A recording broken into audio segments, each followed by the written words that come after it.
keep on, keep on, keep on running, keep on running. And I'm gonna keep on, keep on, keep on, keep on, keep on running, keep on running.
How's everyone doing?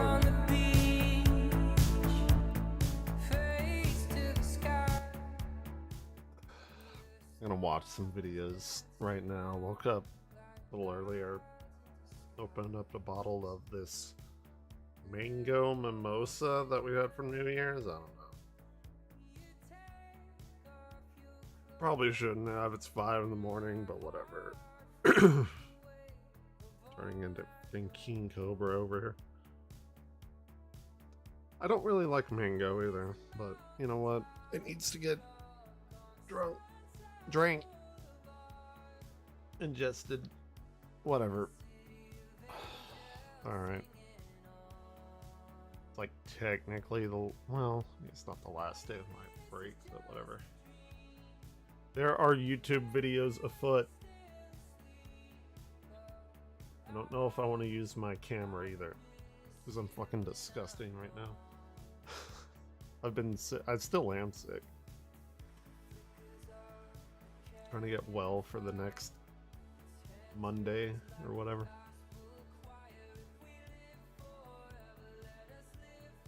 Let's see. Oh shit. How do I do this? Fuck me. I'm on YouTube right now as well.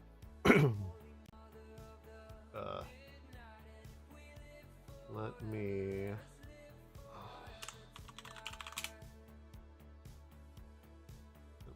give myself a like on YouTube or dislike, I don't know.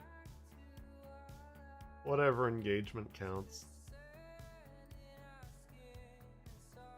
God damn it.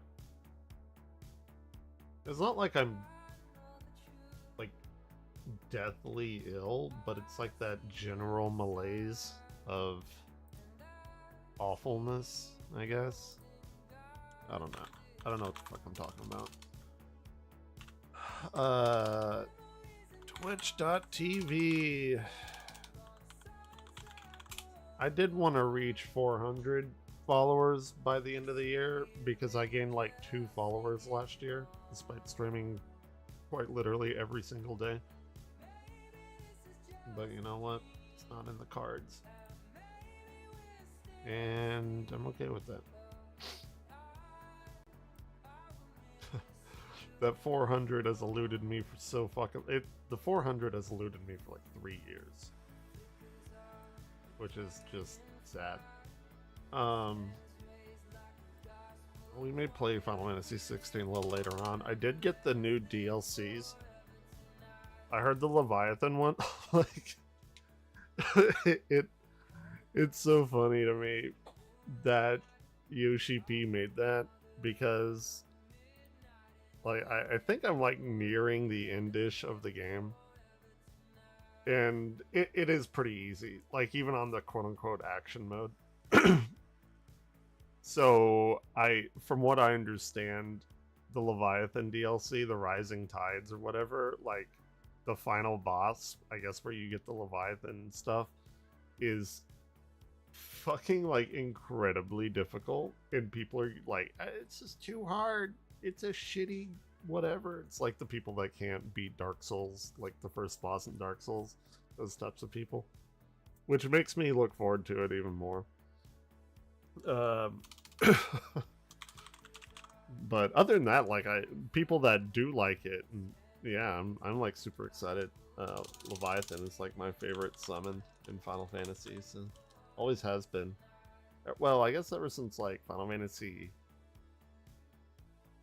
8, maybe 7. I do love Leviathan though.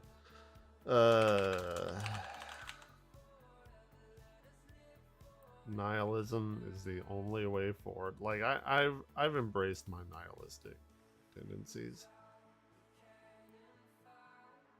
At this point, I'm trying to go like what they call optimistic nihilism. Instead of like, fuck it, nothing matters. It's like, you know what? Fuck it. Nothing matters. Just try and, I don't know, be content with what you have or something, is what I'm gaslighting myself into saying. When I'm not even taking my own advice on that. It's fine.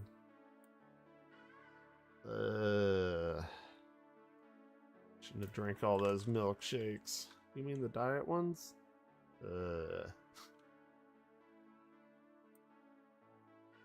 Let's see. Do I even look presentable? Probably not. I haven't taken a shower in like fucking 4 days. Would not recommend.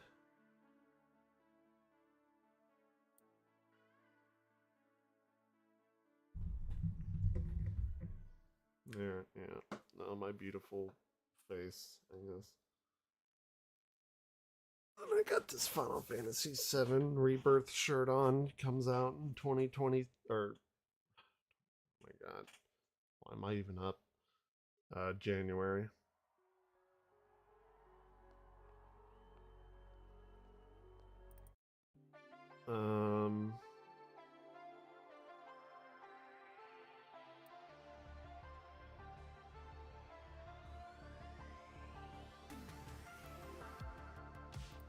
I should have never added that viewer count box.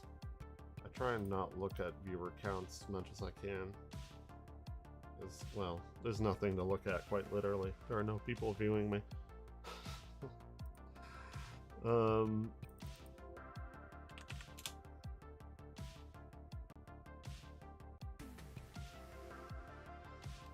Let's see. Oh, I wanted to watch the Act Man's top videos or whatever the fuck.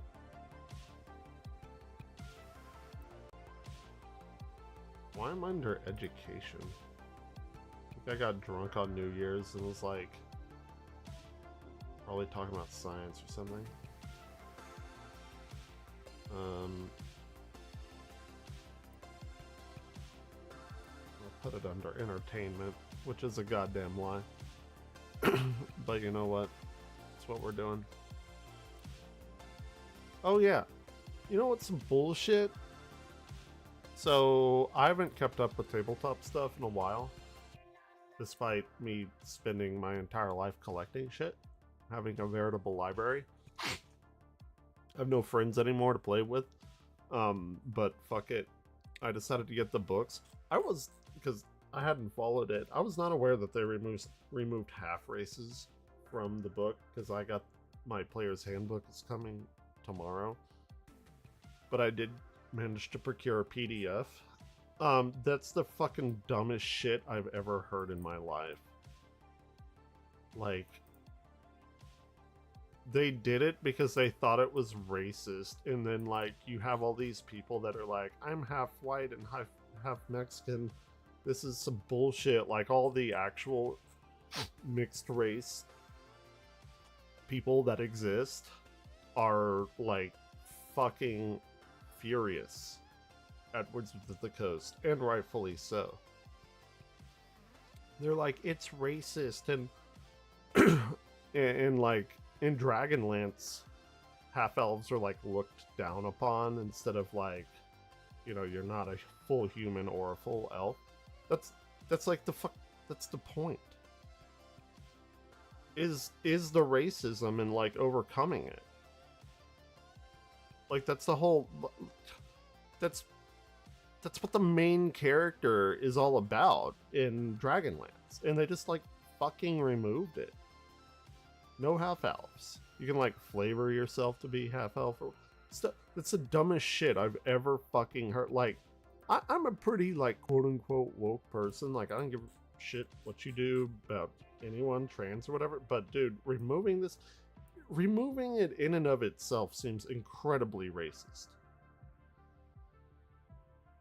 So like it's like they were so preoccupied by being not racist that like on like a measuring level of racism around a circle, they're so not racist that they've actually looped around to become super racist. It's so fucking stupid. It's so fucking stupid.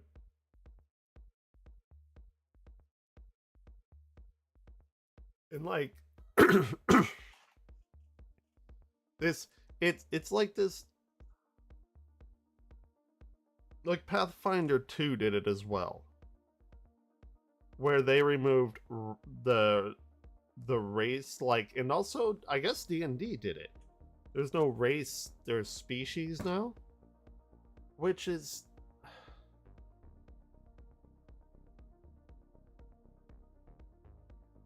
if you are so adamant about removing something that's not like politically correct and you replace it with another word, everyone knows it, and whenever you say that other word that means the exact same thing as race, because that's what they use to replace it with, then you're just saying that word again, and it has the same connotations and meaning. It's like,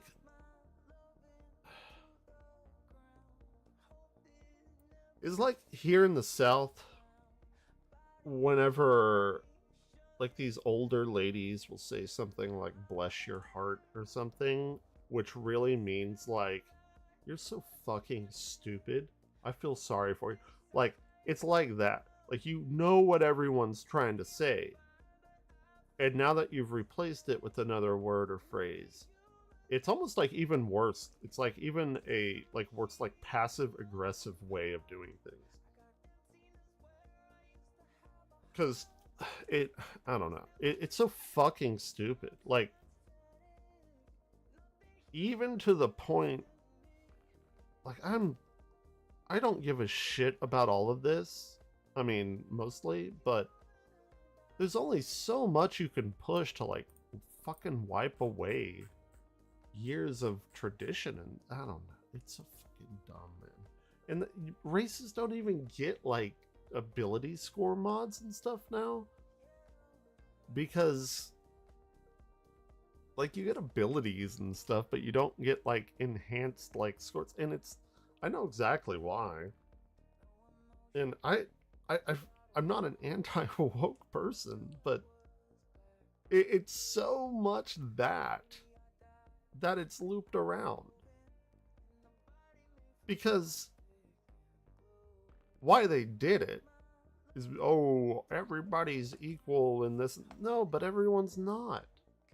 Everyone's just not. Like, if I go to, like, a Nordic country or something, I I'm nothing like those people. They're very cold adapted. I love the cold, but, like, I live in Texas. If those people came here, they'd fucking melt. And, like, and the big thing is, you know, women and men, you know, trans people competing or whatever. Like, men on average are stronger than women. I'm not. I'm a fucking weak ass pussy. But just biologically speaking, testosterone and estrogen dictate different things in your body and different, like, growths in particular areas where you grow. And men are, generally speaking, stronger than women. They just are. And, like, I would say an orc is generally stronger than a human. They even have, like, what even here? So I'm gonna go on this little rant right now, because this is some bullshit that I'm just figuring out. That's completely new to me. It's awful. That's so fucking bad. All right, I hate mango. It's gotta be done though. So, something I do like is that they finally added ASMR, which always bothered the fuck out of me that they added Tiefling as a core race ever since Player's Handbook 4. And they didn't add ASMR, which are, like, the good aligned versions of Tiefling. Tieflings are, like, demonic kind of things, and ASMR are, like, angelic, divine kind of beings. So I did like that. And, like, this book is very well put together. You got a bunch of druid shit. I'm a big druid purveyor. I like the, you know, Circle of Stars, obviously. Like, there's a bunch of good shit in here. Really good shit. That I think is probably, like, the best initial offering for any kind of, well, I don't know. Pathfinder is really good too. But still, like, this is very good. It's just, god damn, man. Like, what the fuck are they doing? It's just so...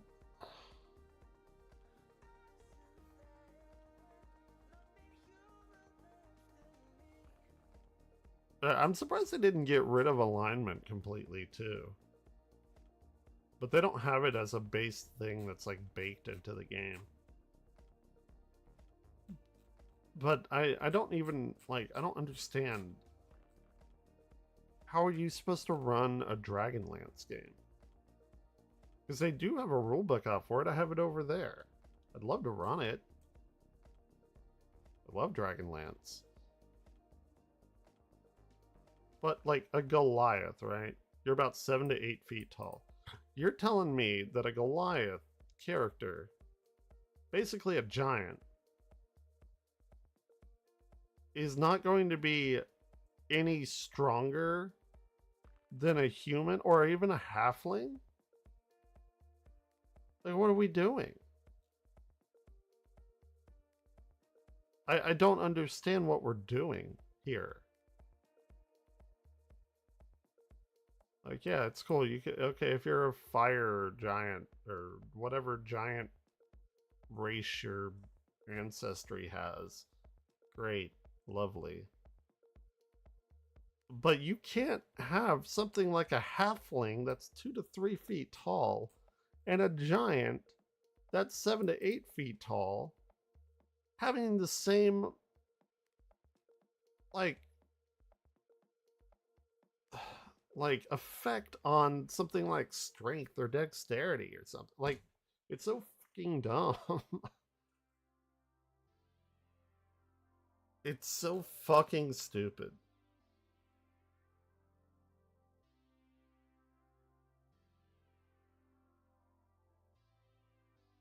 And I get, like, you like the things have to set them apart or what, but the, like, I don't know.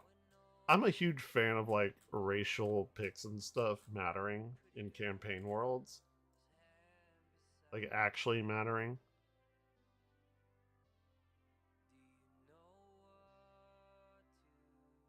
But I don't know. I don't know about this. I don't think I can get. I really can't get behind this. Like, I would be definitely open to running this game, but so fucking dumb. Here, what is this? Part of a species, creature type.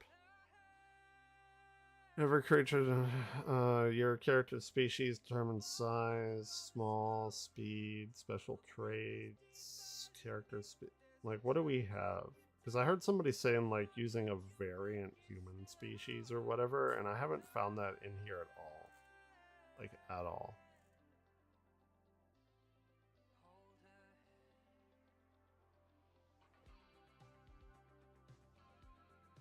Such a thing does not exist. And it's really annoying that this doesn't exist as a PDF. Somebody had to scan it in.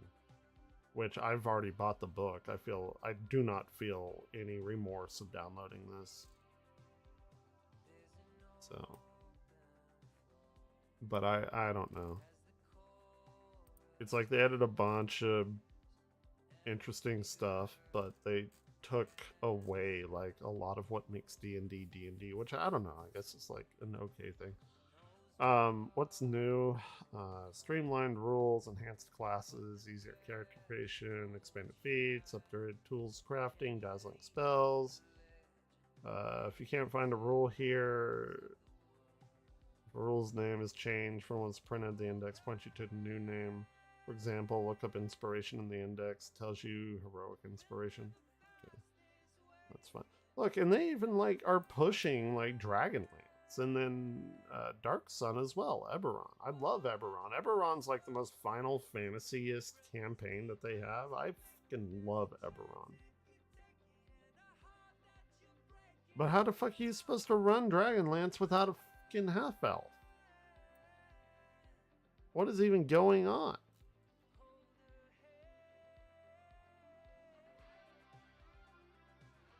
Because I don't know. Determine. Okay, here. Origin. Choose a background.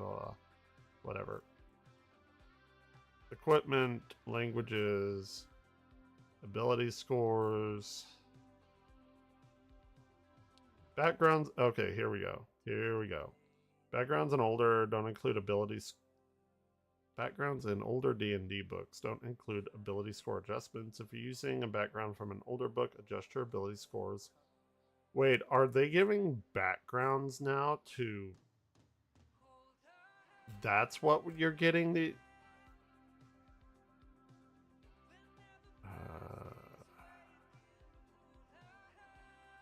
So your background modifies your ability scores. Oh my god. Okay. If your older books include ability species in older books. If you're using a species from an older book, ignore those increases and use only the ones given by your background. If the background you choose doesn't provide a feat, you get an origin feat of your choice. Oh my god. What is happening? Can't get away from it.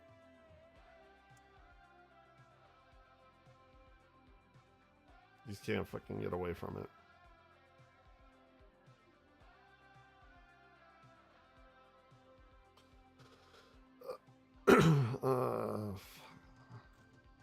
They don't even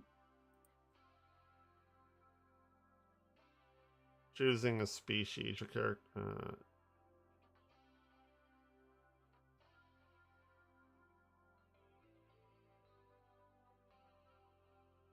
Maybe they talk about it like in the glossary or something.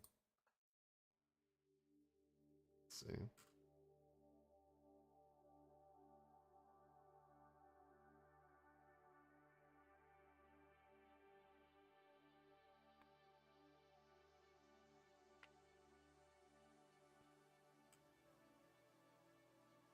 Ugh, it's awful.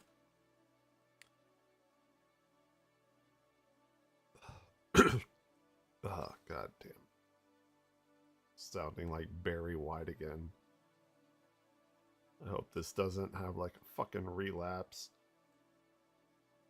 Half. LMN.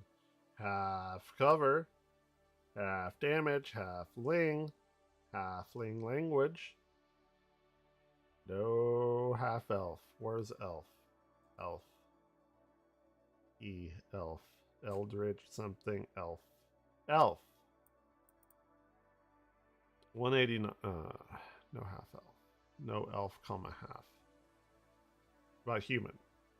Somebody was talking about human variant something. Oh my god, that was from the bowels of hell. Alright.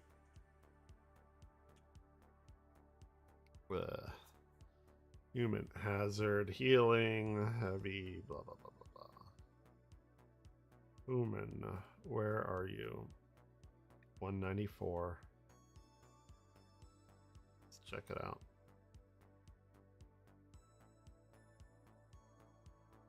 We are gonna watch some videos.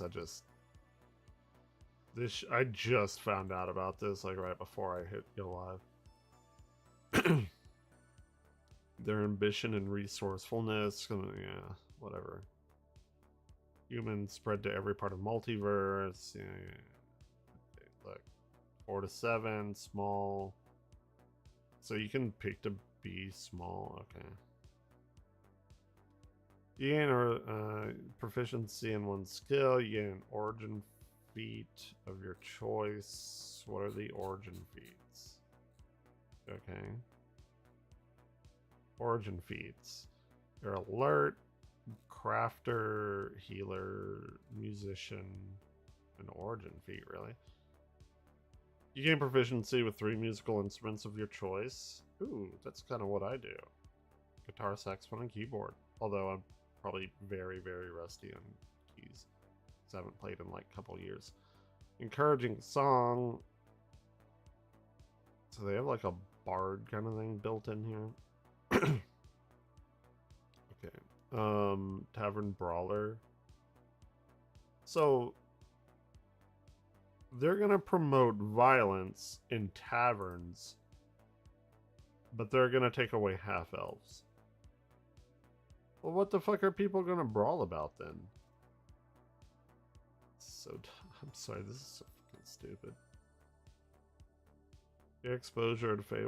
I mean, that's cool. Like, some of this shit is really cool and it's very well put together, but the fucking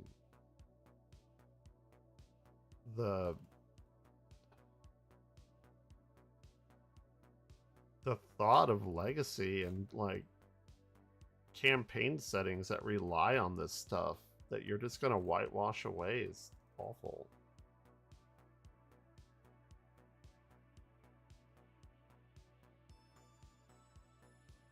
Like, oh my god, that shit fucking annoys me so much. It's getting too far. When I say something is starting to go too far, I think it's going a little bit too fucking far. Alright?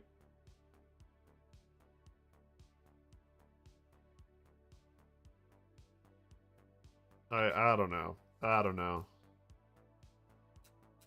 Give me my 3-5 books or Pathfinder first edition. I have like every Pathfinder book. I could run games until for like 10 lifetimes with that. there's shit that I've never even implemented. It's like, that's kind of where I am right now. Pathfinder 1. 2 became its own thing, which I have all those books, or I have the original 3, but this is so fucking stupid. It's so fucking dumb. There's no update. Half races are no longer a thing. The real answer is the friends we made along the way. If any race wasn't revised, yeah, I guess you can just go back and do that since all the rules are compatible, but still, it's so fucking stupid. You either pick a elf or a human and flavor yourself as half-elf, which sucks, but... yeah, if they're gonna... oh yeah, half-orcs as well. I never liked the ability of, like, just having half-orcs, being a half-orc. And, like, that was a bit... And I was like, what the fuck would that, like... Put orcs in there, and they have, like, that's good, but for every good thing that they've done a fucking moronic thing too. Someone pointed out that JC, who is the leader of D&D? Who leads D&D? No, not the dungeon. Like, who lead develops D&D? Oh my god. Where? Oh, god damn it. That book isn't in here right this second. Who is running D&D today? God damn. It shouldn't be that hard. Oh, I'm gonna fucking throw this computer out the window.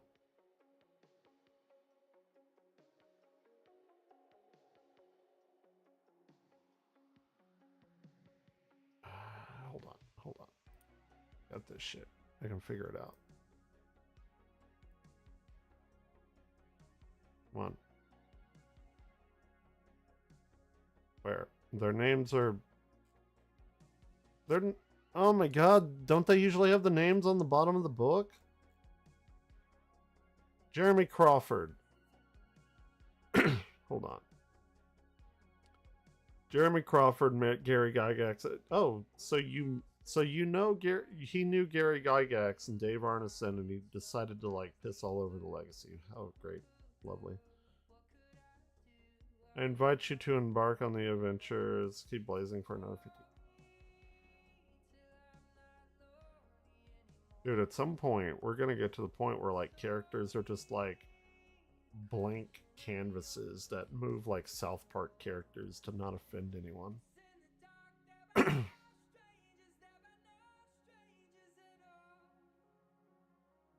Typical group is vote, yeah. And the monster, I fucking hate it when they didn't release the monster manual with it either. That's coming out in like fucking March or something. Streamlined rules, enhanced class, reimagined origins. Characters' origins now. Feats, upgrading weapons, dazzling spells.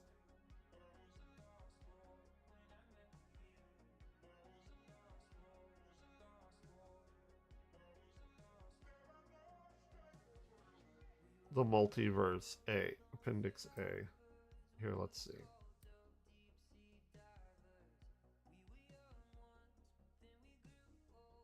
Here, go up. Up. Up. Up. Why is it taking so long?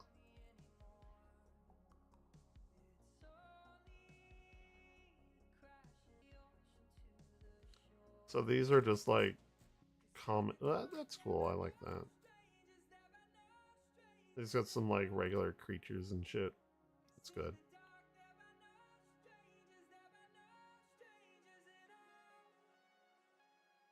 Here, let's see. Oh, this is just like the multiversal stuff. Planescape stuff. I'd love to run a Planescape campaign. This shit is so fun. Anyway.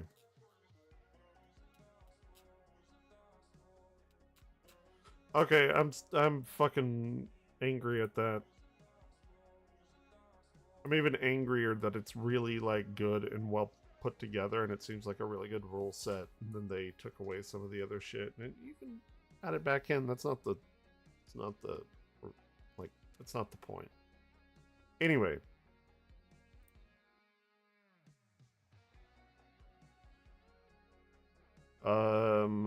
Okay. We got a few things. I want to see what Ackman's video is, though. Alright. What's up, everybody? The best and worst games of 2024. What did I even fucking play this year? What came out? Let's see. Games released in 2024.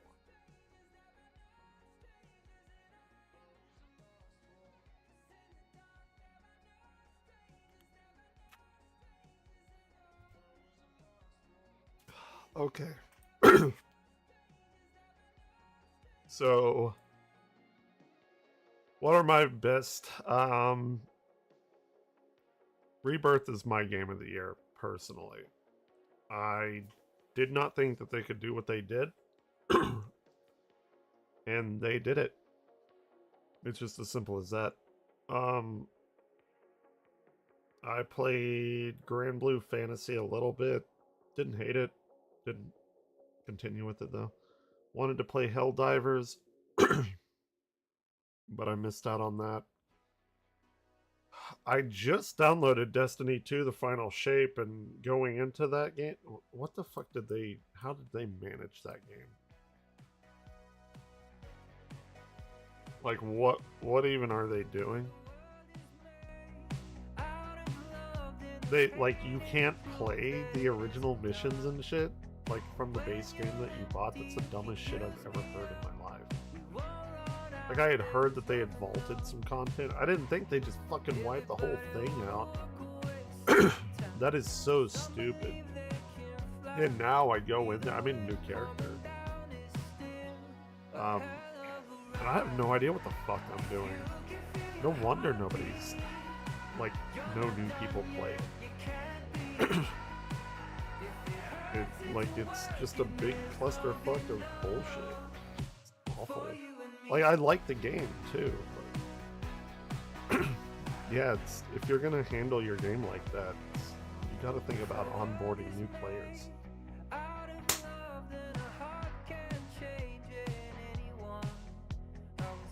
Anyway, I don't know about that. Don't know about Quidditch. Yara's Rising, I have that. I've played it. Frostpunk 2, I downloaded, didn't play it. Princess Peach, I want to play. Stellar Blade, I mean, you know, I'll play it. Oh shit, another Crab's Treasure, that was this year? Oh, that one was weird. Yeah, let's bring up like a mid. See if we can bring these in.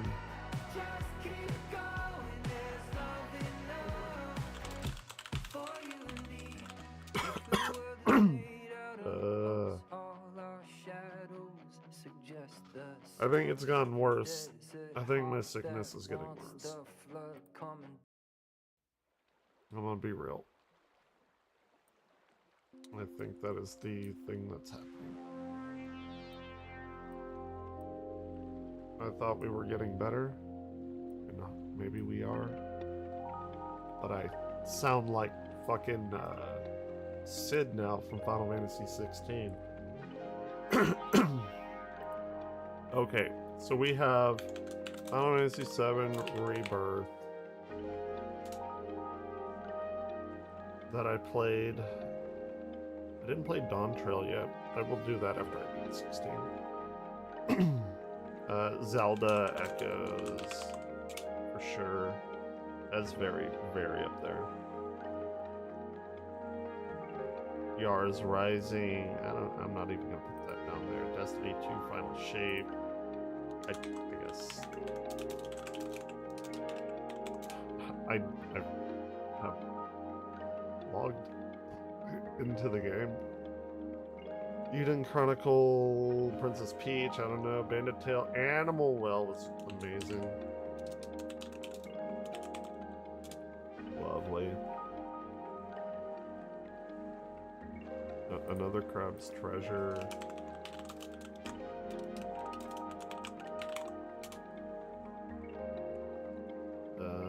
Didn't play any casting of Frank Stone. I don't know what that is.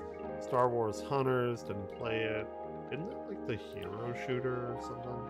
Free to play, PvP.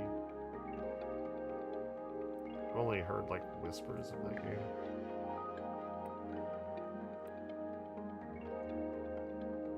Rise of Ronin, haven't played it. Looked pretty good though. Aster, Homeworld 3, haven't played it. Metros. Metroidvania? Huh. Thought that could have been something else. Unicorn Overlord, I heard was like really good. Killer Clowns from Outer Space, what was that? Nobody cares. Penny's Big Breakaway, I actually did play that. It's pretty fun.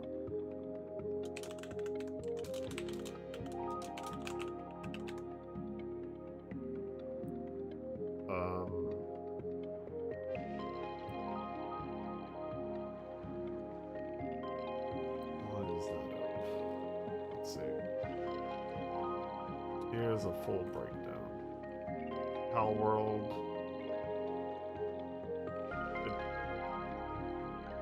Did Power World really come out this year? No, there's no way. It came out last year, didn't it?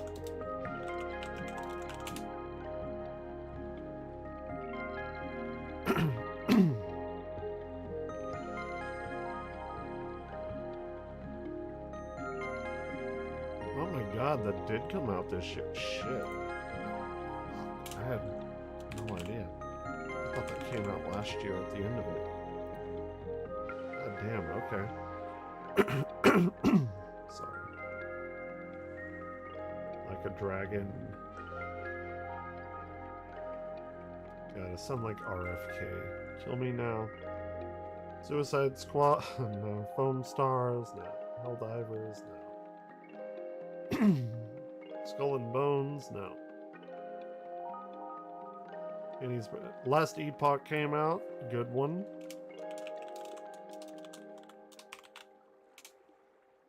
I actually love that game. Just it kind of set in the middle of Diablo and Path of Exile. It sucks that it didn't get more recognition. Let's see. Final Fantasy VII. Yeah, well, that's my game here. God damn it!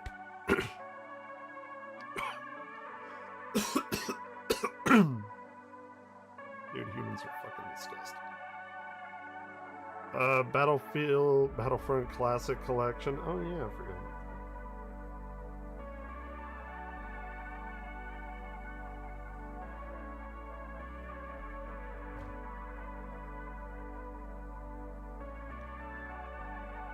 Final Fantasy 14. Oh yeah, I played early this year. That's right. I played a fuckload of Final Fantasy 14.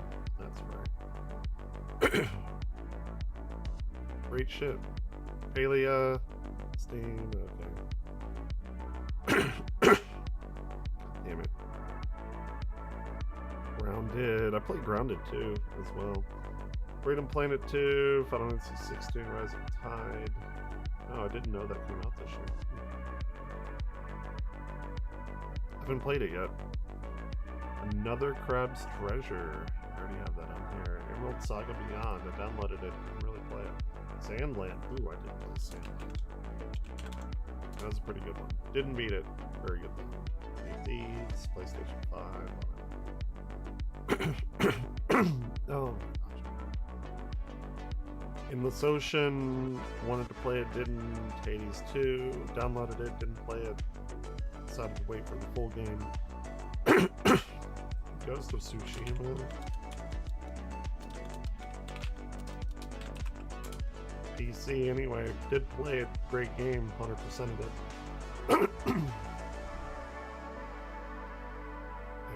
X Defiant, System Shock.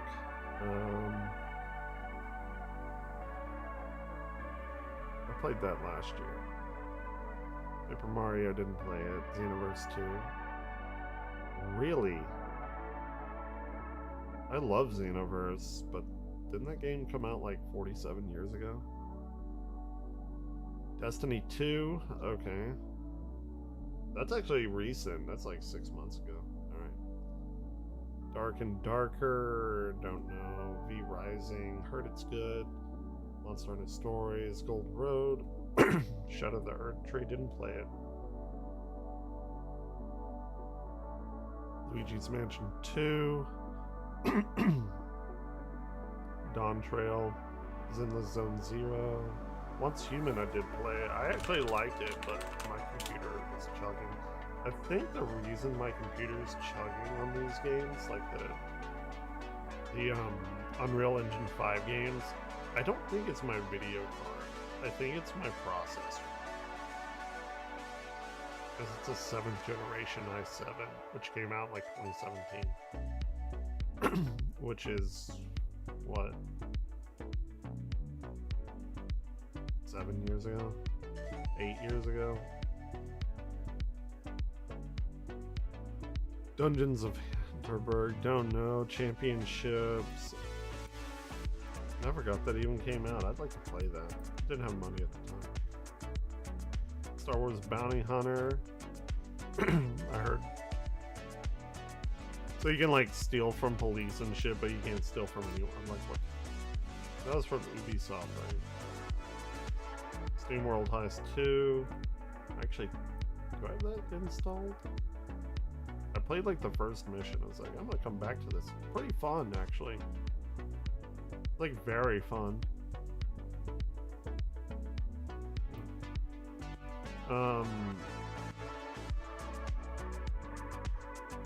World of Goo. Kena Bridge of Spirits is like one of the best games I've played in a while. I played it like 2 or 3 years ago. Maybe 2 years ago. It's so good. It was like playing a Pixar movie.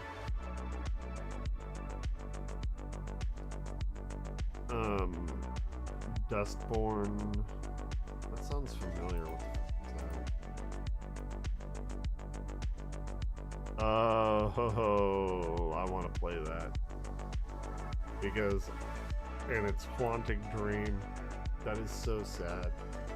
Well, I guess the developer isn't, but like Quantic Dream published it. That is so sad. That's the one where you can like do the interactive cutscenes to get triggered. Like, what the what are we doing, man? Why? Like, I'm not some kind of like anti-woke, like, but come on, dude. God, I wish I could. Whatever. Concord. Didn't play it. Followed it though. What a funny story of $800 million lost, something like that. They said 400, but then it was like 800. I don't know.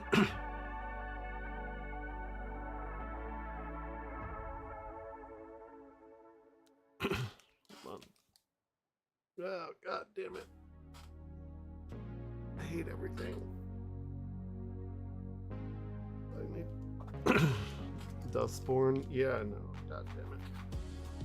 I'm just going through shit. Get sick as a dog. Encore, yeah.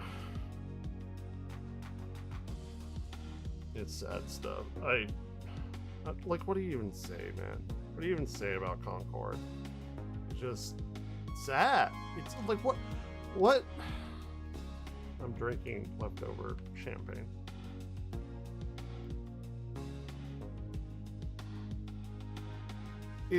It's so fucked up because it was just mediocre, and that's even worse than being bad. Anyway, Harvest Moon didn't play. WoW, I want to play, but I haven't. Return to Moria. What was that? Is that like Minecraft game?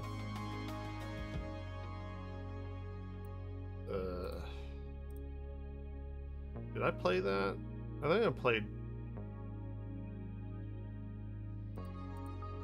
What's that? Return to Moria.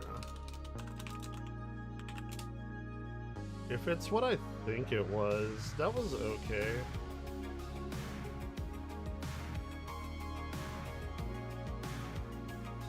Oh my god. Can you give me some fucking pictures to look at? You know, if you look up a game and go to their website, the very first fucking thing you should see is like some sort of picture from inside the game. I swear to God. Treasure. A rather unfair, I'd say elven observation, as we also hold our... Okay, yeah. I played that. That was okay. Our... Did that like fully come out this year? I thought it came out last year. Dude, I don't even know what the fuck happened this year. So it's ridiculous. The War Within, yeah, let me put that down. Or Return to Moria. Trying to see like what my top games would be. Dominus Collection, absolutely. I don't know if I would like consider that a new game, but it is Castlevania, and Castlevania never fails to disappoint. I played it this year. I played through all the Lords of Shadow. I'd never done it before. I do not understand how people fucking hated Lords of Shadow 2. It is the biggest mystery to me in gaming. That game was fucking great. The combat was better than Lords of Shadow 1. I thought the story was very well executed. People are like, oh, that game killed Castlevania. No, it didn't. Like, I don't know what the fuck people are smoking. I think not many people played it, and the people that didn't like it, and then other people started parroting it. That's the only explanation that I can understand. Because that game was actually fucking amazing. I streamed all of it. And I'm like, OG Castlevania 4, I played it like on day one when I was like 7. Like, I've been doing Castlevania forever. I don't know what the fuck people are talking about. MEO, don't know what that is. Visions of Mana, I haven't played that. God damn it. I was looking forward to that. Didn't have money at the time. Okay. Outlaws. No, wait. What was the other Star Wars game? Bounty Hunt? No, I'm thinking of Star Wars Outlaws. That was like fucking awful. Where you couldn't like be an outlaw? What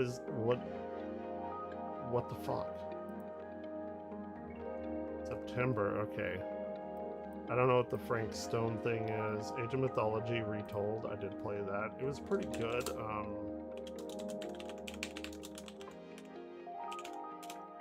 I like Age of Mythology, but I've kind of shifted preferences since then. Astrobot, don't have a PS5. Apparently it's very good. Don't know. Space Marine 2, I haven't played, but I heard it's very good. I do 100% intend on playing that. Heroes Rising. Oh, the Rugrats game, Adventures in Gameland. That's like clearly Game of the Year. That I definitely want. Didn't play it, but I want it. Final Fantasy 16 PC. Hell yeah, I'm playing that right now. First time. Don't have PlayStation 5. It's bullshit. It's the first Final Fantasy game I've missed since Final Fantasy 2 on the SNES. Since day one. Like, I kind of want to restart my Year of Final Fantasy series up again on YouTube. I'm having a blast with that game. Anyway, I don't know if I consider that releasing this year, though. If it did, I don't know. I'm having such a good time with it. That might have been my game of the year last year. But no, I think I'd give Final Fantasy 7 Remake, or Rebirth. Anyway, Dead Rising, I heard it was good. I don't know, I haven't played it. God of War Ragnarok, I still need to play. Frostpunk 2, haven't played it. Pal World, yep. Epic Mickey Rebrushed looked pretty okay.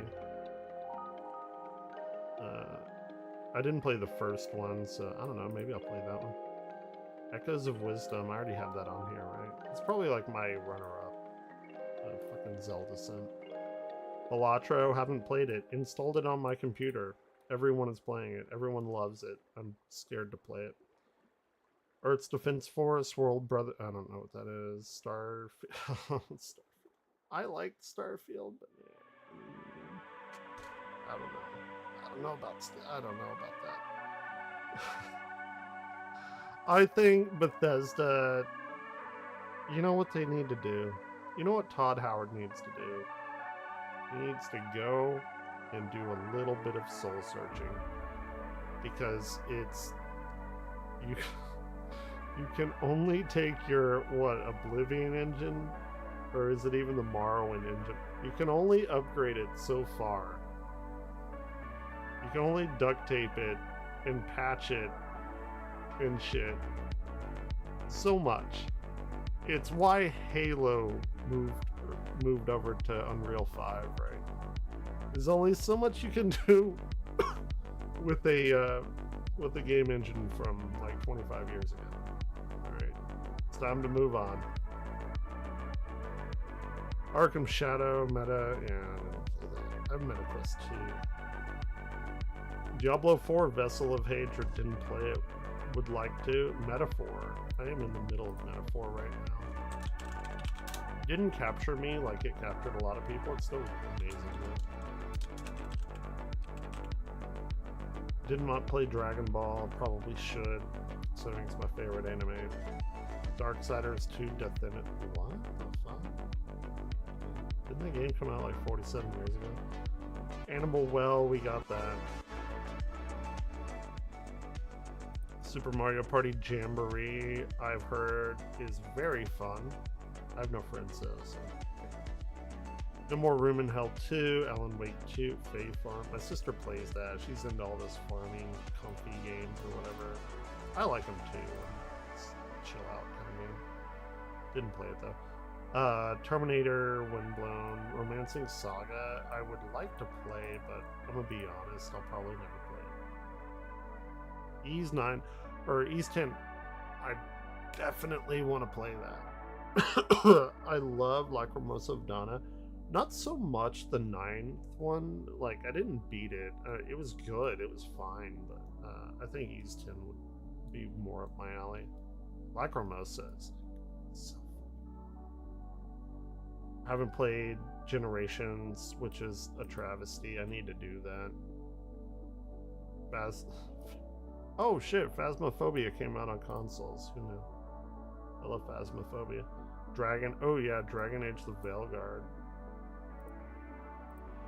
We gotta watch. We have to watch it. I mean, it's just. You know what I'm gonna pull up. Everyone knows what I'm gonna pull up. We're about to watch Ackman's video. I swear to God. Dragon Age Veil.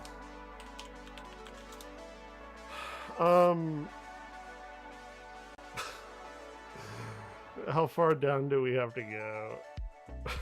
Cringe and how many is that? It's like 4. It's the 8th one down.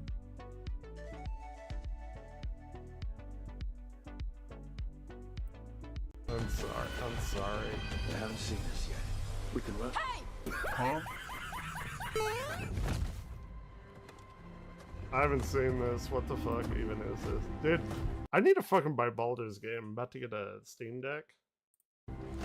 I played Baldur's Gate on PC. I brought her down. Not on Steam. She's mine by right. Who are you? Makara. Mara Namra Benarie Bala. Dude, what is up with... What is wrong? Like, they're tieflings, right? Like, they're tieflings. Why do they look so bad? Why are they so fucking awful looking? Like, tiefling, look. I know it's not D&D and tieflings like a D&D thing, but still, they're humanoids with horns, right? Like, yeah, I ranted about D&D earlier, or whatever, removing the half races, but still, like, come on, dude. Like, what is it? Because their forehead like melds into their horns, and like the horns aren't coming like off of the head perpendicularly? Like these, it's like the head is molded around them or something. Because this looks freaking badass. So does that. Maybe it's that the horns aren't. Like I'm genuinely trying to understand like the art direction here. And I'm no artist. I'm just a lowly physicist, astrophysics guy. I don't know nothing about art. But like, come on, man. There's so much out there. There's so much good shit out there. People with horns, devils, tieflings, demons, whatever. And you gotta make it look like that? Cinderella! Juto! What are you doing? Hot, hot, hot, hot, hot. It's a, it's a I wasn't ready for that one. I wasn't ready for that one. The so the South Park hot, hot, hot, hot. Oh shit. Oh my gosh. Asmon instantly regrets his decision buying Villa. What is this? Gender identity options. Dude, I don't even care about that. Oh my, uh-oh, here we go. Take a long, hard look in it, kid. It'll always show the face of a hero who can get it done. It actually does Establishes kind of look like him. transgender identity and unlocks Yeah, don't they have like underboob like surgery scars or whatever? What is and again, I don't give a shit if you're transgender. Let me give you my thoughts, and they're very similar to like race swapping and gender swapping and like comic books and stuff. If you want to be a part of like society, like normalcy, if you want your beliefs or whatever to be normalized, and this is like probably not a good, like a lot of people don't think like this, but I do. I don't know. You gotta fucking stop calling attention to yourself. Like, you just have to. You have to stop yelling in people's faces about your gender identity and gender politics and this and that. You have to just implement that in day-to-day life in a like non-threatening way that just is. Some of this shit is just too much. Like, and no one. So I'm going through Final Fantasy 16 right now for the first time because I don't have PlayStation 5. But like there's a character in there. It's like a pretty big character who's like gay. But nobody like I've heard nobody talk about him. Nobody's calling Final Fantasy 16 woke because it's done well. It's done very well. But then you have shit. Where is the push-up scene? That's the whole fucking thing. Like, It's not just about power. Solus has messed up Algernon's plans that's before. why we have this. Nothing's bigger than dragons. But they're clever enough to take flight once they smell danger. Algernon smelled danger. Whatever the reason, we made it through. Okay. And So, what I was saying about making things normal and implementing them in the normalcy of human life, this is exactly the opposite. This time, no dragon escaped. Thanks to Tosh. that's why we recruited her. Oh, you fucked up. Actually, Tosh uses them for themselves now. Right there. That's the one that did it. That right there fucked it all up. Asked us to let Because now you're targeting the person and you are othering them. So you're the dialogue is calling out and telling the person how to feel about it. Folks know, so now you do. Yeah, I appreciate it. Thank you for telling me. That's why we recruited them. So what's our next move, Rook? Arlithin, right? I'm pulling a barv! Oh, they didn't even do it. What the fuck? Anyway, yeah, I'm pulling a bar. Is it this one? Pounding that. Oh, Tash isn't the first non-binary member of the Lord. Barv. Tradition in the Lords of Fortress. Yeah, okay. She's still holding the ruby in her other hand. Maker's panties. I was so proud. Oh, Ah, shit. They're still holding it. Sorry.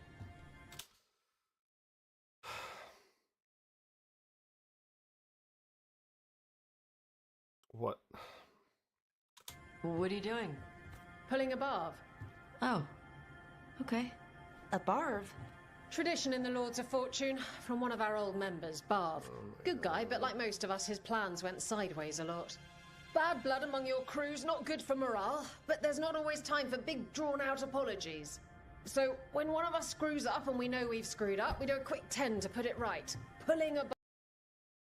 How does that put anything right? If anything, that is drawing way more attention to the subject matter at hand, and you're othering them. Like, what? Barv. Oh, there we go. Nobody does this. Nobody would ever do this. And also, if you want to make your titties bigger or whatever, and you're living in a land of magic and dragons and demons and the ability to like conjure water from thin air, conjure like the water in the titties or whatever and make them larger. You don't have to undergo like a fucking operation to do that and have the scars there. That's the whole fucking point of fantasy. Anyone ever watch Ranma 1/2? Where the kid like sneezes and turns into a girl or something? I haven't watched it in like 20 years. But like, that's fantasy. That's like magic shit. Why you gotta have like titty scars and stuff? And I don't even care about transgender or what. Good for that. I'm a supporter. I haven't played the game.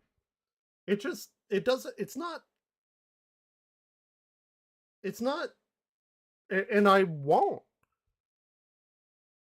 But it's not that it's in there, it's how they're handling it. Like, it's so stupid to me. And I'm totally not like this anti-woke conservative. Very, like, I don't give a shit about any of it, right?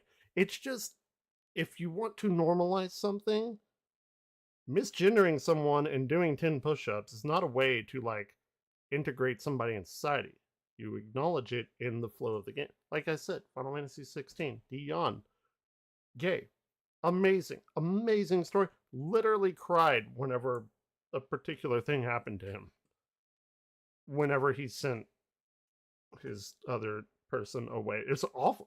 It was so heartfelt. It's just... whatever.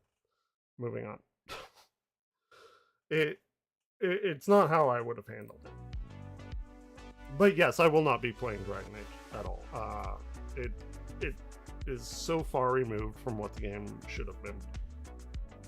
I love Dragon Age. Dragon Age was originally incepted because the games that were coming out were so far removed from this like dark, gritty, bloody kind of CRPG world with like tactical combat and stuff, and now it's gotten to this point where it's like generic RPG number 275.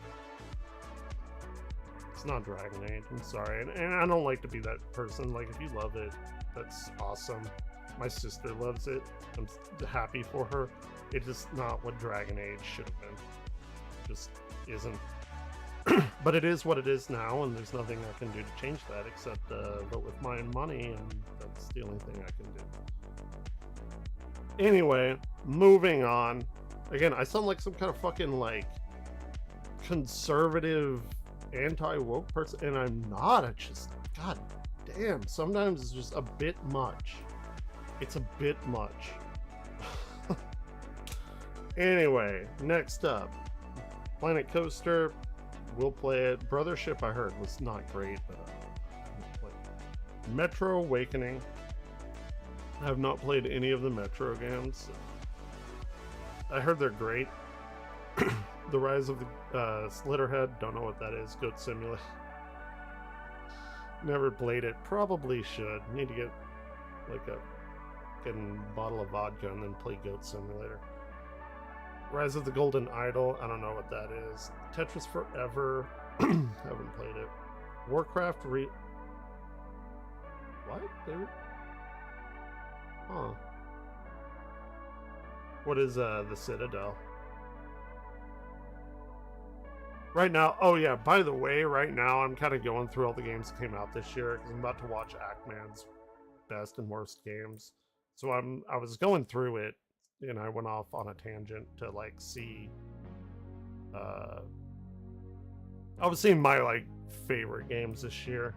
I generally don't hate games. Like, I don't hate Dragon Age. It can do it, like, it has every right to exist. It just is not a game for me.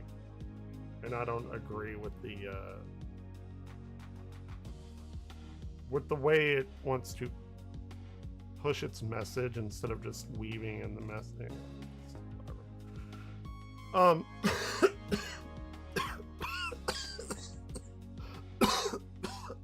The Citadel. Okay. Is it like Proteus? I do like boomer shooters. Shooter. Dude, oh yeah, that's what I did! I played the fucking trilogy of Marathon this year because I got that Halo bug, and I was like, huh, I wonder if Marathon's available to play on PC, because I know it's like a Mac thing, and like Bungie released that, and I played through all of it. I fucking loved it. Some of it got me very angry, but you know, if you're gonna, here, I'll add it to my wish list. I will absolutely play this.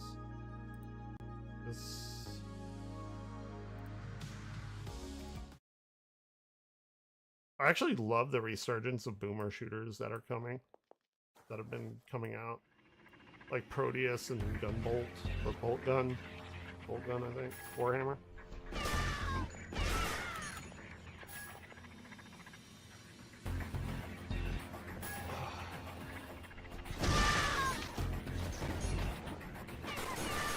Okay.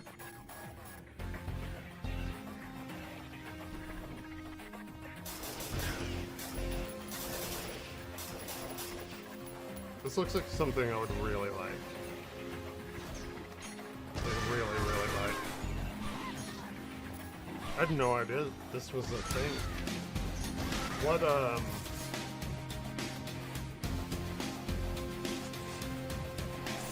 on. I didn't mean to do that. What are, it looks like these are like life, magic, and stamina?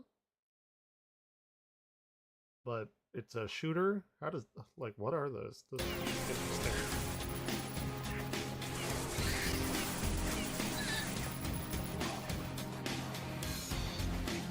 30 levels? Okay.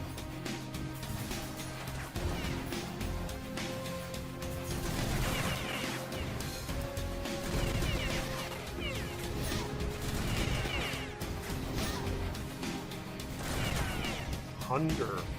Oh, I see the little stomach. I see it.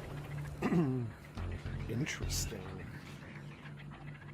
Yeah, I definitely will play that. I love that kind of shit. Ooh, looks like Chozo from Metroid. Brutal first-person shooter, love letter, classic Doom marathon, descend to the depths of darkness, fight through 6 episodes, 30 levels, go forth, martyr. Yeah, I 100% will play this eventually. I had no idea it came out.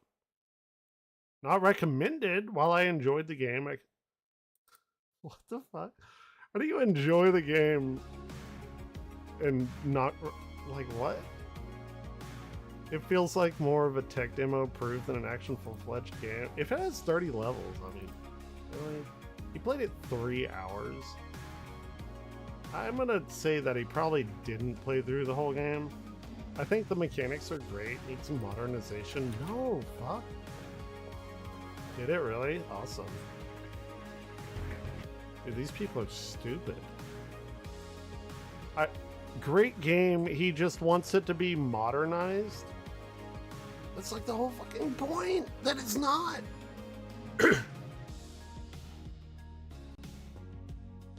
Why would anyone... What is wrong with people? The whole point of the genre is to not be modern.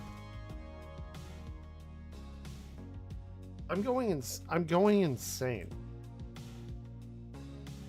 Beyond Citadel. Let's see what this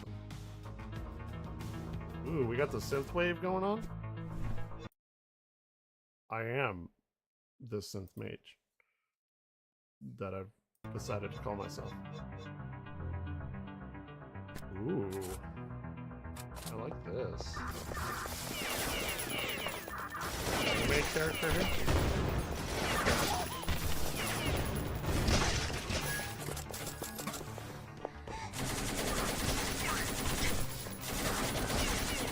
Wait, can you wait? Hold on. You may have introduced this to a monster, because this shit looks amazing. Can you level up? It did say like level 28. Oh, I think I'm gonna like this. Beyond Citadel was what made the first game great and expands upon it in positive ways. Singular color palette and corridors get you to the next game, or get you down to the first game. Now the sequel comes out. Oh shit. I cannot play this before the first one, but it seems very positive. It just came out like 2 days ago. Release date, January 2nd. Like Dark Souls, like really interesting. Yeah, we're gonna have to play this. I had no idea this existed. I've only dipped my toes into the boomer shooter kind of thing, and I love it. I was a big like Dark Forces fan way back in the day. It was like in 7th grade when it came out. Loved it. Oh yeah, we are definitely going to be doing this. Anyway, let me get through this. We're gonna watch the Ackman video, and so thank you for pointing that out. I like absolutely billion% will buy this and play it. They got the little bundle info there. Let me just make sure. Dark the man, don't you had me with hello. Okay. Now I'm like super excited about it though. Okay, let's go through. Microsoft Flight Simulator.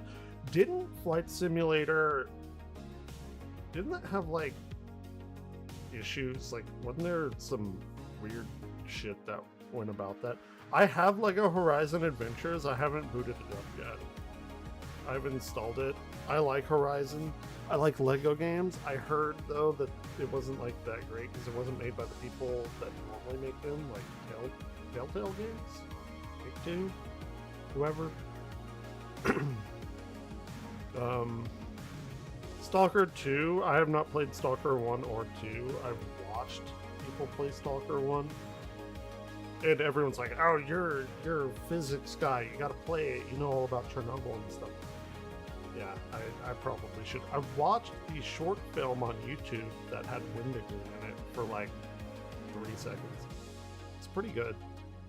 Genshin Impact, 9 Souls. I've heard 9 Souls is pretty good as well. And past month, yeah, I've heard really good things. Warhammer 40k Darktide. So I have Vermintide 2. I haven't played it in a few years, but I got a new hard drive for Christmas, like 4 terabyte solid state. So I'm like loading up all these games again. I love Vermintide 2. I just installed it, and I really wanted to play Darktide, but I've heard like it's not super great. But I still kind of want to play it. I don't know though. I'm not gonna say it's good or bad. But Marvel Rivals has been my crack lately. I'm so glad that game is doing well. Path of Exile 2, I'm definitely going to buy at some point. I know it's like $30 for early access and it's free to play like eventually, but I do want to play it now. Power Rangers. Oh wait, I'm like adding this shit. Marvel Rivals. I haven't played anything other than that. Sorry. Sorry about my voice. I have bronchitis. It's awful. I don't recommend it. If you were thinking about like going out today and getting bronchitis, don't do that. Would not recommend. Legacy of Kain, I actually have that right there. I moved it to my solid state, so I haven't changed the icon, but I do have it. I've never played a Legacy of Kain game.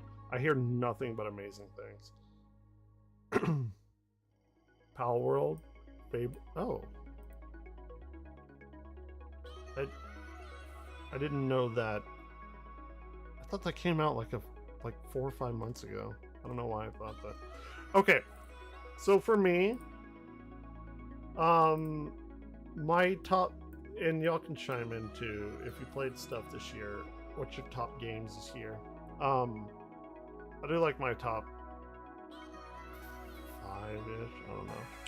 For me, Final Fantasy VII Rebirth is #1, and I gotta give Zelda Echoes too. I've only played a drop of Final Shape. Animal Well, I really love. Pal World, Last Epoch, Sandland, Ghost. Do I include Ghost this year? Because I did play it on PC, but it like came out a few years ago. I don't know if I should include that. I have, yes. Both the tabletop, or well, Vampire the Masquerade tabletop, but I also have played the game. I gotta give Marvel Rivals #3. There are other games that I've played, but like that not necessarily came out this year.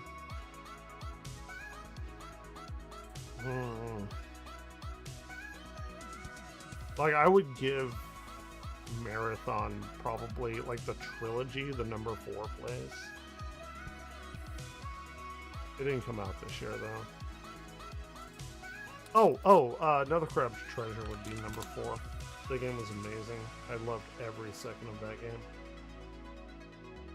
And then I don't think I would give it to Castlevania. I don't think it's like worthy. I love it is worthy of it, but it didn't like come out this year. Even though I haven't beat it, I'll probably give it to Metaphor. That would be mine. Okay, well, now that my completely irrelevant list has been made, let's see what Ackman has to say. This is the Act Man here, and today it's time to look back at the absolute best and utterly worst games of 2024. This year was one for the record books. For certain records nobody wants to break. Yeah. We saw the enormous rise and tragic fall of Brave Concord. Farewell, sweet Concord! A game which will live in our hearts and in infamy. In the chats. 2024 was a huge year for out-of-touch CEOs and... Okay! Maybe I should walk that joke back. I was trying to point out that we reached new heights in the number of layoffs across the video game industry. Don't take this the wrong way, okay? As we go month by month through 2024, I'll put up a casualty number. Sorry, I mean a regrettable but necessary loss number. Also, for enough devs of that got Jeff laid Keighley off. guy, right? How dare he use his platform at the Game Awards to raise awareness about this issue in the industry? Personally, I'm actually a huge fan of unemployment and outsourcing jobs to AI pig slop. Please, more AI slop. Let me keep consuming. Well, with that being said, let's dive into the most memorable I want to moments, play Stellar games, and Blade releases too, this but I don't year. have a PlayStation. And stay tuned to the end because I'll be giving you my pick Is it on for best game of PC? the year and worst. Okay, let's be real. You already know what they I mean, are. It's I do Helldivers like- 2 and Dragon Age the Veilguard. But also make sure you leave a comment below and let me know your I picks do like for best titties, and worst game of the so, year. you know. Let's have our own It little is what it act is. awards in the comments section. I'm curious to see what you guys think. Oh shit, here we go. January was a huge month for 6,000 layoff nearly? fans. It will Riot be? Games had about 530 layoffs, but Microsoft was also putting up some insane numbers, totaling over 2,000 layoffs in just 1 month. Saquon Barkley doesn't even have that's 2,000 so yards many. this season. He's totally washed up. So, Microsoft gets Activision Blizzard, is saying how much they want to, like, reinvigorate the company, and then lays off however many people? Like, what? I'm very scared because somebody pointed this out earlier. Excuse me. That, Microsoft, and it hadn't even entered my mind until somebody re-brought it up, but like Microsoft has all of these IPs that they're doing nothing with. Like they bought Rare, and I know they're like supposed to be making another Perfect Dark, but we haven't heard anything about that. At least it hasn't been on my radar, and I love Perfect Dark. And then they squander like Conquer, Banjo-Kazooie from Rare. Even Jet Force Gemini, which nobody seems to remember, but I loved that game when I was young. I'm so afraid now that that shit is going to happen with something like Overwatch or StarCraft, even though they're like, you know, oh, we love StarCraft. But like the evidence points to the fact that they're just going to buy them and not do anything with them. And it's kind of like a toddler that has all these toys that they're not playing with. And like somebody else wants to play with the toy. And then the toddler starts crying and like grabbing the toy back because they can't play with their toy even though they haven't played with it in like forever. It's exactly what it feels like with Microsoft. Look at the numbers Microsoft is putting up. 2,000 layoffs in 1 month. That's Is the joke getting old yet? Video game industry is in dire straits, people. These layoffs were broad. They hit 343 Industries, now Halo Studios. They hit Bethesda, Blizzard, and Activision. And 2 of the founders left Blizzard in 2024. Mike Ybarra and co-founder Alan Adham. Adam? Fuck, I don't know what his last I name know is. who Mike Whatever. Ybarra The is. first major release of 2024 was a big I one. mean, you might The be Last right. of Us Part 2 remastered. Thank goodness. Were you I guys as excited wish for it this wouldn't be, remaster as but I you're was? probably Because right. I wasn't excited at all. I've never I played love Last of Us StarCraft. 2. You see, I've been waiting for The Last of Us 2 remastered to get a remake. Hopefully in 2 more. I have not played The Last of Us 1 or 2. I know like the big thing that happens in 2. It's almost impossible to escape. It's like Aerith's death. Sorry. I love the TV show. So I don't know. I don't anticipate myself on ever playing those games if they follow the TV show as closely as they did, is what I hear, but maybe I will. I don't know. 4 years, and I can sit down and finally see what this game was all about. But 2024 actually started off with a boom, something nobody expected. Palworld came out 2025 started off with a boom too. Excuse the dark joke. the same day, January 19th. What a game to start the year. A Pokemon-inspired survival Palworld. monster-catching game I fucking featuring hate all the I- animal slavery. I'm so over Nintendo and their bullshit. Oh, these look like dicks growing up out of the ground. Anyway, like Nintendo makes my favorite franchises. Like one of my, along with Zelda, like Metroid's my favorite franchise of all time. And like, oh my god, the Palworld ball catching. What? Nintendo's so fucking out of touch with their like community and people that buy their games. It's ridiculous. I'm sorry. I love Palworld. I'd boot that shit up right now and play it. You could possibly imagine. Palworld quickly became one of the best-selling PC games of all time, and it cracked the top 2 of highest concurrent player count on Steam. It's ridiculous. In January, Palworld was averaging 1 million concurrent players on average, but just 2 months later, that number sank all the way down to 83,000. Though its flame burned bright, Disgusting. Palworld Would went not out with a bit recommend. of a whimper. Once players had done everything the game had to offer, there was little reason to engage with the survival mechanics and keep building your town. It was a ton of fun figuring out how to optimize your workforce to get the most resources and build the most expansive base. I think I completely like disagree that that's a negative. Like, I just don't. Maybe, you know, back in my day, angry man yells at cloud kind of thing, but Pal World, like he's framing it as a negative, like, okay, once everyone's done this or whatever, they moved on. I'm like, yeah, that's what a fucking video game is. You buy it and then you play it, and then after you beat it, you play like another video game, right? And then maybe like a year or two later, you'll go back and play it again. Is like, I don't know when it happened, but now it seems like every video game that needs to come out has to be the video game you'll play forever. Why? Like, when did that start? Like, the live service kind of, and Pal World was never even like supposed to be a live service game. You play it with other people, but like, it's not a negative that, you know, a lot of people played it and then they didn't. It's that's how video game, like, I don't know. Am I going crazy? Is it like my like boomer brain or whatever? I was born in 1986. I'm a 90s kid. Got a game, loved it, beat it, obsessed over it, still love it. You don't play it though, but maybe every few years you'll go back and play it. Why is that a bad thing? That people don't play a game anymore? The game is dead. No, it's just done. It's not dead. It's done. It's finished. Coming out in early access really hurt this game in the long term. Had it been on par with the quality of something like Helldivers 2, I think this game would be soaring right now. Still, but it doesn't need to be. The update that came after the Game Awards has somewhat revitalized the player base. And I'm still surprised it wasn't nominated at the Game Awards. Yeah, me too. Ace Attorney fans rejoice because the Apollo Justice trilogy and Ace I downloaded that. I have never played an Ace Attorney game. Still haven't. Still on my computer. Consoles. This series is honestly incredible. It has some of the best writing and storytelling you will ever find in any video game series. Highly recommend. And it's a big deal because the second Miles Edgeworth game had never been translated to English until just recently, and it had been out for like 12 years. I feel like I so probably now we can need to finally play the that game and understand what they're saying. After a 9-year hiatus, Tekken came screeching back into the spotlight with 8, earning.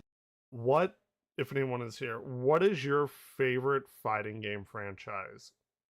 Excluding Super Smash Brothers, because like I would say Smash is mine as well, but I'm talking like this kind of fighting game, like a traditional fighting game. I'm gonna be honest, I'm a Soul Calibur guy, and I think they've done Soul Calibur very wrong. Soul Calibur 6 was amazing, but the story. You like Guilty Gear? I love Guilty Gear as well. What are your thoughts on what's the other one? Blaze Blue. Soul Calibur to me, they've come up with this like excellent character creator engine and stuff, and I love fucking around in that.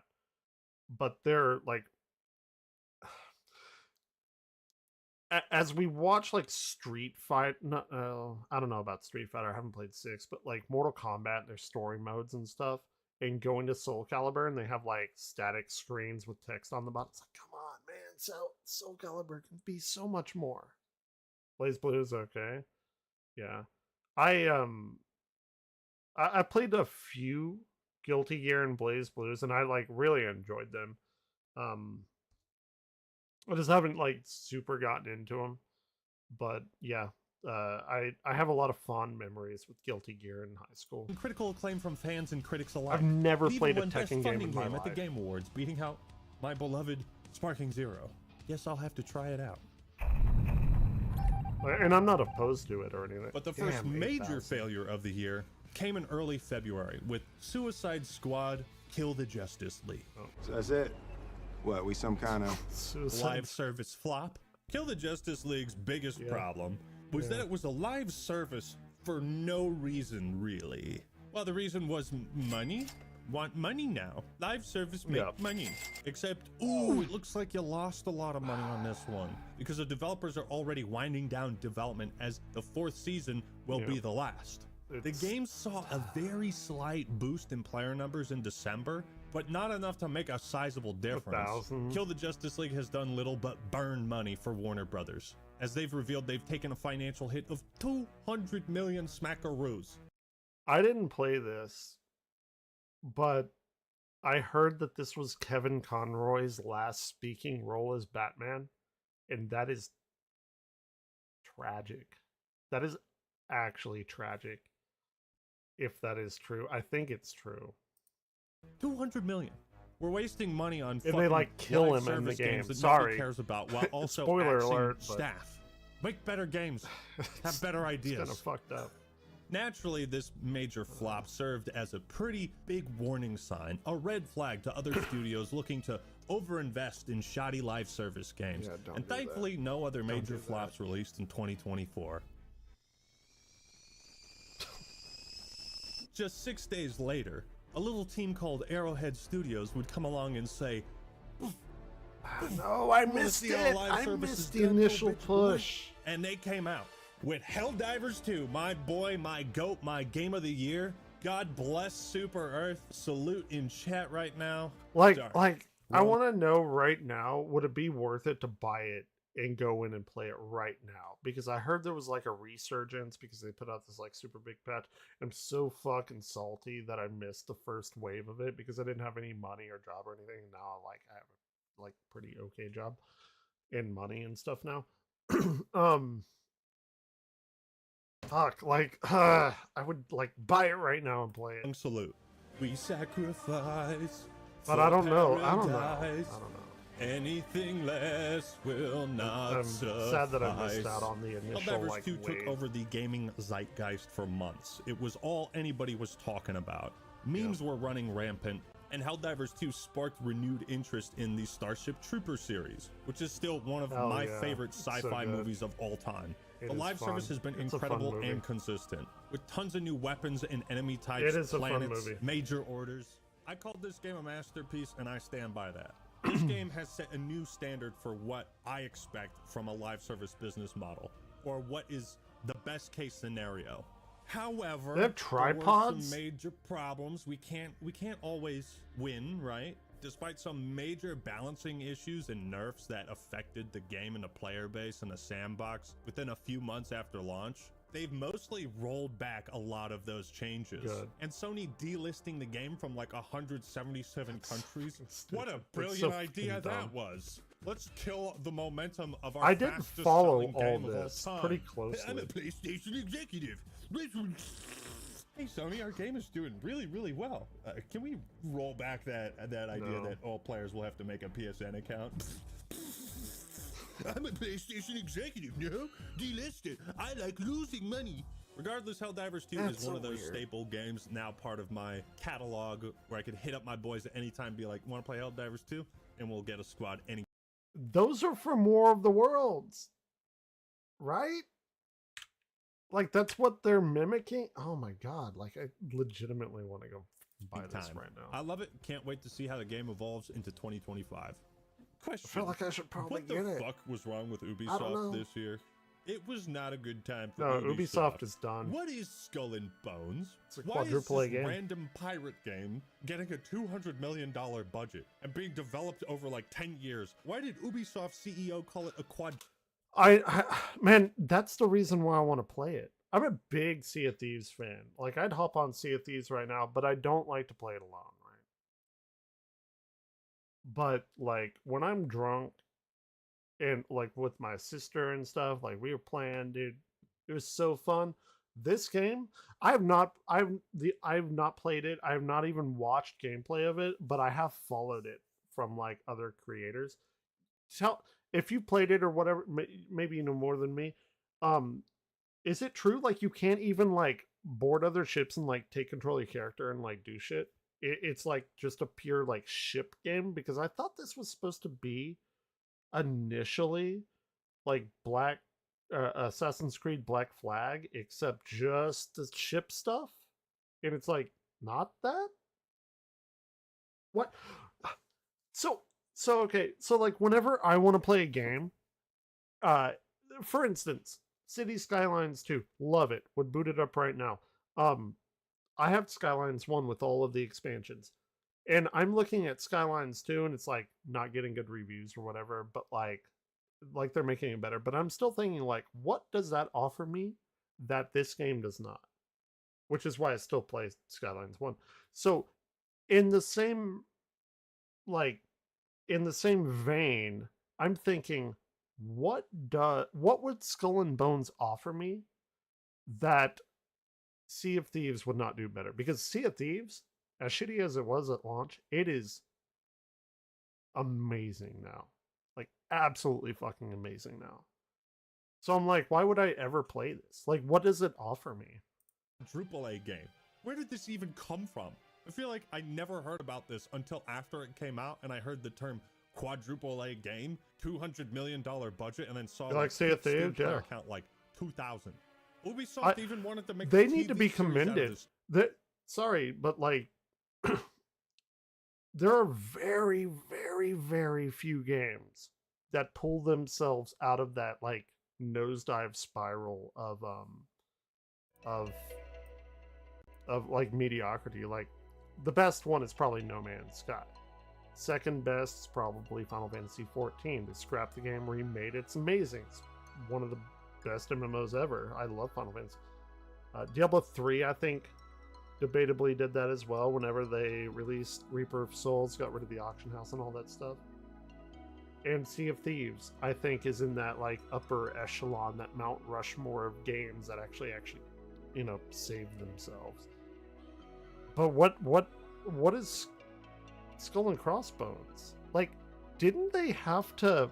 Weren't they under obligation to release that game from like some kind of government or something? I don't know if like you know about that or what. Maybe I made it up in my fever dream. But they were like forced to release that, or else they would have paid this massive fine that would have bankrupted them. Ubisoft, I think. I don't know. Am I remembering that right? Game. What is with these studios and wanting to like make a multimedia franchise out of something you haven't even proved can succeed as a video game? Concord. It perplexes me to no end why publishers risk so much over investing in these projects that they don't even expect like, to it break looks even on. okay. Skull and Bones marked a new milestone. The first quadruple A game. Yeah, the quadruple A. It was plagued in development hell, and I guess Ubisoft just kept throwing money at it. You can't fix all your problems by throwing money at them. Without a cohesive vision, the game failed to impress, and the quadruple A tag has made it the subject of mockery by gamers. Apparently, there's supposed to be an expansion to Black Flag, which I love. That's like my favorite Assassin's Creed. I don't know how you fucked that up. How lucky? Yeah, it was supposed to be an expansion. He's right. So here's my question. Is Black Flag a bad game? Because there's a difference of being like a mediocre game compared to something else, rather than in isolation the game itself being dog shit. Which I actually don't know about. I haven't really heard anyone talk about Skull and Bones. Did I say Black Flag earlier? It's Skull and Bones, sorry. Stupid mind. But like, is the game itself awful? Because if it's on sale for like $10 one day, good, I'll pick it up and play it. Lucky are we, man. 2024, we finally got a long-awaited sequel. Poker 2. Now, if only they could make chess 2. AKA Balatro. No, I have Balatro downloaded, and I see everyone playing it. I don't know the game. I know it's like poker, like with some kind of other stuff.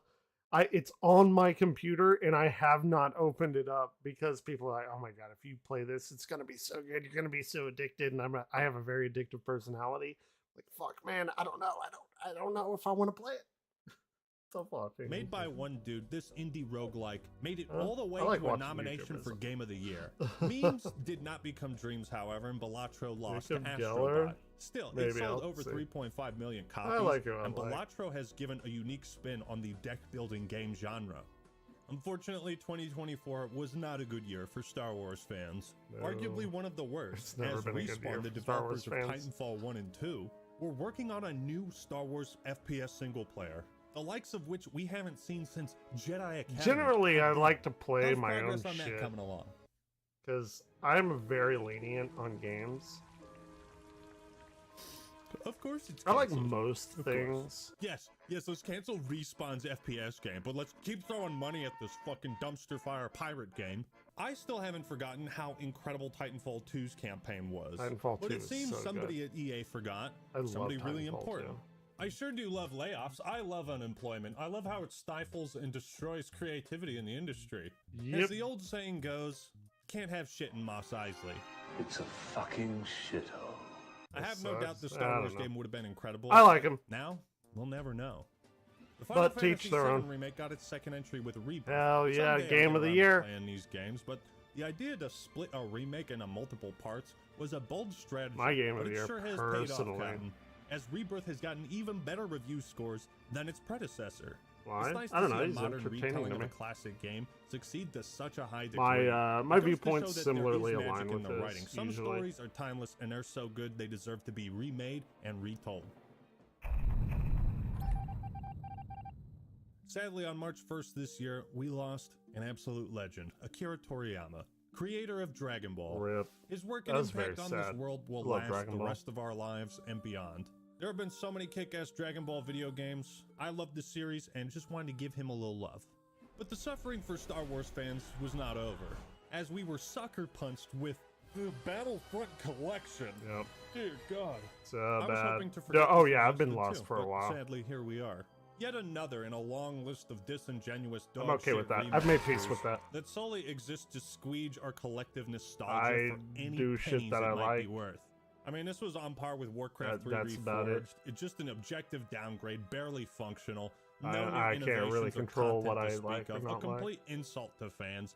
There was no reason for this to be made or released in the state that it was, and it makes you wonder why they would rush out such an awful remaster instead of, I don't know, doing something with those nearly complete builds of Battlefront 3? The It's like, game what are was we doing already out here? done. What are we doing? I remember The devs that. behind the Battlefront Battlefield collection, 3. Aspire, had a chance to somewhat revive an aging community Battlefront and 3, reinvigorate this Battlefield. game with some new life, but the flames were immediately extinguished just as fast as the beacons were lit. It's been 7 years since a real Star Wars Battlefront game. It's a series that is supposed to print money. It shouldn't be this hard to figure out, but for some reason it is. Give Battlefront to Respawn. How about that? Oh, There's did an they idea. fix that? Dragon's Dogma Battlefront 2 is one of 2? those RPGs I look at and say, wow, I can't wait to play this. And then my brain Or says, Battlefront hey, you haven't Collection? replayed Oblivion in 3 years. And I go, ah, shit, you're right. I missed out on Not a Dragon's big fan Dogma of 2. My only Obli- hope is that it was as of dogmatic as the Oblivion, first one, which came out in 2012. This year was stacked with long-awaited They took sequel away after my favorite shit. long-awaited sequel. It was nominated for Best RPG at the Game Awards, but it sadly didn't Oh, win. it's fixed technically. Been spending most our lives living Yep. in the Gooner's paradise. I Big beat my titties. meat Stellar once, Blade. twice, or Do want to play thrice, it? living in Eventually the will. Gooner's paradise. Stellar Blade released on Oh, April yeah. 26th, and though its gameplay was solid, the boss design incredible, that's not what most people were talking about online. What's up? Discourse kind of devolved into boobies and outfits, which is Who doesn't fine, like I titties? guess. Let's It go. just kind of makes you wish this discussion occurred around, you know, like a Dead or Alive no. beach volleyball game. Stellar Blade's main character, Eve, sparked a really big discussion around sex appeal in gaming. How necessary is it? How far can you push it? I covered that in a previous Enjoy video. the things that but I enjoy. That aspect really Hell seemed to yeah. overshadow any Booba. discussions around the game's Like, who story, doesn't its enjoy it? combat, and its gameplay, which I felt were pretty solid. A worthy entry in the Souls-like genre. Is it a Souls-like? I didn't know it was a Souls-like. I thought it was like a Devil May Back Cry on May hack and 7th, slash. Microsoft announced they weren't done for the season, man. 2,000 layoffs, rookie numbers. They put up an extra 705 on one day by shutting down Tango Gameworks, Arcane Austin, and Alpha Dog Games. This caused a huge controversy. The which I also Hi-Fi covered, Rush people, because right? Xbox severely lacks sad. major first-party titles. They have for a long time. So getting rid of Tango, No, the developers of absolutely not. Hi-Fi Rush, was seen as a sign that they don't give a shit how good of a game you make. Gotta drive Game Pass I'm me. subscriptions, that's the only thing that Not matters. him. Ackman Hi-Fi is Rush was Ackman. beloved by pretty much everybody who played it, so it continued this trend It's of like Microsoft watching cutting different costs people's and opinions. getting rid of workers in ways that don't seem to result in I need us to play getting that. better games. A truly indefensible decision. Microsoft is sitting on so much intellectual property right now, and they're doing fuck all with it. So this was kind of a boiling point for me and a lot of other Xbox and gaming fans who just want to see Phil Spencer do better. Now that it looks like Microsoft and Xbox might even be and then they made Halo the Studios market, and it really doesn't show a lot of faith shit coming in the out of there brand now. or its potential to produce amazing exclusives. Thankfully, back in August, Tango was acquired by Krafton, which saved the studio half of its employees in the Hi-Fi Rush IP. Thanks, Microsoft! Animal Well made its way to the Great Game Awards game. as well. Yet Loved another indie title created by just one guy, as part of Video Game Donkey's Big Mode Games studio, or publisher. Whatever it is. Loved that I think game. it's a great sign that 2 indie games made it all the way to nominations at the Game Awards. I love Video Game Donkey, and I'll always root for him, and by Not a extension, big the fan of games him. he helps. Don't know. And I think it's great But to see fair enough. content creators help indie developers make their dreams become true. Senua's Saga Hellblade 2. Didn't play the it. game I'm not Didn't really finish the interested first in, one, but or I would've as a played it. tech or graphical showcase, it's pretty incredible to watch. Doesn't look like it's much fun to play, but the actress Melina Juergens won an award for Best Performance. So you'll have to tell me in the comments Good below for her. if Hellblade 2 is worth playing for the story, because I'm a little curious. Ladies and gentlemen, it turns out X-Defiant could not compete with Call of Duty. While it was fun for My a few sister days and loves I that enjoyed my game. time playing it, the COD clone I'm did so little pissed to that stand it's, out, and they could never beat the allegations or of it being has the failed, game you'll not play that it's until Black failing, Ops 6 or comes out. it's Born done. from former Infinity Ward It's done. leaders Cutting like it Mark off. Rubin, Cutting it off life X-Defiant support. looked like it could be a legitimate contender, and it may have been decent, but it was also generic. Even now, I'm having trouble finding words to describe the game. I think most people who tried it out thought, yeah, this is alright, and then quickly stopped playing because, it's... This is the year of mediocrity being more of a death knell than a bad game, which is wild to think about. Like, either you're so bad, you're getting, like, thrust into the spotlight, and people are trying it, or you're good, like Marvel Rivals or something, but then you have this game, X-Defiant, you have Concord, that is like, okay, it's fine, and it's just the fucking kiss of death. That is, it's wild. That shit is wild. It's not going to keep people's attention. But they're for all... long. And on December 3rd, they announced that they'd be Well, shutting down the servers on June 5th, never mind, 2025. So obviously, Ubisoft is not holding out hope that this live service FPS is going to go anywhere. Just a terrible year for Ubisoft. But a not wonderful great. year for Paper Mario fans, because finally, they I need to released get something I that. care about. The I need Thousand to Year get Door that. remaster. This is hands down the best Mario game in terms of storytelling. It is truly one of the greatest I played RPGs it ever made. many, in my humble many years opinion, ago and I was so on excited to see it getting GameCube. some love. Don't sleep on the Thousand Year Door, man. In the Yep. third It's chapter, good Mario shit. becomes a WWE fighter who For fights sure. a giant chicken in a city flying above the clouds. Okay? It's awesome. The There's release another of one. Destiny 2's The Final Shape in June resulted in even more layoffs at Bungie. You're finished with your work? And I hear, like, I bought that. I bought that yesterday. I re-downloaded Destiny 2, bought the expansions that I didn't have that were like $3, the older ones, and then I bought this one, The Final Shape, for like $25 or something instead of $40. Because I do like Destiny 2. I got in there. I played that shit today, made a new character because I'm like, you know what? Fuck it. I'm going to play the whole thing. And then, like, I get in there. I have no idea what the goddamn hell I'm doing because I now know that they vaulted content from the original Destiny and you can't even play the original game anymore. So now I'm like thrown into the world with no idea of what to do. Yeah, sure, it's fun. I like the gunplay and everything, and I like, you know, being an astrophysicist person, professor that teach planetarium direct. I like sci-fi shit, but I don't know what the fuck to do in this game, and I don't even know what's going on because they erased half the goddamn story.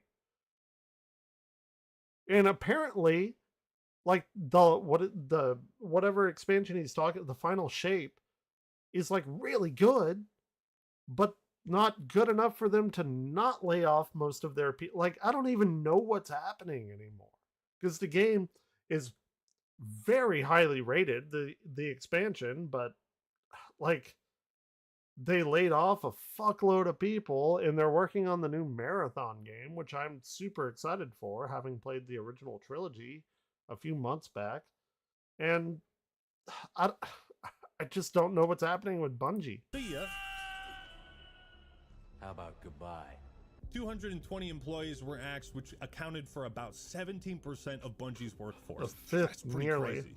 I don't care about Destiny. I feel very disillusioned from modern Bungie and don't really care about what they're working on, to be honest. And then we got a DLC so big, some considered it to be its own full game.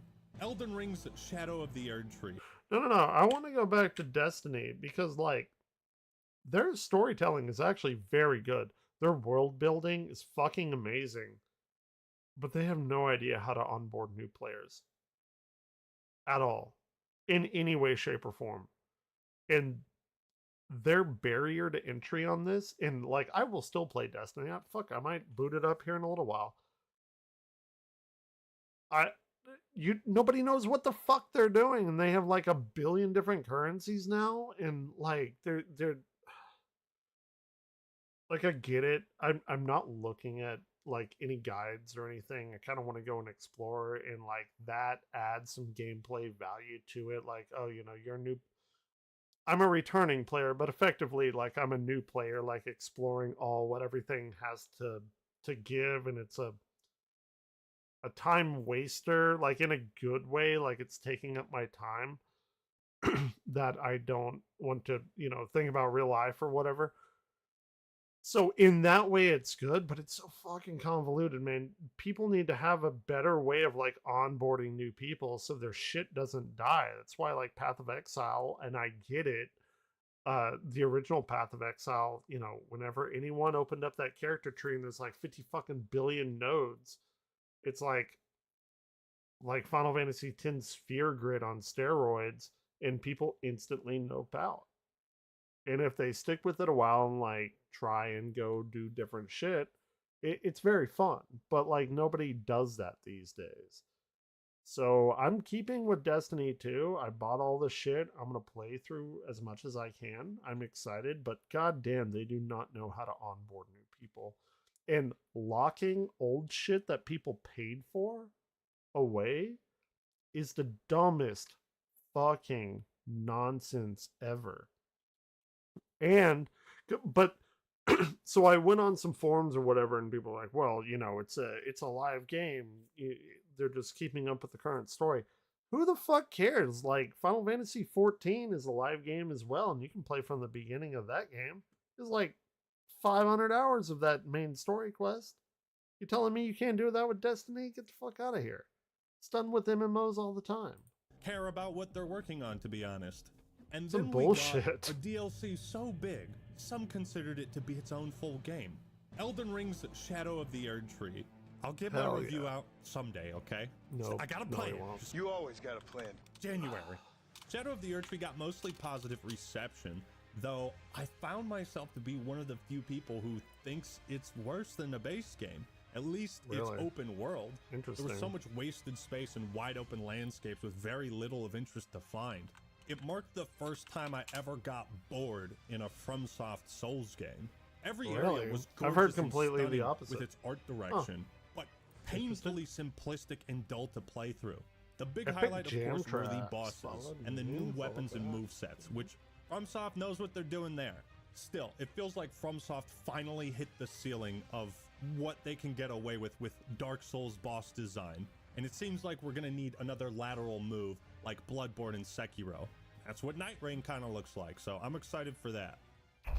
Night Rain is like this weird, like, battle royale kind of, like, I'm really goddamn interested in it. I don't want to hear anyone being like, oh, nobody takes risks anymore, because a lot of people are like super negative on Night Rain. And no, fuck that. They're trying something new. They've already proven themselves in the Elden Souls genre, whatever you want to call it, Elden Soulsborne genre. We don't need another game like that. We need something new, and it seems like they're trying something new to give to us, and I can't be angry at that. a lot of people are like shitting on it, but well, it's the internet, so fair enough. There's nothing. Thank you, Shen. Great. Was there really After nothing in hit September? its record-breaking Steam concurrent player count, I didn't expect anything else this year to top it. And then Black Myth Wukong came out. I haven't played it. Monkey Probably the won't video ever. game had the right combination of incredible visuals and an iconic setting. Leaning heavily into Chinese folklore, this game exploded in their native country. I'm not going to say I'll never play it. It showed a side of Chinese culture that resonated deeply with their people. And because of its massive popularity in China, Western audiences turned their heads and said, "What's that? Monkey game? 2 million concurrent players? Go back, I I'll want to check be it out." Monkey. Well, at times the game really does feel like a on-rails boss gauntlet littered with invisible walls. That's honestly kind of fine. If the combat is solid and the bosses are fun, then yeah, you know, keep Being linear does not mean it's a bad game. Like, what, why, how, where did people get that from? Super Mario Brothers, all of them, side scrollers at least, are linear. They're amazing. Super Metroid's linear. It's the most played game I've ever had in my life. Probably played like, fuck, I don't know, since the 90s, like 20,000 hours of that game. I play it like, I try to play it once every day. Being linear does not mean being bad. Like, I don't understand the mindset of people today. Keep it simple. Not every game needs to be like open world. Like Sekiro, the combat focused around one weapon type, the staff, but they really fleshed out the type of attacks and special moves you can use. That's good. Wukong won the Player's Voice Award for Game of the Year at the Game Awards, cementing its status as a fan favorite of 2024. That's great. So let me get this straight. You're saying Suicide Squad Kill the Justice League lost $200 million? That's nothing. Hold my beer. Here we go. Said Here we Firewalk go. Studios. Boom. You think you can waste money? 200 million? Pump up those numbers, kid. Concord doubled that, wasting $400 million on a live service hero shooter, not part of an established IP, with ugly characters that cost $40. All for a game that was playable for just 2 weeks. At that point, just burn your money. It's tough. Man. Like, It's why even tough. donate to charity? Just The Fire would provide more entertainment for people. Like, unironically, it probably would have. I, like many others, would have never played Concord. I love Marvel Rivals. I might boot up Marvel Rivals after this. I don't know what I'm going to play after this. Just it's going to be something. It's not about money. It's about sending a message. What was the message? I mean, honestly, what were they thinking? These are some of the worst character designs I've ever seen. I haven't watched the last two. Show that graphics ain't everything. You can have the most Maybe we'll highly detailed visuals that money can buy, but if you don't have a good art style, you know, people don't like looking at things that are ugly. Yeah. Apparently Concord's development. Big titties, big asses, dudes, super big ripped dudes, Giga Chad dudes with massive pecs and 8-packs and stuff. Yeah. Like, I get it. You want to, like, if you're going to play a role-playing game, like, you want to, some people enjoy making characters that look like themselves, but I'm going to be real. Most people don't. Most people want to be their, like, idealized versions of their self. A fat person generally does not want to be fat. An ugly person generally does not want to be ugly. Like, whatever. Was plagued with toxic positivity as leadership was unwilling to hear criticism or Not a act fan of on that. constructive feedback. It was a sort of, hey, Captain, we should sail around that iceberg. And nah, we're good. Uh-oh. I have no idea. And the worst thing about toxic positivity isn't the fact that, like, you're urging on people, like, yeah, it's going to be a great game or whatever. But that mindset does not breed, like, further growth and creativity. And what I mean by that is, like, if you compliment everything, like everything a person is doing, you're like, oh yeah, this game looks great, blah blah blah. you're never going to like get better. And I relate this to like, I'm a big like analog horror kind of fan thing, and I'll watch a bunch of different analog horrors. And they're all, not all, but 95% copies of like the Mandela catalog, for example. And you gotta call that shit out, man. Like, I get it. If you're just starting, it's your first game, whatever. Like, you imitate what you love. And that's great. It's probably going to be shit. Because what you love is probably something that everyone loves, and they've probably done a very good job at it. And you're going to create your own thing. And again, hundreds of analog horrors we've watched. And I'm like, this ain't it, man. This is Local 58. This is Gemini Home Entertainment. This is Mandela Cattle. Like, it's all very, like, really fucking derivative. But the issue is, you cannot be like, oh yeah, this was great, keep going. I call them out. Not that I could do any better. I'm just saying, like, hey, this is this, this is this. It's very derivative. These do these things better. Don't give up. Keep pushing. Keep growing. But, like, you can't be like, man, you did your best. Keep it up, whatever. Like, no, you have to give constructive feedback. And it's similar with this. Like, you just can't put out Concord, man. Can't do it. Like, it's fun, it's cute, it's like a test game. It's not like an $800 million game. Why Sony thought to give this brand new studio developing their first game a $400 million budget for a brand new IP and to charge $40 for a hero shooter about in a market twice as much marketing. I heard was 800 million. Could be wrong. All copies ended up being refunded, meaning there was no money made on anything. Yeah. Quite possibly the biggest L for gaming since E.T. the Extraterrestrial for Atari 2600. And Concord will remain a punching bag for years to come. Yeah. Star Wars Outlaws, another Ubisoft game that really didn't pique my interest because at this point, I and many other gamers were just kind of tired of Ubisoft's shenanigans. The weird price. It's like not even that either. It's hold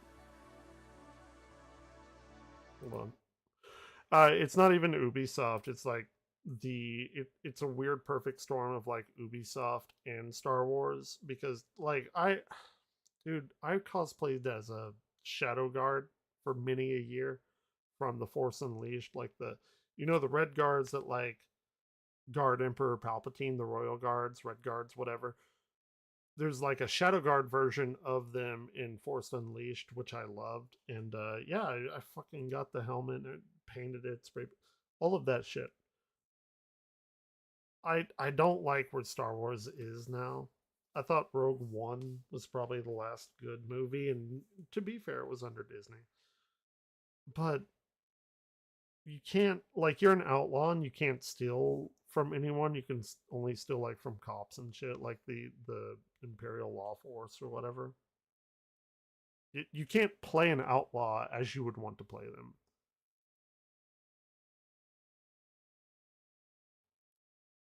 I don't. Different edition. Have you fucking pre-ordered yet? The gameplay looked decent, but I don't know. Third-person Star Wars shooter. I'll play it if it's like $10. Sure. On September 6th, ladies and gentlemen, the 2024 Game of the Year came out. Astrobot. Honestly, I did not expect Astrobot to win because I haven't played it. And I think it's one of those games that if you have played it, you know why it won. And if you haven't, then you're sitting there confused as hell as to why it did. I love that the devs tried to shout out Nintendo, and saying that, hey, there's a company that's kept 3D platformers alive. You know who it is, right? But they couldn't mention them by name. And I've had a conversation with my friend Darkus. I think we were both drunk at the time. But because he's played Astrobot and I haven't. I don't have a PlayStation 5. Nowhere in my mind and I grant you it's nostalgia, nowhere in my mind will Astrobot ever be like, could I imagine Astrobot ever being better than Final Fantasy? Get a game. Like, but he was like, oh yeah, it's really good. And I have no doubt it's good. Clearly, obviously, I've never heard a bad thing about it. But better than like that? I gotta play it at some point. My name. I don't think Sony would have liked that. Yeah, I played Astro's Playroom, which came with the PS5, and I thought it was pretty dang good. Sure. Even if it was more of a tech showcase kind of game. You know what? So is Wii Sports. Astrobot proves there is still a demand and a market for 3D platformers, And that's a genre awesome. which outside of love Nintendo 3D has platformers. really not seen much love over the years. Hold on. Wii Sports. Astrobot proves there is still a demand and a market for 3D platformers, a genre which outside of Nintendo has really... They have the Great Deku Tree in there? What the... not seen much love over the years, except maybe Ratchet and Clank. Sure. But I know I've a never certain played a Ratchet and Baron Clank. who would be happy to hear this news. Yep. If they No, weren't dead. Microsoft doesn't care about 2024 them. was a fantastic year for Warhammer 40k fans as we finally got Space Marine 2. Hell And yeah. what a major I hear it's standout it amazing. was. A fun arcadey third-person shooter that you can play with up to 2 buddies. It felt Hell like a yeah. throwback to Gears of War co-op. I had a blast with a campaign playing it with my buddies, and though I didn't spend too much time with multiplayer, sometimes it's nice to just play a game for 10 to 15 hours and then say, you know what? That was Yeah. great. I had my fun. I'm moving on. Exactly. But what I'm not going to play is Starfield Shattered Space, the first expansion. Remember Starfield? So I liked Starfield. As a person who has dedicated their life to astronomy and space and put my entire rest of my life in financial debt going to grad school and getting my degree and everything, I liked what Starfield did from a like scientific technical perspective of space. They rendered planets, they got like their coefficients of gravity right, and like their astronomy they got right. I liked it because of that. I also liked the fact of going and iterating on new worlds. Like I genuinely really liked the game. Fuck about that. And this Shattered Space, I heard was like pretty okay world. And they're cutting off. They added a buggy. Who the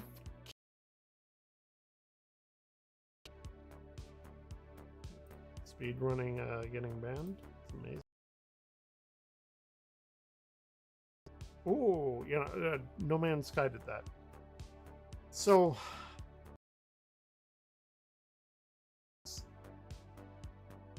whatever they wanted to achieve, they should have went with the aspect of like making new iterations of the universe different, because that's the one thing that's like one very unique thing that they've incorporated New Game Plus into the game with. And that I thought that was going to be what they were gonna I figured they'd add like hundreds if not thousands of new like iterations of the game to go and explore, and like how everything is different and everything. And that was a bad choice, and it seemed like a pretty low hanging fruit kind of thing.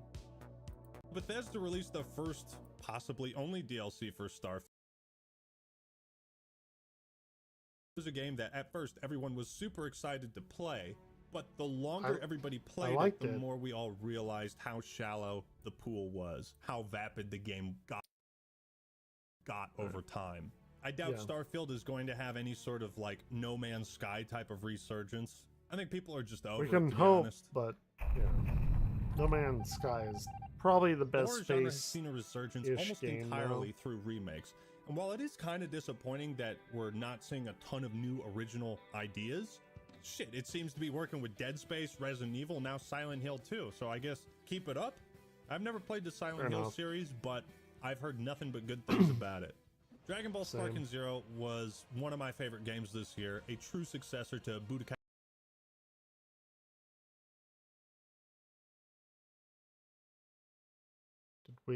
Did we lose? Tenkaichi 3, although it's not a game that's really been balanced. Or are we lagging now?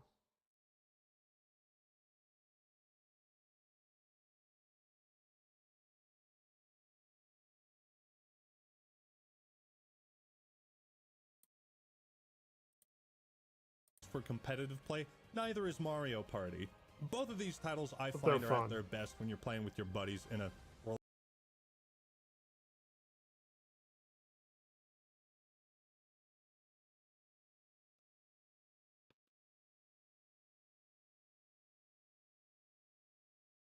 What are we doing?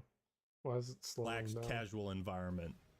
I'm still pretty mixed on Black Ops 6. My attitude towards the game has gotten significantly more negative after they started selling AI-generated cosmetics and pig slop. Like, something about that art, man, is just so disgusting. Dude, it looks like I'm rendering this on a goddamn potato. Why is it going slow now?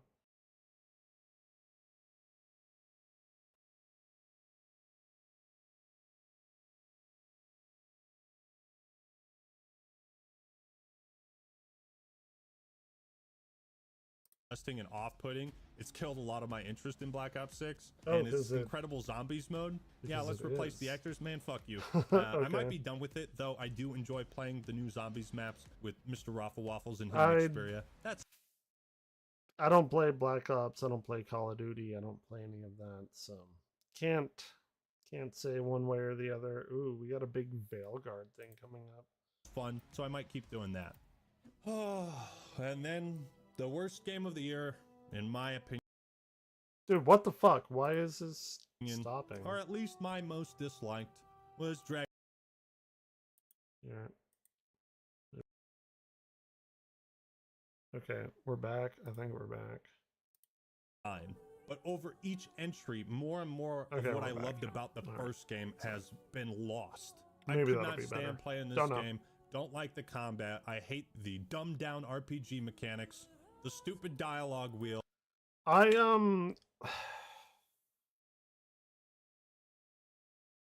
haven't played the game, so I don't know about the battle mechanics. I was totally against Final Fantasy 16's battle mechanics at first. I think they're very well done. I don't think it's a very good Final Fantasy like turn-based kind of game or even like super big RPG kind of game. But Final Fantasy 16 has definitely got its claws in me. The combat. I hate the dumbed down RPG mechanics. The stupid dialogue wheel, the talking protagonist, and it's wild that Baldur's Gate 3 is doing what Dragon Age Origins used to do, and succeeding to such a great degree. Veilguard to me was just like the final nail in the coffin that BioWare is truly cooked. Yeah. After Anthem and Mass 100%. Effect Andromeda, now Veilguard, they have needed a I will take up for Mass Effect Andromeda. I actually had a pretty good time with that after they fixed all the bugs and stuff, and I I got it. I think I played it like 2 years ago or something. I actually really enjoyed it because I went through the whole trilogy and then I was like, okay, well, I guess let's do Andromeda just because. And then when I got it and like actually played it, because I picked it up for like $5 at Walmart because they were giving them away nearly. It may have been even like $3. I don't remember. But like they hadn't fixed the bugs yet, and I hadn't played it since then. But then last year, when I went through all of them, like I genuinely enjoyed Andromeda. So like it's fun to make fun of the bugs, funny glitches and everything, but I didn't experience that after all the patches, and I don't know, it's pretty fun. W for a long time, and they just keep on taking fat L after fat L. I'm scared for the next Mass Effect. For is being developed during a war.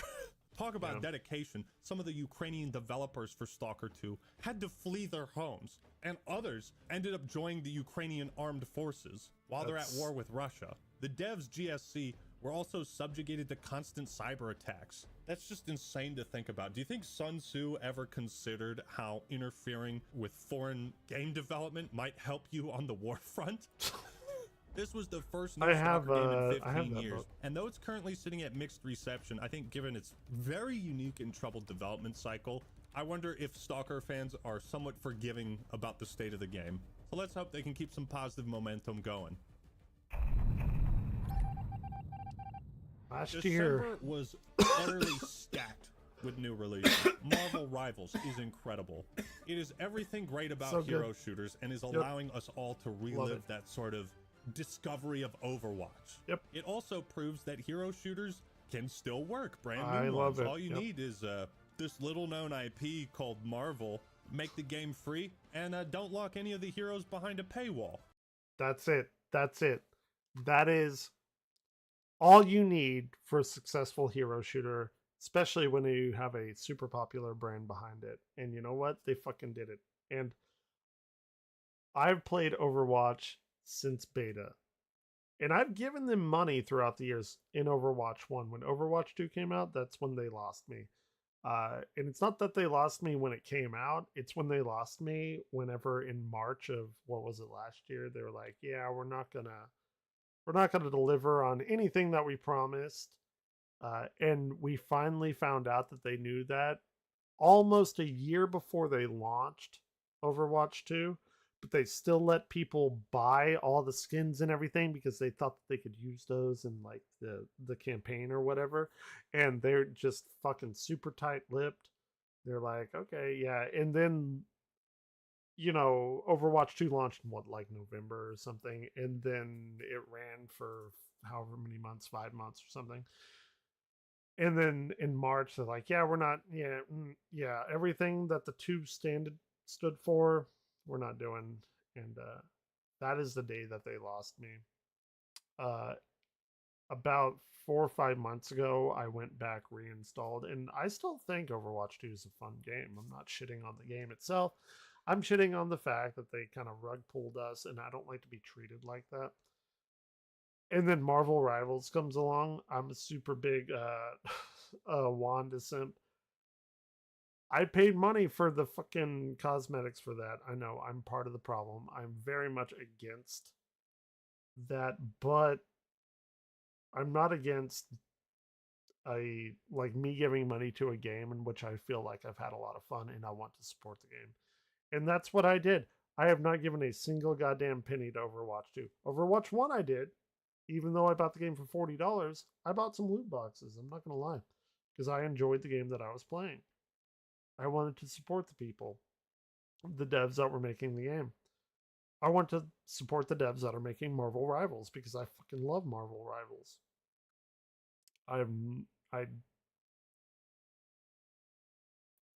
The only thing I can say about Overwatch 2, like the most telling thing, is that I wish Overwatch had died or Battleborn did not. Because I think Battleborn was the better game overall. Was it better than the initial offering of Overwatch? Debatable. But it could have become that. And it had PvE. It had all of your hero shooter mechanics. It had leveling during the matches to like outfit your characters and stuff. I wish Battleborn had become what Overwatch was. Not Overwatch 2, but Overwatch. But we're never going to get that. So, you know, Marvel Rivals is here. I will still buy some stuff from them because I enjoy the game. It's really simple, but extremely effective. I played the closed beta a few months ago, and one of my points of advice was, hey guys, make the heroes free and just charge for skins. You got to. It looks like they're doing that. And I got no problems with Marvel Rivals. At least not major ones. But stay tuned for a future review. While I'm still washing the awful taste of Diablo 4 out of my mouth, Path of Exile 2 came out. I believe in early access. I need to play it. But after I reviewed Diablo 4, I was told, gotta check out Path of Exile, gotta do it. And I just might be doing that soon enough.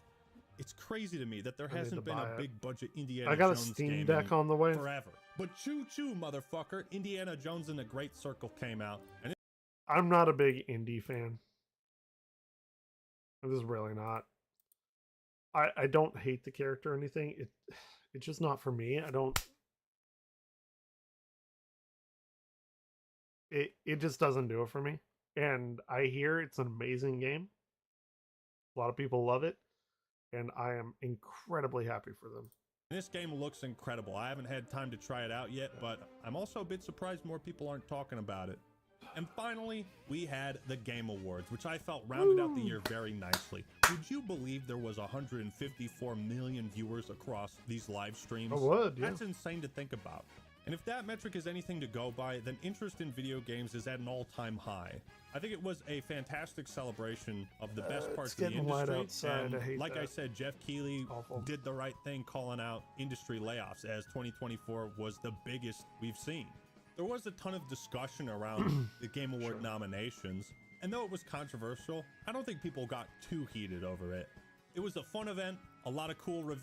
Nobody cares. Nobody gives a fuck about any of this. You know what we all tune in for? For some new reveals. Astrobot won. Am I pissed that Final Fantasy VII Rebirth did not win? Yeah, it's a little bit irksome. It is. It's a little bit irksome because I think Final Fantasy VII Rebirth is so fucking good. But I don't care. It's video games. Why do people give a shit so much about video? Give me a good video game. I play it. That's all that matters. All the extra bullshit around everything doesn't. We got good trailers.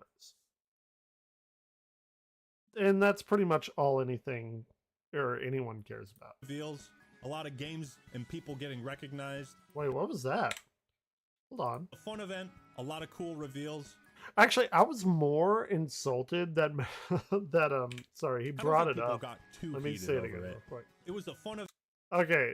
Most anticipated, like I knew everyone in their goddamn like grandma knew that Grand Theft Auto 6 was going to get it. But honestly, Metroid Prime 4 instant win. Nothing was close.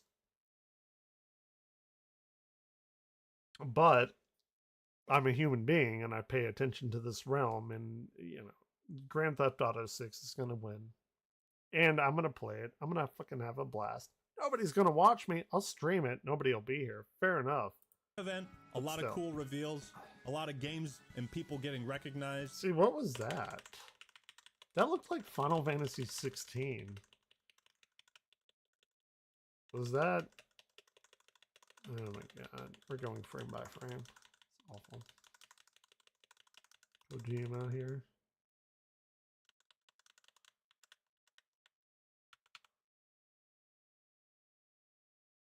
I don't know what that game is. It looks like Final Fantasy 16.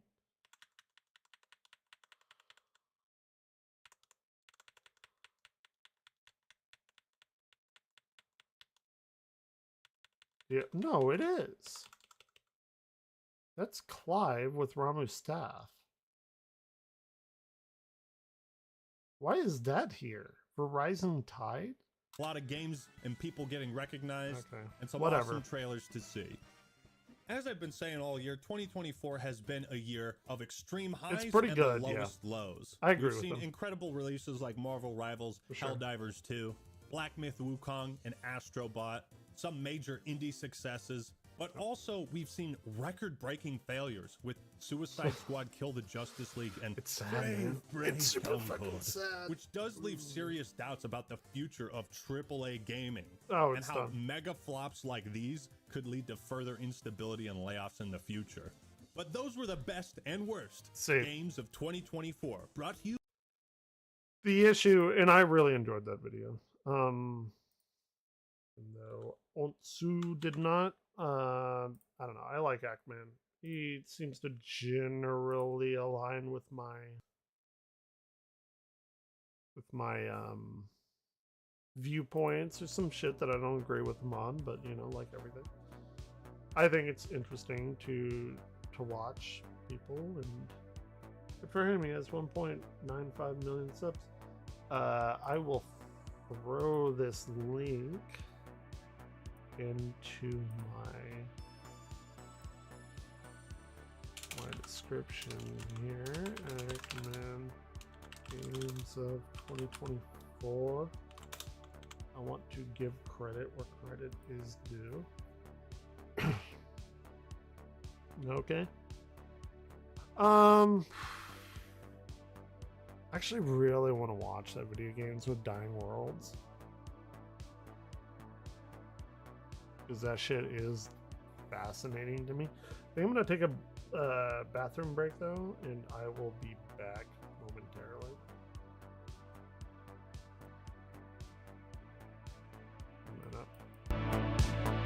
Let's leave you with a good old Vampire's favorite saxophone song ever. Not ever. It's very good.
Alright, I am back. Open up this other thing that needs to be drank.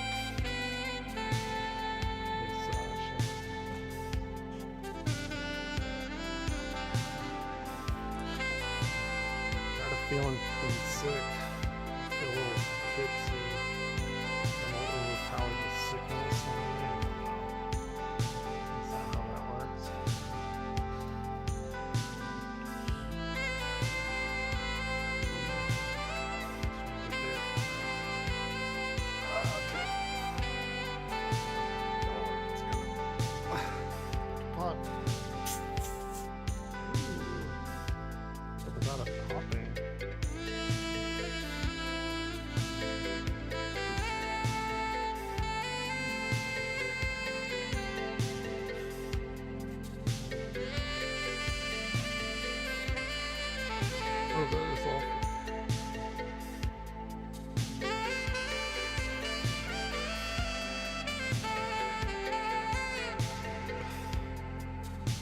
That's bad. That's very bad. Alright.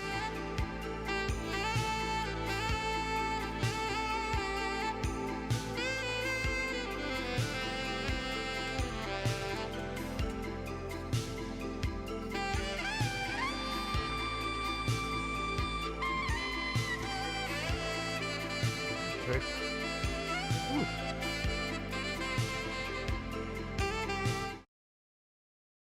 What did y'all sign up for? Welcome to the chat. Am I offline? There's no fucking way I'm offline, right? Oh. No. It's still here. It did not change my category though. To just chatting, I guess.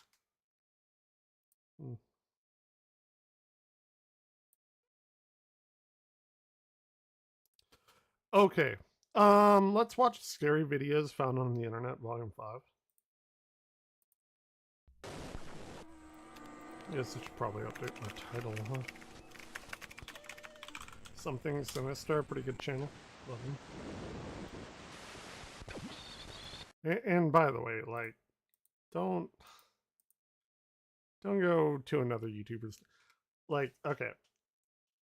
If you insult me, like, for what I watch or listen to, I don't really care. That sounds like a you problem and not a me problem. There are thousands upon thousands of other people out there to go and watch, and I don't really give a shit, like, how many viewers I have or don't have. I do this for me. So, like, if I start streaming for other people in whatever the way they want me to, that's not why I stream. So it's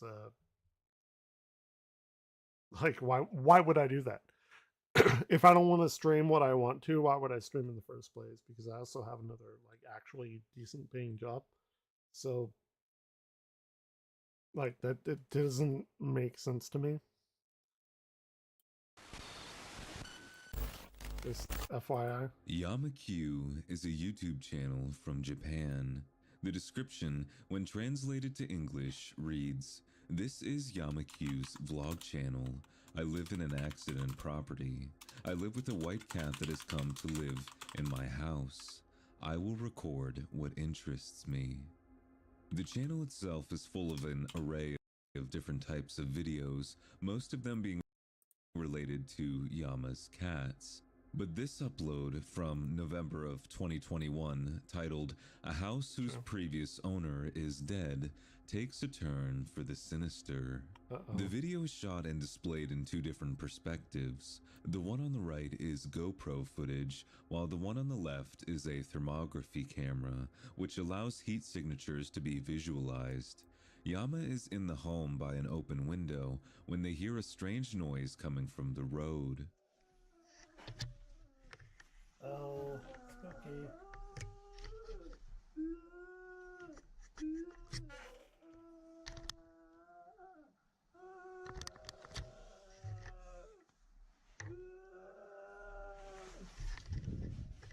Yama grabs a pot of boiling water before exiting the house and following the strange noise.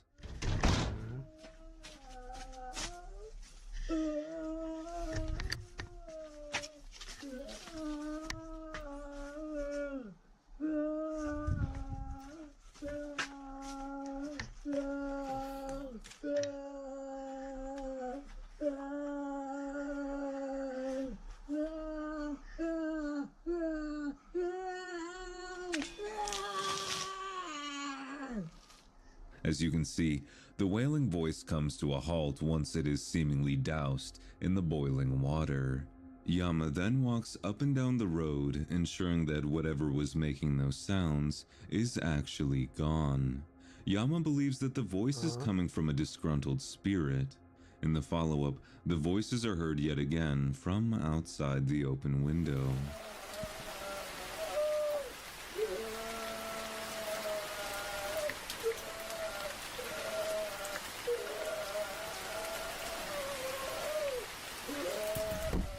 So what exactly is going on here? Well, Yama's ghostly encounters began on December 26, 2020, when they rented a cheap house for only 49,000 yen. What would ensue is near nightly visits from the wailing spirit. As of making this video, Yama's latest update was on... Dude, that's $311. That's a goddamn steal. Although... still though, like, for a month? $311? November 21st, 2023, and shows ridiculous. that the voices have quieted. I paid $1,000 more than that for where I used to Did live. Yama truly capture audio from beyond the grave? Nope. Or is this all an elaborate hoax? Some commenters speculate that the sound is coming from an animal in the brush, That's what I but thought. others are convinced that this is an act of the paranormal. Ooh, spooky. A yokai is another name for a ghost, demon, or supernatural being. The term originates from the same place this video takes place, Japan. In the video, a young woman is recording as someone or something invisible throws around spooky. cups and plates across the kitchen floor. Like, where's the energy coming from? Like, where's... like, the physicist in me is like, okay, where's the energy coming from? So, okay, you're gonna lift a cup. The cup has some sort of, like, potential energy, MGH, something like that. Just, like, rough balling it, and, like, what is doing that, and how, like... okay, so the ghost is, like, composed of, like, electrical and magnetic components, I would assume, you know, EMF reader and all that. So, like, how is it lifting it up? It, I mean, maybe, you know... maybe I just want some answers. I want some physics answers. Frightened by this, the young woman gets her roommate, who takes a closer look. The man is very confused as to why the kitchen is a mess. Oh, fair enough. He begins picking the cups and plates up before something terrifying appears behind him. Okay. And, like, how can they... do they just vibrate faster to get into, like, the realm of light that human sensing? Ooh, look, spooky. Spooky. It looks like the face of a pale woman. The girl behind the camera sees this and begins screaming. Finding any follow-up information on the couple has been difficult, but some viewers speculate the spirit to be that of a poltergeist, a specific type of ghost that interacts with the environment. We've all This seen would explain Poltergeist, why the dishes Carol have Ann. been tossed and scattered around the floor. They don't like people in their houses. Hi there. A lot of you have said that you find my content to be relaxing, which, given the subject of their client, not to mention I don't like with this. Morgan & Morgan, Sorry. by I visiting don't do the www.fredepit. ASMR bullshit. Dark Don't Ghost like it. Paranormal is a Don't like Russian it. I don't channel like ASMR showcasing shit. some In truly fact, I disturbing actively hate it. otherworldly encounters. Posted Posted in January. I normally don't skip like people's whatever, like their ads or what. I can't do it though. I don't like ASMR. I fucking hate ASMR. I don't like the mouth noises and all of it. I don't like the forced implied, what do you even call it? I just don't like it. Okay. I normally don't skip anything if somebody's gonna sell me Raid Shadow Legends for the 47th time. But if you're gonna do ASMR shit, that's nope. Sorry. January of 2021. If I were a regular watcher of this, like, and I wasn't streaming and whatever, I probably would have immediately clicked off. That's how much I hate ASMR. Real Demon in the Old House shows Dark Ghost returning to a haunted location. As the introduction of the video starts, Dark Ghost relays the significance of the house lies within an accordion. An accordion that, in a previous upload, played completely on its own. That's pretty dope. Accordions are wild. I've never even thought of getting an accordion. I have a lot of instruments, not an accordion. Committed to capturing yet another paranormal experience, Dark Ghost sets up his lights and cameras around the house. He's playing Phasmophobia It isn't long in real before time. camera 3 picks up something unusual.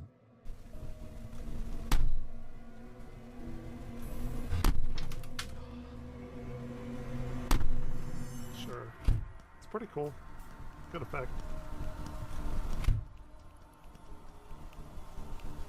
The fridge door is seemingly swinging open by itself.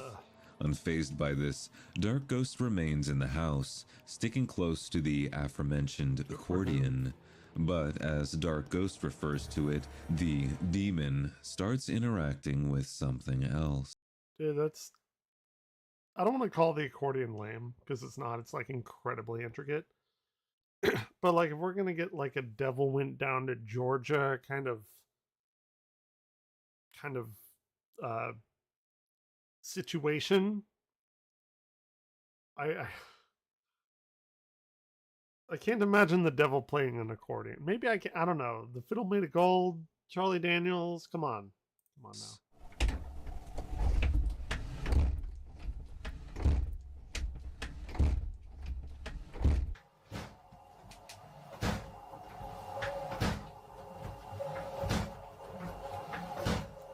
See, I think this ghost that's like slamming the door like in rhythm is probably is probably like trying to start a jam session, which would be totally cool. It's gonna be like the key signature. I can figure out the tempo myself.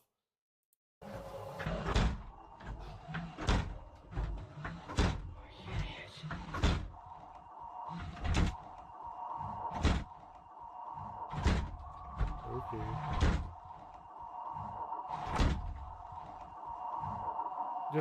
Do ghosts lose like 75 IQ points or something? The doors of a wardrobe can be seen swinging back and forth. Dark Ghost cautiously enters the room with a flashlight, catching the wardrobe doors in action. What is the red light here? Following this portion of the video, Dark Ghost sits on the couch for another hour and waits for activity. Ultimately, nothing happens, causing Dark Ghost to call it a night. As one commenter points out, given the activity of the ghost actively changing, it could be that the ghost is the spirit of someone who lived there prior and is going about their daily routine, unaware that they are dead, or... I too slam my door 37 times in succession whenever I'm going out of it. Going outside of my room. agitated that a stranger like Dark Ghost has entered their home in the first place. No one has seen Jeff Kessler since the last time he left for his solo camping trip. Jeff was reportedly staying in Bend, Oregon, a small town home to lakes, mountains, and plenty of woods. It seems like an outdoorsman's dream, but for Jeff, it would become a nightmare. Upon arriving in the woods, Jeff parks his car before setting up his tent. As the sun sets, Jeff settles in for the night, but is soon woken up by a strange noise.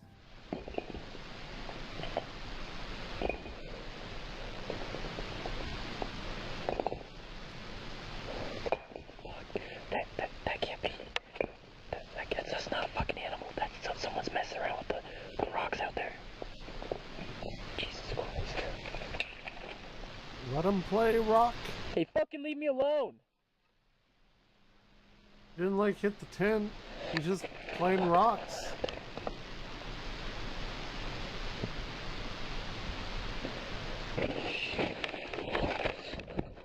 After seeing someone or something stick their hand through the flap in his tent, Jeff quickly flees into the woods. Unsure of where he's going, that's exactly how every fucking movie, like horror movie, starts ever. He soon becomes lost in the darkness. No shit. Left the fucking flashlight. Now I can't see a goddamn thing outside this night vision. Jesus Christ. Pretty well where done. the fuck I am. I think all of these fucking prick chased me off. Now I'm wondering. But, you know, fun stuff. Fuck.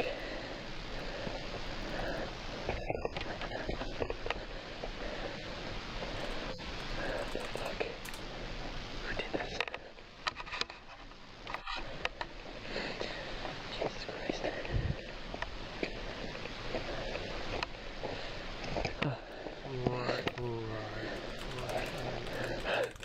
The video cuts away abruptly, but it's clear that Jeff saw something standing in the darkness.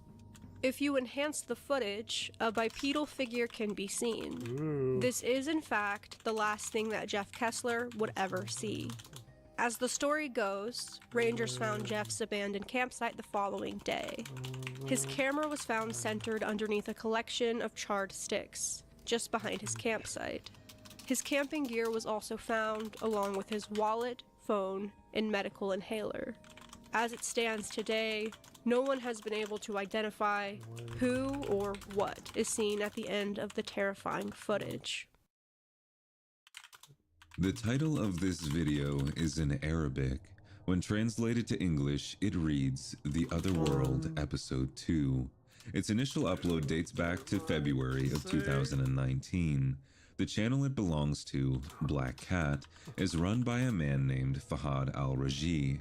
Fahad posts a wide array of different content, including ghost hunts. Like me. In the video, Fahad takes us through a dilapidated building. Everything is vacant, but with some signs of human exploration throughout the years. Sure, it isn't long before strange sounds catch Fahad's attention.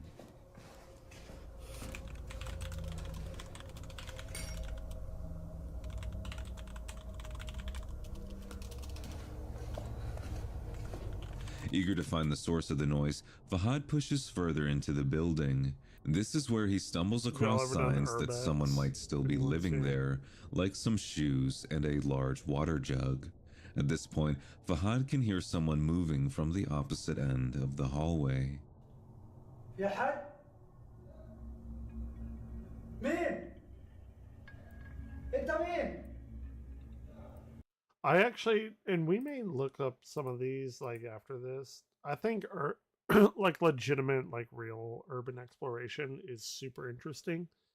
And it's also to me more terrifying because yeah, it goes to spooky and everything. Oh, you know, well, whatever. But like people will come up to like homeless people in these places, and that like is definitely real and far more horrifying to me than any kind of ghost, because those people can kill you. Like, you know they can. It's not a, oh, what if there was a ghost, what if there wasn't? It's like, oh shit, this guy's on meth, he's about to crack my skull open with a pickaxe. السلام عليكم. كيف الحال؟ أنت مين؟ هلا كيف الحال؟ كويس. مية مية؟ مية مية. ايش تسوي هنا؟ ايش تسوي هنا؟ انت ساكن هنا؟ انت ساكن هنا؟ انت ساكن هنا؟ ما في. نو سبيك عربيك؟ عربي ما في. نو سبيك انجلش؟ ني. ايش تسوي هنا؟ ايش تسوي هنا انت؟ شا؟ هذا مكان مهجور، بيت مهجور، انت ايش تسوي هنا؟ Like a guy that's living there. ما في. What's your name? He's got a What's weird your name? smile thing. A strange man descends the staircase and approaches Fahad. The man stares with a very unsettling smile and doesn't answer Fahad's question of who he is or what he is doing in the rundown building. The man then takes a reluctant Fahad on a tour of the building, leading him upstairs and showing him where he sleeps. Anxious by the whole situation, Fahad then asks to leave. He shakes the man's hand and thanks him before the man disappears back upstairs. Fahad luckily escapes. He continues to post content to this day. Many people watching the video have stated that the man is not entirely human and might instead. No, he's human. He's just down on his luck. Probably pretty drunk. Probably at that like drunken level where he's like, "Hey man, you know, you get in that like sweet spot, right? It's hard to stay in that sweet spot because you want to keep in that sweet spot, and then you start drinking shots or whatever. Or you let it go down, and you're out of it. And you're like, I'm tired or whatever." But he's definitely like probably in that sweet spot. Be a jinn. This is an Arabic. Who cares if he's a jinn, dude? He's like fine, you know, whatever. Not even a term for a creature that can sometimes possess the living as an act of revenge. Regardless, Fahad is lucky that the man he encountered wasn't dangerous, as the outcome could like have gone guy. much different. Pretty dope gin. 100%.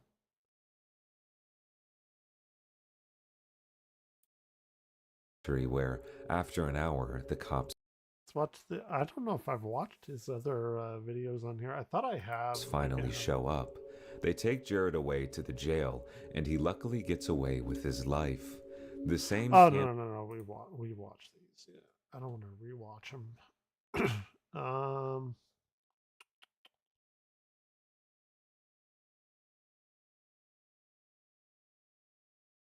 You can watch this one. 50 horrifying cases of lost media. This was 5 months ago, but I think I started and then didn't finish it or something. Ski resort town of Cavallisi, Italy, plummeted to the ground from 260 feet. It was caused when a United States military aircraft, which was flying excessively fast and too low during a low-altitude training mission, ultimately severed the cable that supported the cable car as it was descending from Mount Cermis.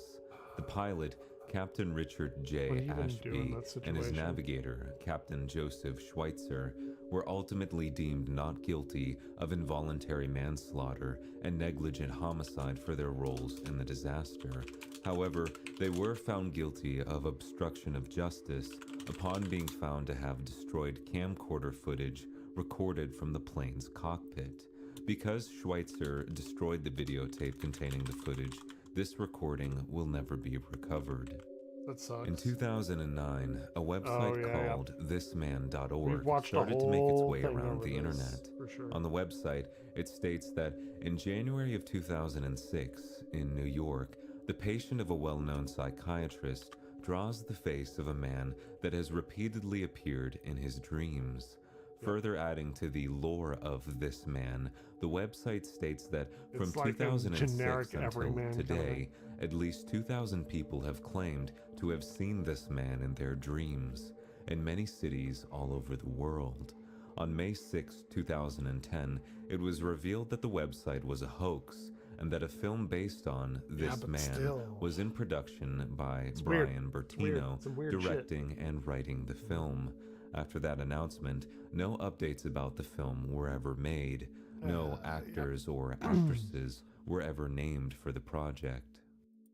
The World Meeting of Families is a gathering of the Roman Catholic Church that has occurred every 3 years since 1994. It is organized to promote the pastoral care of families, protect their rights and dignity in the church and in civil society, so that they may be ever more able to fulfill their duties. It is the biggest gathering of Catholic families in the world. The Fourth World Meeting of Families was held on January 22nd through the 26th in 2003. Pope John Paul II made an address about the meeting. It is said that the radio segment concludes with the statement, quote, January 22nd to 26th, 2003, love begins with your family. In the TV segment, it ends with the black screen and the logo of Fourth World Meeting of Families with the above-mentioned date. The TV and radio ads are known for their unsettling plot featuring domestic abuse. The segment begins with the sound of footsteps and a male voiceover saying, "This is the sound of the steps of shoes made by Italian leather," followed by the mother crying after being slapped with the shoe, with the male voiceover saying, "This is the sound of your mother who is a victim of domestic violence." Across the border is I don't really know how to like process that information that I got. a 1914 silent Mexican Revolution Western film produced by the Colorado Motion Picture Company. Directed by Otis B. Thayer, it starred Edmund Cobb and Curly Smith, a Texas Rangers lieutenant who encounters a gun smuggling operation across the U.S.-Mexican border and sets out to stop the rebellion from subsequently receiving powerful American weaponry and ammunition. However, the film is most infamous for a fatal filming accident which claimed the lives of lead actress Grace McHugh and cameraman Owen Carter. Footage of this tragic incident was confiscated by the Colorado Motion Picture Company, and it is suspected to have deteriorated or been destroyed over time. Albert Fish is a notorious American serial killer and cannibal known for the murders of many children. His actions led to him being branded as the most vicious child slayer in criminal history by the New York Daily Mirror. He was found guilty for kidnapping and murdering and sentenced to death by electric chair, which was carried out on the 16th of January in 1936. A few hours before his execution, Fish wrote several pages of notes that ultimately established his final statement, which his lawyer, James Dempsey, refused to release publicly. While Fish's letters confessing to the murders of Gaffney and Bud emphasized his twisted mind can be easily viewed online, his attorney revealed Fish had also written several notes in the hours leading up to his execution. Little is known about the... I have like a weird morbid fascination with people that are about to be executed. Like what's their... and there are a few videos, but like what's their final like 24 hours like? Notes contents, as Dempsey refused to release them, and they have remained locked away until present day. The Werewolf is a silent 1913 film directed by Henry McRae and released by Universal Studios, and based on the short story The Werewolves from 1898 by Henry Bogrand. It is thought to be the first ever feature film about a werewolf, and it is the first film in the Universal Monsters series. No copies of the film are known to exist, however, as all copies were destroyed in forgotten wardrobe fires at Universal Studios. On Sunday, April 10th, 2005, the Los Angeles Avengers hosted the New York Dragons in a Week 11 Arena Football League matchup at Staples Center in Los Angeles, California, with approximately 11,000 spectators in attendance. This game would go down in infamy as Al Lucas, a lineman for the Avengers, tackled Dragons return man Corey Johnson during a kickoff around 10:17 in the first quarter. Johnson's knee hit Lucas's helmet, and Lucas's head would be then hit by blocker Mike Horacek's leg, with other players forming a pit during the play. All of these factors combined crushed Lucas's neck and spinal cord, leading to an immediate loss of consciousness. The Wizard is a 1927 horror film loosely based on the 1911 novel Balaloo. It was directed by Richard Rasson and distributed by the Fox Film Corporation. It's best known for being one of the most sought-after silent films, along with London After Midnight. The film is about a professor named Paul, whose son was convicted and sentenced to death at the gallows for a murder he didn't commit. He then seeks revenge by creating an ape-like creature named Bala'u to kill his adversaries. Catching the attention of a detective named Murphy and a newspaper reporter named Stanley Gordon, they both investigate and save the two intended victims, being Judge Webster and his daughter, from murder. Speaking of, London After Midnight is a 1927 silent horror mystery film written by Todd Browning and starring Lon Chaney. The film is an adaptation of The Hypnotist, written by Browning as well. It is also one of the last major films to star Lon Chaney before his death on August 26, 1930. A remake of the film was produced by Browning in 1935, titled The Mark of the Vampire. The film follows Sir Roger Belfour, the head of a luxurious mansion, who is found dead alongside a suicide note. Professor Edward Burke, played by Chaney, is placed in charge of investigating the incident. Sir James Hamlin, Belfour's neighbor, was the last to see him alive. Naturally, Burke questions him and Belfour's butler, Williams. Burke's questioning leads him to suspect Arthur Hibbs, Hamlin's nephew, is the murderer. 5 years later, the mansion has become dilapidated and is now a subject of ill omen. The mansion is now occupied by an eccentric old man who goes by the name of Roger Belfour and a ghostly woman renting from Hamlin. Professor Burke is once again drawn to the house to investigate stories of vampires residing within. Unbeknownst to the others, the man is actually Burke in disguise. With the use of hypnosis and a fake setup of vampires, Burke tricks Hamlin into revealing that he was the one who murdered Sir Roger Belfour 5 years previously. Silent Hills was a cancelled horror game meant as a new installment of the Silent Hill series. The game was announced back in 2012 alongside Police Knots and various other games. On August 12, 2014, a teaser game was released on the PlayStation Store under the pseudonym 77-80s Studio. It was later revealed at the end of the game as the official teaser for a new Silent Hill game. The demo released in 2014 featured the player wandering around a strange house with no immediate references to Silent Hill.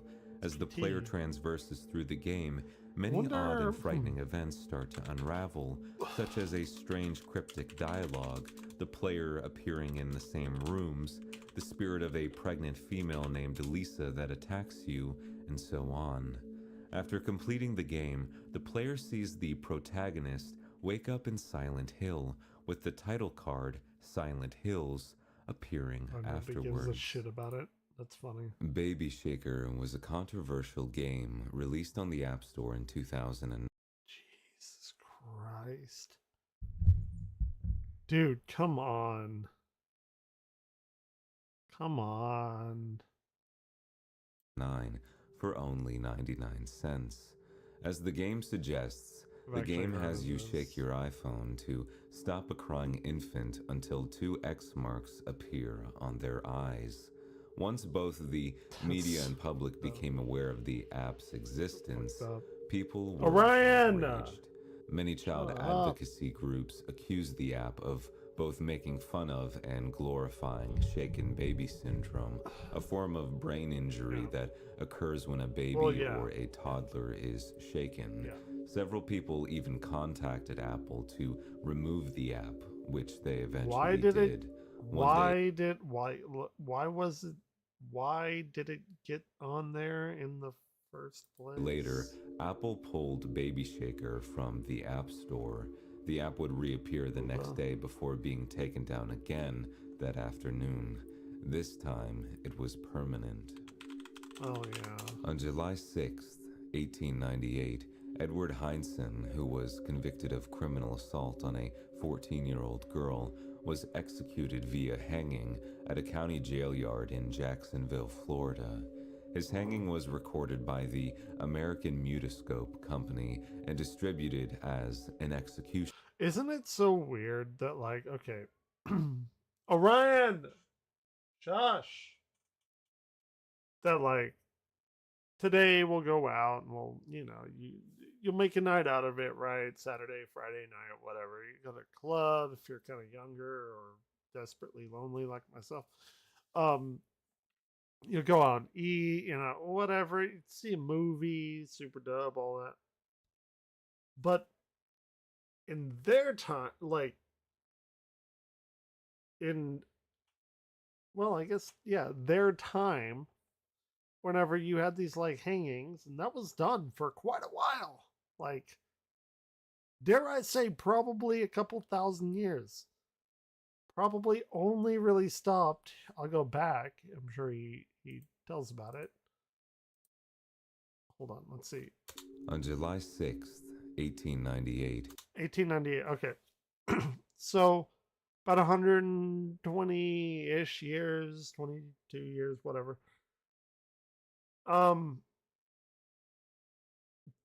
Going to the like public hanging used to be the thing to do. Hey, Billy's getting hanged today. You want to, go see him die, or like guillotine and all that. That was like their fucking like Marvel movie of the day. Or they're like, oh yeah, we got that hanging scheduled for today. You gonna make it, Bob, Cheryl, Sally? You gonna make some fucking like sweet potato pie or something? What do you? It's so wild. I would like to go back in time just to get the like, not even see the crazy shit, but to just get into the day-to-day routine of people and see what they have to go through. It's like, okay, I wake up, I'm on the computer, I do whatever, or I go to work and I'm on the fucking planetarium computer. What, all of that shit. It's all like computers and shit and movies and everything. It's just not how it was back then, and I think it would be super fascinating. I find that the most fascinating things about like let's say pre-1900s in the past, obviously it's not in the future, but it is like the day-to-day people and what they did, rather than these like big, like Abraham Lincoln, all the presidents, and you hear about these big super figures of like the great man of history or whatever is what they call it. I think the most interesting thing is the day-to-day people lives of what they, let's go see the hanging day, kids. You got Bill over there and 2 houses away. Edward Heinsohn, who was convicted of criminal assault on a 14-year-old girl, was executed via hanging at a county jail yard in Jacksonville, Florida. His hanging was recorded by the American Mutoscope Company and distributed as an execution and by hanging, becoming the second earliest known instance of a filmed legitimate execution. At least one complete mutoscope reel of the film still exists. On the 20th of September 2015, live auctioneers conducted a Potter & Potter Auctions public bidding of the reel, estimating its value to be around $1,500 to $2,500. The copy was eventually sold for $3,600 to a private collector. Really? That cheaply? I bought my Corrigan 3 for more than that. It was like $4,000 all said and done. Making it one of the most expensive mutoscope reels sold on the website. It's not like that no other copies are believed to exist, and no footage is publicly available. Oh. Cannibal Holocaust was a controversial Italian film from 1980. I've heard of it. The film tells the story of a missing documentary crew that was filming cannibal tribes in the Amazon. I know a little bit about this. The film aroused a great deal of controversy, not only due to its graphic violence, but due to the on-screen killings of live animals and snuff film allegations. So, fuck. I've watched a bunch of fucked up shit, right?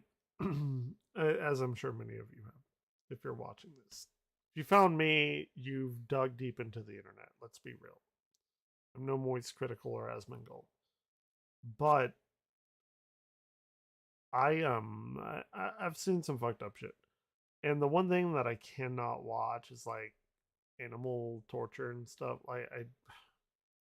The worst video I've ever seen is like this person who took their cat, and they caught him, by the way, and they put him in jail for a very long time in Mexico. But this person took the cat, like my cat, Orion. Hey, like my cat's my best friend, so like the guy put a cat like Orion. Come here.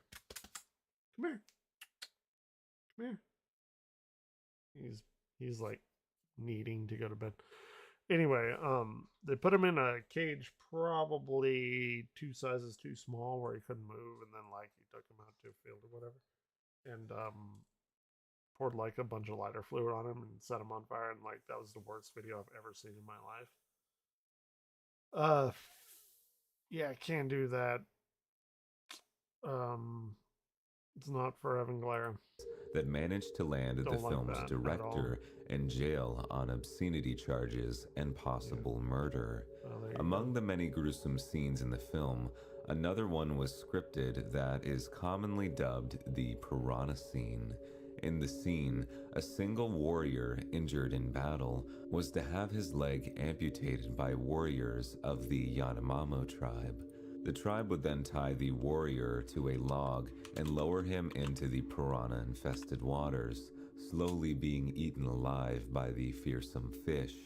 Filming for the scene did commence, but was never completed due to the piranhas being difficult to control, and the film crew... That's like a big misnomer of piranhas. Like, they don't really, like, attack like that. It just, for whatever reason, got embedded into modern culture. It's not like that. Piranhas are more likely to attack when they're threatened or their food sources are scarce, such as dry seasons. Yeah, and the fish that like swims up your dick hole and puffs out is not a real thing either. Whose underwater camera was malfunctioning. The scene was scrapped entirely, and only production stills exist of it. It was rumored that the scene was included in several obscure foreign video releases, but this was proven to be false. The whereabouts of the surviving footage, if any, is unknown. Leslie Van Houten is a convicted murderer. Hold on 1 second, I'll be right back. I gotta go take a piss. You can listen to vampires.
a member of the Manson family, led by none other than Charles Manson. From August 9th through the 10th, 1969, Manson ordered the Tate LaBianca killings, with Van Houten being involved in the latter. Manson, Van Houten, and several other family members were convicted for these murders and sentenced initially to death on March 29, 1971, which was later reduced to a life sentence. Manson remained in prison until his death on November 19, 2017, while Van Houten was That was in 17? You kidding me? Really? I thought that was like a year ago.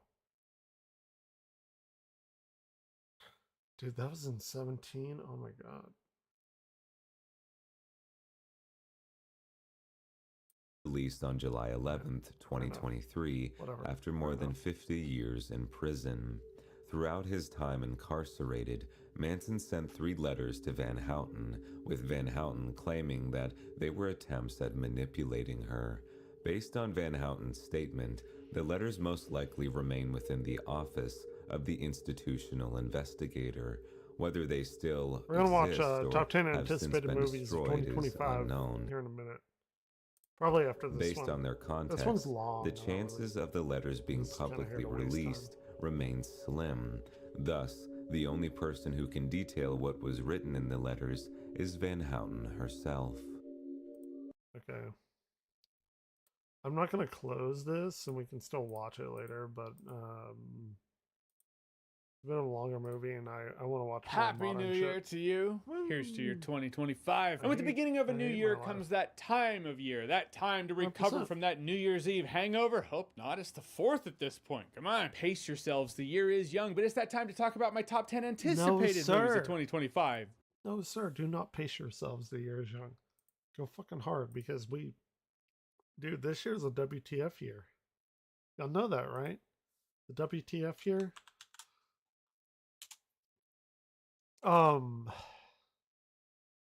WTF year is whenever a year's first day starts on Wednesday, so it's like Wednesday, Thursday, Friday. WTF?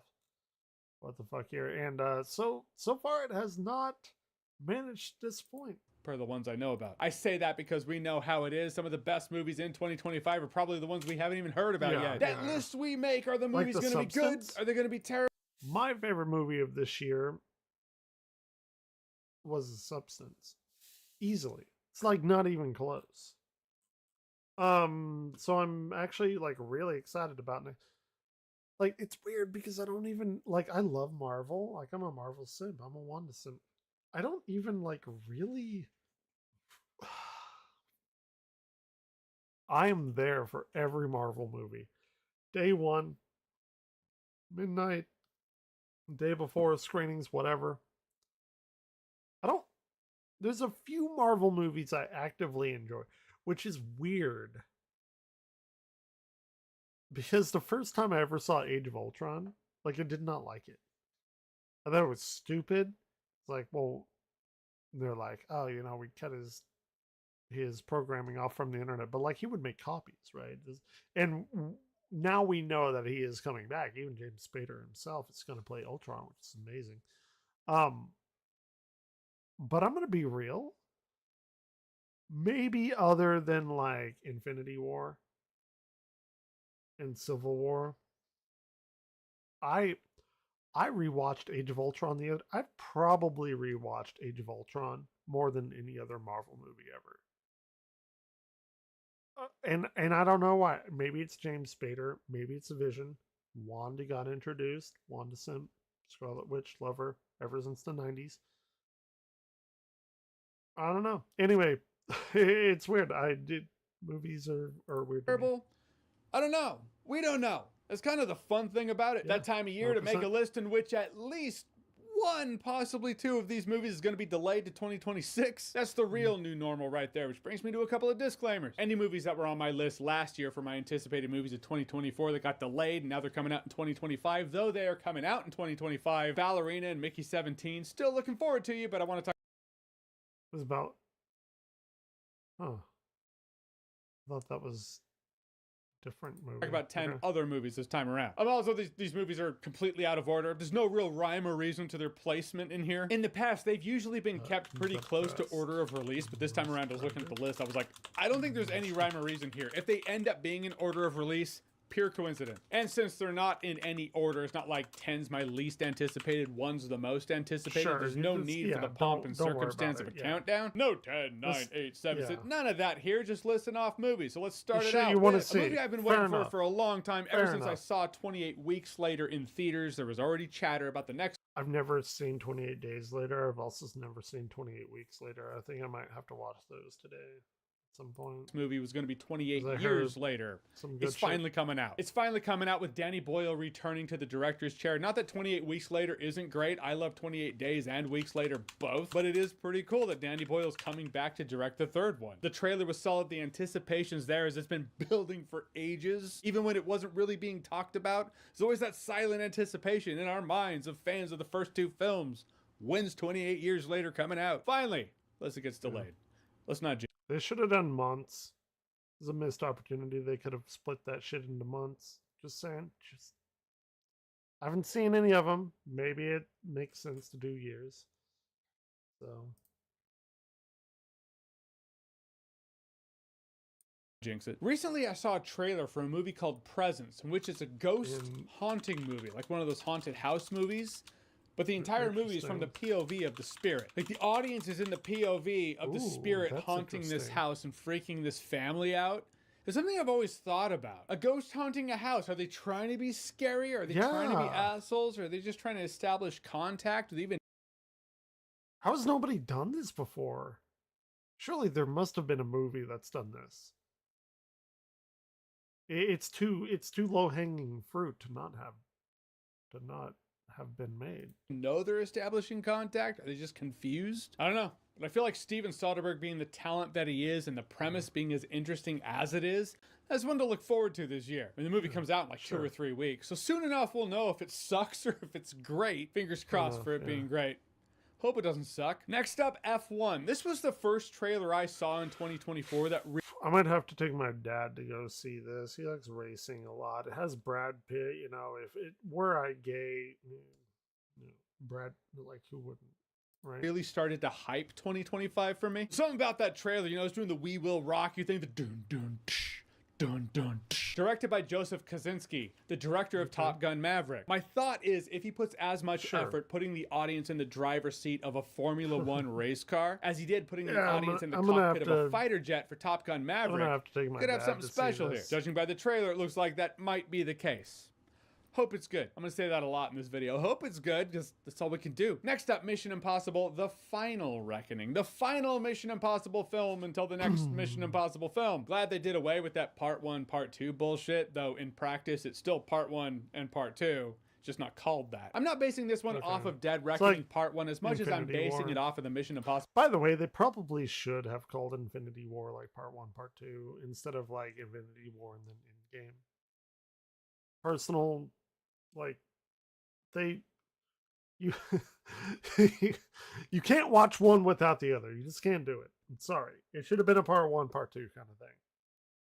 I think I'm justified in saying that.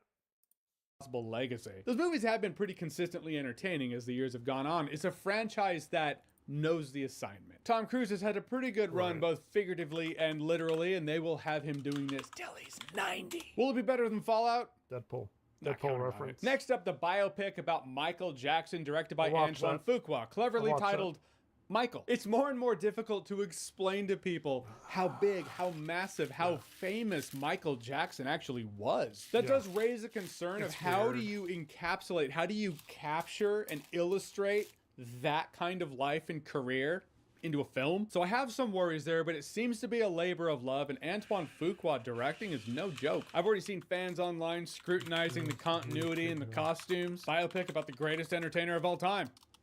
I can't not look forward to that. Next up, Superman. Okay. Like I said when I talked about the trailer, it's a Superman movie. How am I not going to look forward to that? Kind of like when. I say when because it is a when. The new James Bond movie, whatever it is coming out. I'm probably going to look forward to that. It's a staple It's a thing. It's that thing. Such is life with a Superman movie. I question whether or not James Gunn is the guy to bring me a Superman movie as I like my Superman movies. I feel like he speaks to a younger audience and my old man energy is all like Richard Donner forever. I don't care. I don't apologize for any of it, but hold on. Person I follow. How does he, without fail, get every single thing wrong? I want to wait. What are we watching? What are we looking at here? It's a little loud for me. I want to live in a world where humanity develops and utilizes technology so advanced that it would make Frank Herbert and Dennis Villeneuve envious.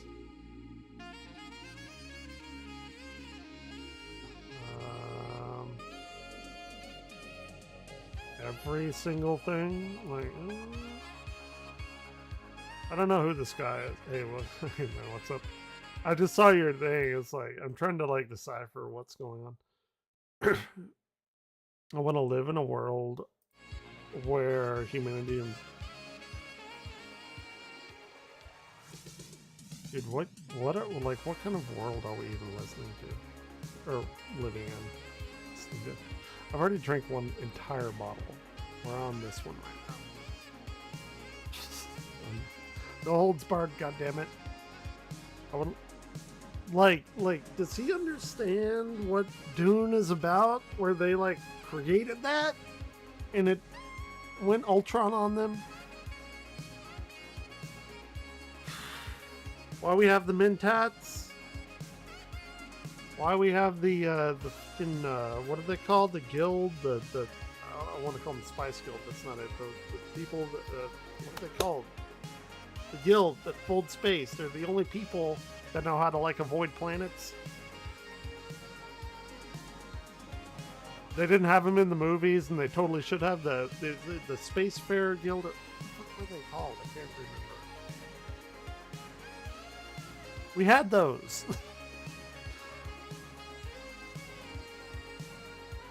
Anyway, sorry. Oh fuck! What's that called? Dune Space Guild. The Navigators Guild, right? That's what they were called, the Navigators. Spacing Guild, Guild of Navigators on rare occasions. They're the fucking. Those are like humans. Yeah. That's like that part is the one thing we were missing from the new Dune movies. And I know why they didn't put them in there. Like, I get it. But they really should have. They really, really should have. I mean, if you're going to go big dick out on the table, you should have put them in there.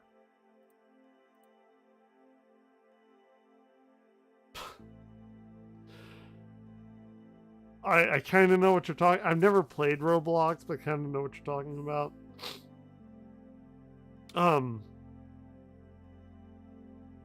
Have you watched? Have you been watching the new one? I haven't yet. I've actually heard like pretty okay things. I'll watch it anyway. I don't give a shit if it's awful or great. But like I really like the like the thinking, what is it? The Thinking Machines War or whatever. Like,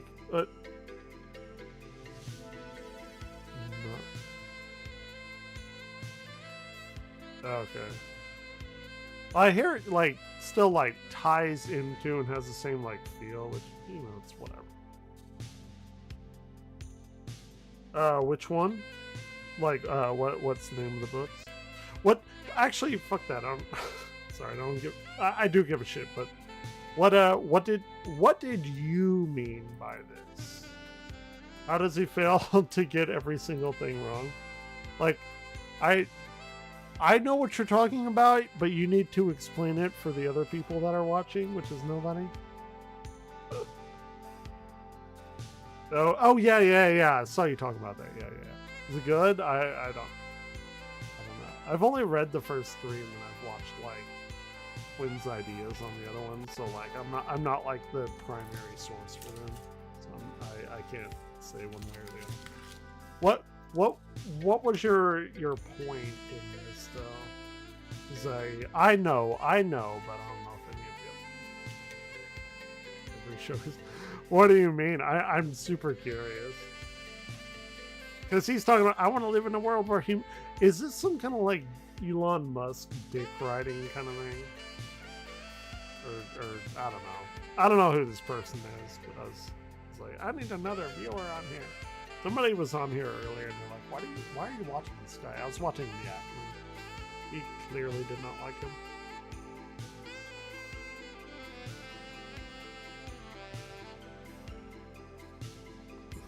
Oh, is it really? Oh shit. Is this the guy?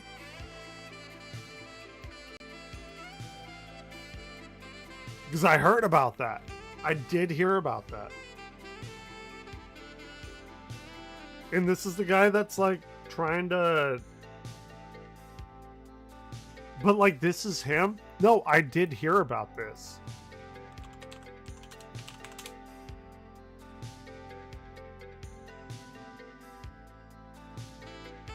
Oh my god. I'm so glad you posted this. Oh shit. I didn't know his name. I had just scrolled along and I heard about this Elon alt thing. This is so fucking funny. Because he is such a little bitch going around. He's like, oh, everyone's making fun of me on my own platform that I spent $40 billion on and it's only worth like $3 billion. Oh, I am so happy you posted this. Dude, Elon is the How can you take that seriously? Elon is the embodiment of hello fellow children. He is. Or kids. Hello fellow kids. Right? So you got mugged, huh, Mr. Donaghy? And you caught the guy who did it. Good for you. This is Elon. Len. Tracy is helping me. By the way, 30 But I Rock can see how you went there. I have a criminal skull shape. Len, Commissioner Kelly and I are friends. We have competing columns in Irish Arguments Weekly, America's Only, All Caps magazine. But Ray hasn't returned my phone call, and I know that you were once a police officer. I was part of a special task force of very young-looking cops who infiltrated high schools. How do you do, fellow kids? What? I'm glad. This is so classic. You know what? Good for him. Have you ever seen Boardwalk Empire? It's like one of the best shows ever. Nobody talks about Boardwalk Empire. Everyone's like, oh, Game of Thrones, 1 through season 5 or whatever. Boardwalk Empire, great throughout. If you like, fuck, what's his name? Him. God, I'm so sad. I've drank a bottle and a half of champagne. But still, Boardwalk Empire, if you haven't seen it. Sent a photo 8 seconds ago. Oh, yep. I saw this. Grimes left the king, like, what?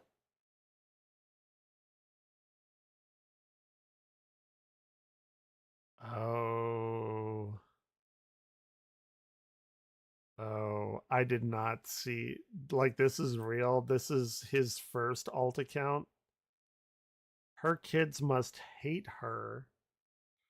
They probably want to spend all their time with Mr. Tesla. A, no.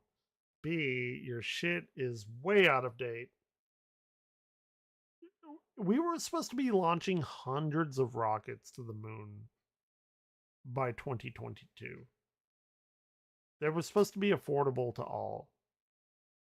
And we were supposed to have the Hyperloop. You remember the Hyperloop?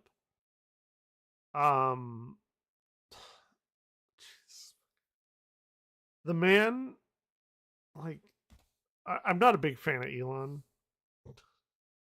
Yeah, exactly. He has all these like, oh yeah, the self-driving cars. Well, we've all seen what happened. So this is a WTF year, right? Like the year started on Wednesday, Thursday, Friday, WTF year, and we've already had 2 acts of terrorism. And you know what's funny? You know what's funny about that? I don't even care. Nobody like actually cares. We're like, yep, this is another day on the old United States watch. What time is up? It's act of terrorism time. Jesus fucking Christ.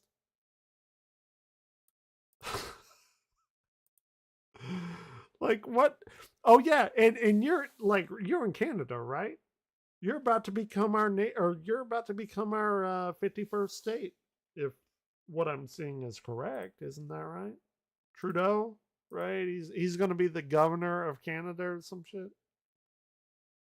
And you know what's fucking wild?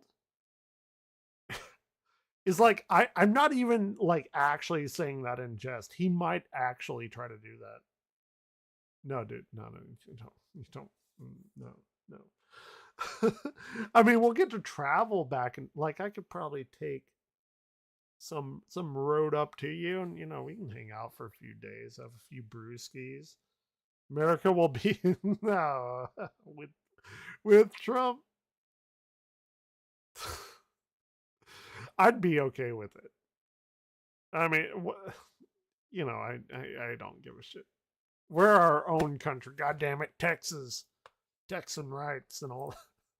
Jesus Christ. This is going to be a very, very interesting 4 years. And people are not going to like it whenever he deports. How many? 4% of our entire like workforce.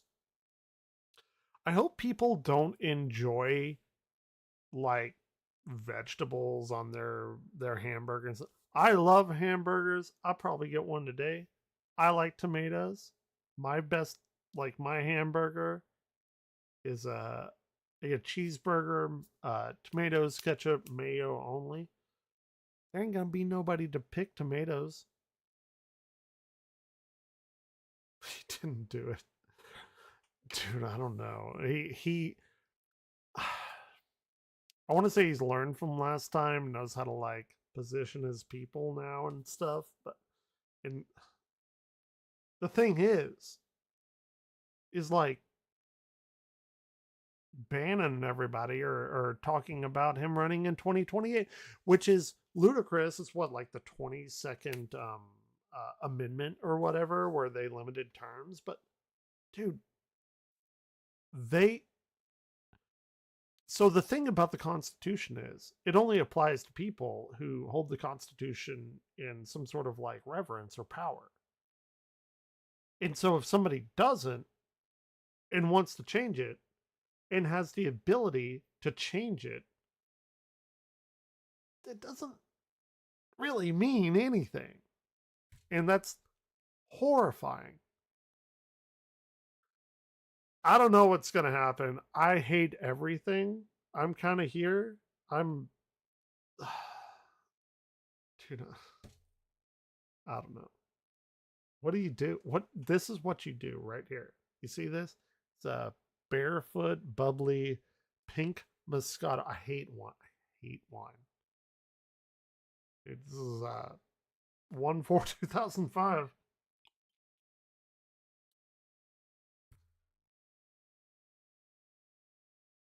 I don't like being here any more than anyone else does. Oh, what is this? Yeah, this is part 2. You've met me at least. I absolutely hate wine. This is not my last choice, but it's my only choice. And I still have like bronchitis. If that sounds like really weird, I have like really fucking shitty bronchitis right now. But woke up at 5 and was like, okay, I should probably stream or whatever. I had to go piss and yeah.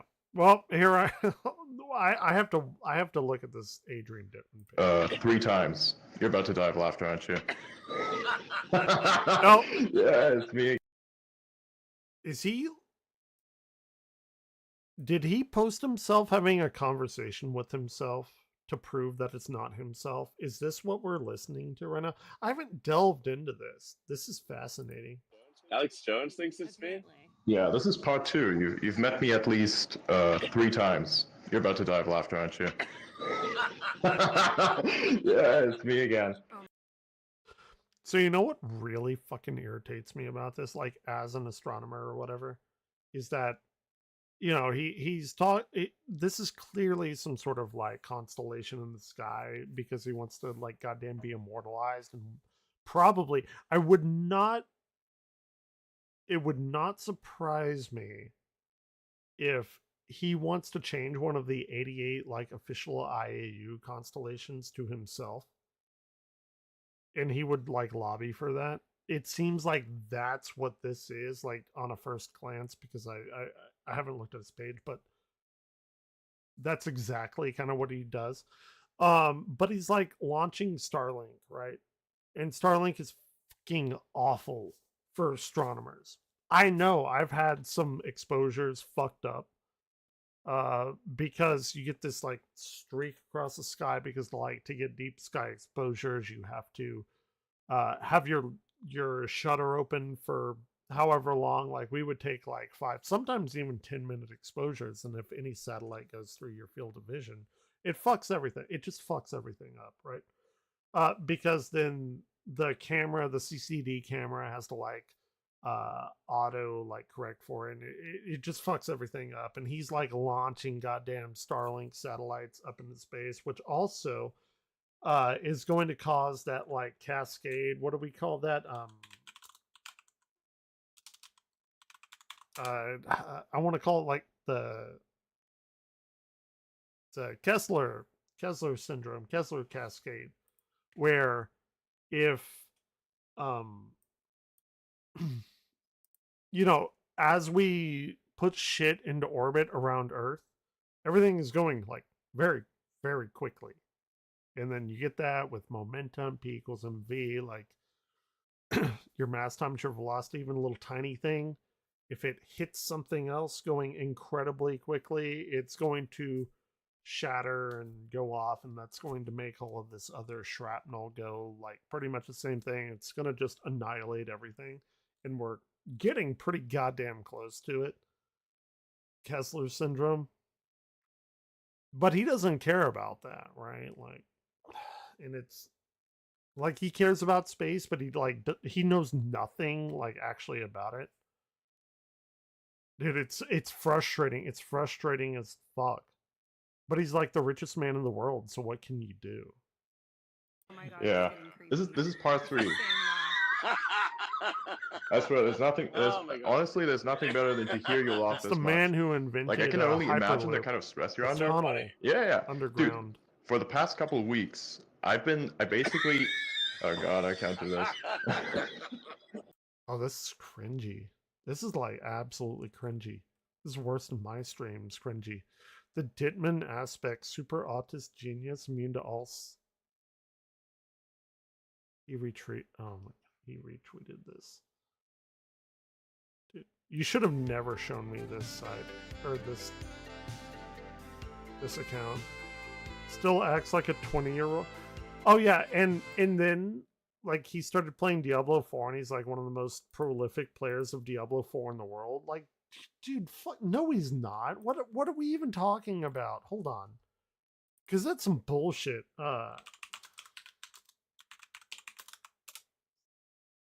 Like the guy has a billion companies.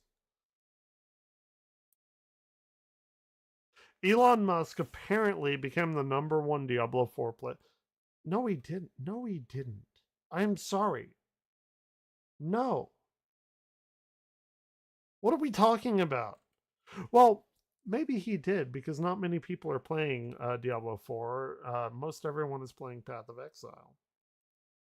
I remain somewhat baffled as how this happened. Elon is a known Diablo grinder, but to this level, not only how does he have the time, but how is he doing it?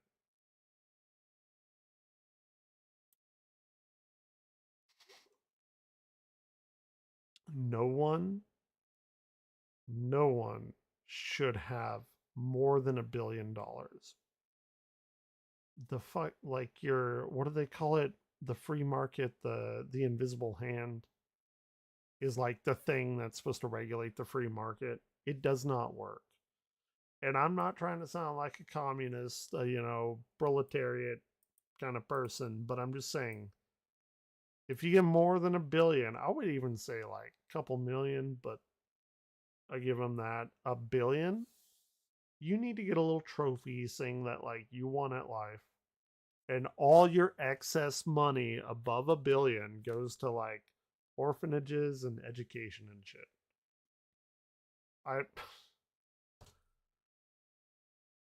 I guarantee you, I fucking guarantee you, if I got a one-on-one with Elon Musk because he thinks he's like the super genius or whatever, if I asked him how to like, I don't know, differentiate x squared plus x plus 3, like first order, like very basic, like Cal 1 problem, he couldn't do it. Guarantee you he couldn't do it. I'd bet my entire fucking savings on it. But, here we are, right? You should have never shown me this. Oh, look, you did the yeah, that's what I was talking about earlier. This is... Did you see... Have you seen my favorite thing? Where he introduced the Tesla car, and he's like, oh yeah, we made this new like armor shielding, armor glass or whatever. Yeah, I've watched this a million times. It's still fucking hilarious. Franz, could you try to break this glass, please?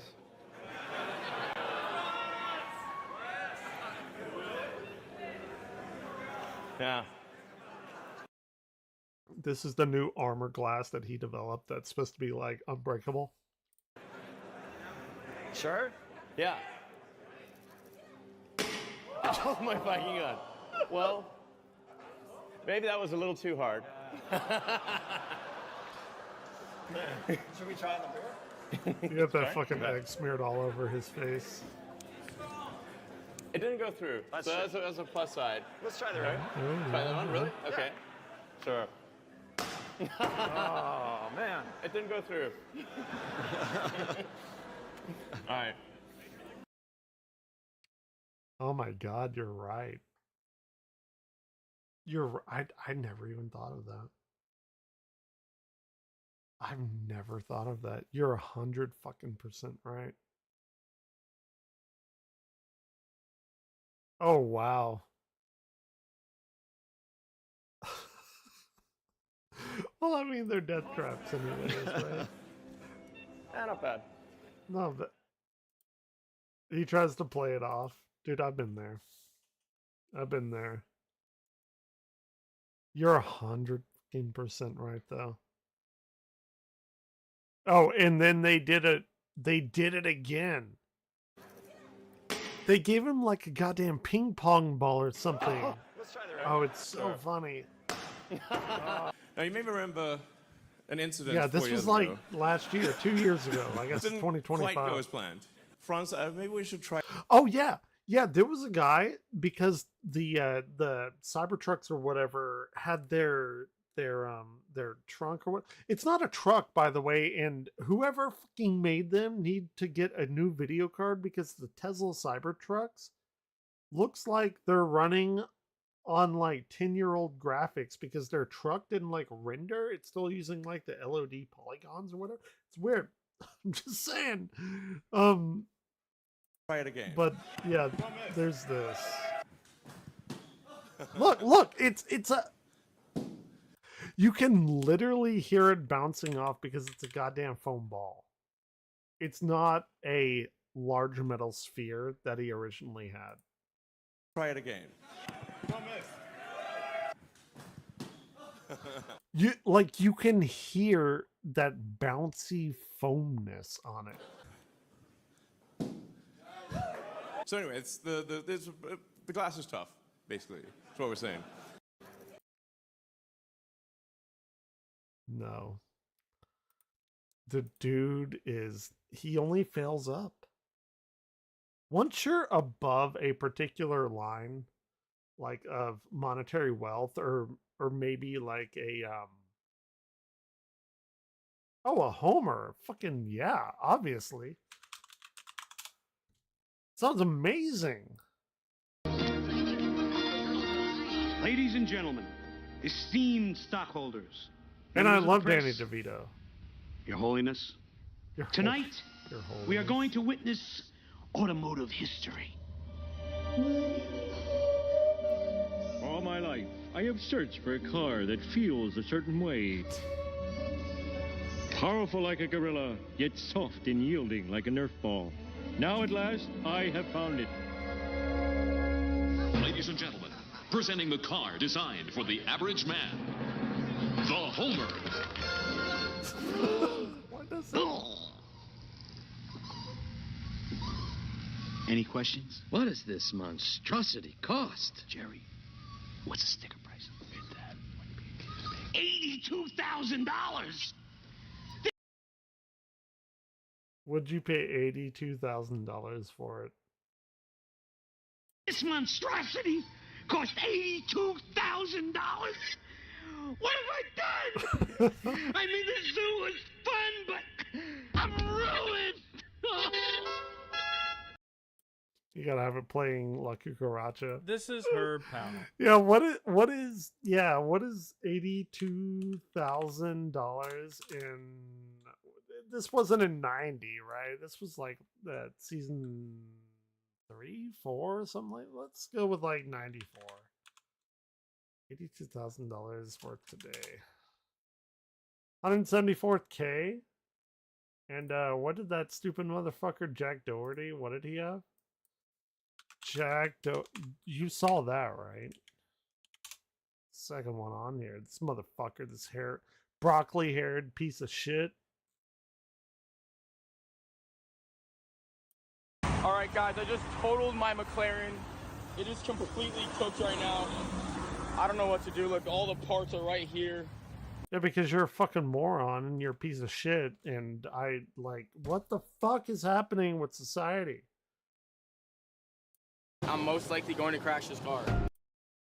Okay. What does a McLaren cost? How much did Jack... Oh! Oh! No! No! No! Yeah, you fucked up. It's physics. 200,000? The Homer is less than the car that he bought. Oh, fuck.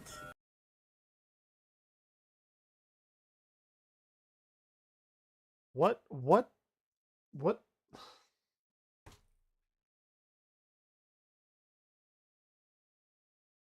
What do you even do when some motherfucker like this can just throw out the money for a car like... It's not even a good looking car. Like, I don't know what a McLaren is. I don't. But like, what the fuck is this paint job? All right, guys, I just totaled my McLaren. And this person clearly hasn't even taken like 8th grade science in physics when you're taught. Like, you're taught a little bit of physics. But dude, this is not a merit-based society that we have. Or you have, or any like established country has.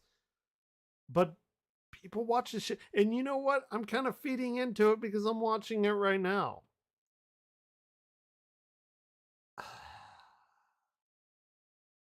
I don't even know. Oh, no. My car. Oh, shit. Oh. That's so stupid. And what were we even watching? I don't even... Oh, yeah. We were watching the most top 10 anticipated movies. Then you posted that, and then I go to you. Because I had a person earlier, I was watching like an Act-Man video, and the person's like, do you want to be him? Why are you watching him? It's like, dude, I don't know. He's talking about the video games of last year. I just like what I like. He like went off. I don't know. It's weird. It's weird that people come in here and like, oh, he's so stupid. You should watch this other person's. Like, maybe, I guess I will. But that's not like I don't care. Like I like to watch what I like, and I will watch what other people send me, like you, Super Shade, because you like come here like fairly often, right? Like there are people that will come in. They're like, "Are you? This guy is fucking shit ass, fantastically awful. You should watch this guy." I'm like, why would I do that? Anyway, that trailer did get my curiosity and my wonder. Like, I wonder why you would get your Superman jacked only to hide the muscles under a baggy suit. But I do want to see how the movie plays out before I bitch about the suit too much. I want to see it in action. That said, new Superman movie. Hope they don't fuck it up. Not Next a big up, Superman guy. Frankenstein. Guillermo del Toro is making a Frankenstein movie that I will call Frankenstein from here out, but I know. But in the same way, I might be making this comparison because Robert Eggers' Nosferatu is new, still out. The best Guillermo del Toro film is Pan's Labyrinth. I think we can all agree on that. In theaters. But in the same way, I heard, oh, Robert Eggers' Nosferatu, and I was like, that's perfect. Guillermo del Toro. I'm going to see that kind of the same vibe. I think he's perfect to direct a Frankenstein movie. What can I say? Also looks like 2025 is the year we have to choose our Frankenstein. And they're probably going to be wildly different monsters, so to speak. Not to put too much of a pun on it. But yeah, Guillermo del Toro does Frankenstein. Okay. That's making this I didn't list. know Next any up, of this. Edgar Wright has a new movie coming out this year, and it's The Running Man. Most of us know it as the classic Arnold Schwarzenegger 80s action flick, but that movie's actually based... No, dude.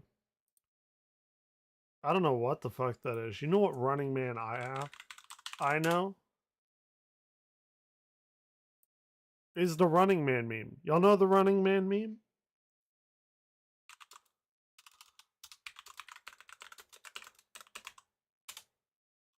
I love the Running Man meme. Where is it? Compilation. Let's go compilation.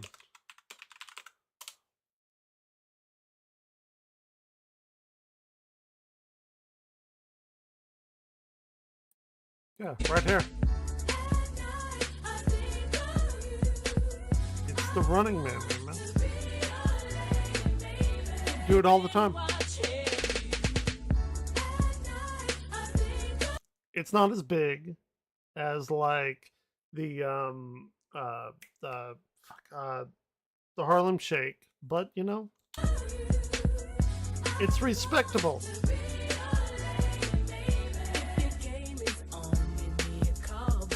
And My Boo, pretty dope song.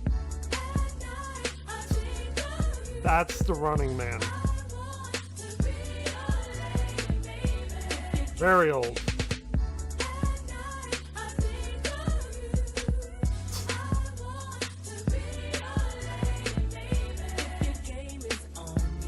What? Dude.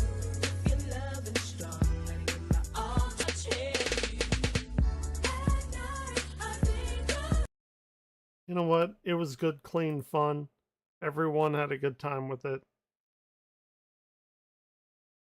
Not anymore, though. That was the old YouTube.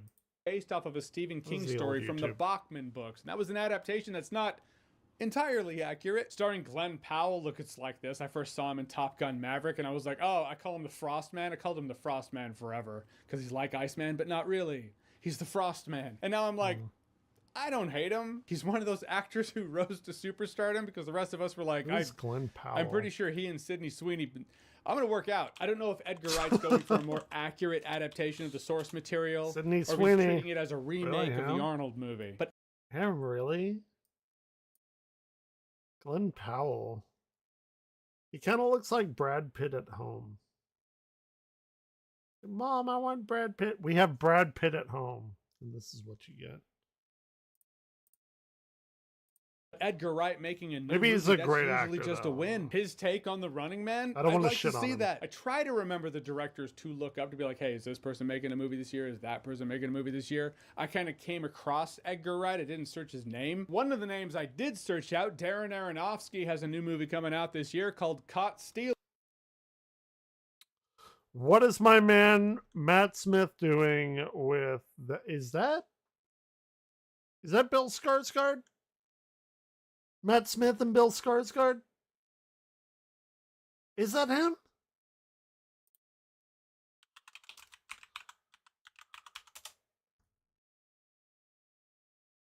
I think it might be him. What is this movie called? I think it's coming.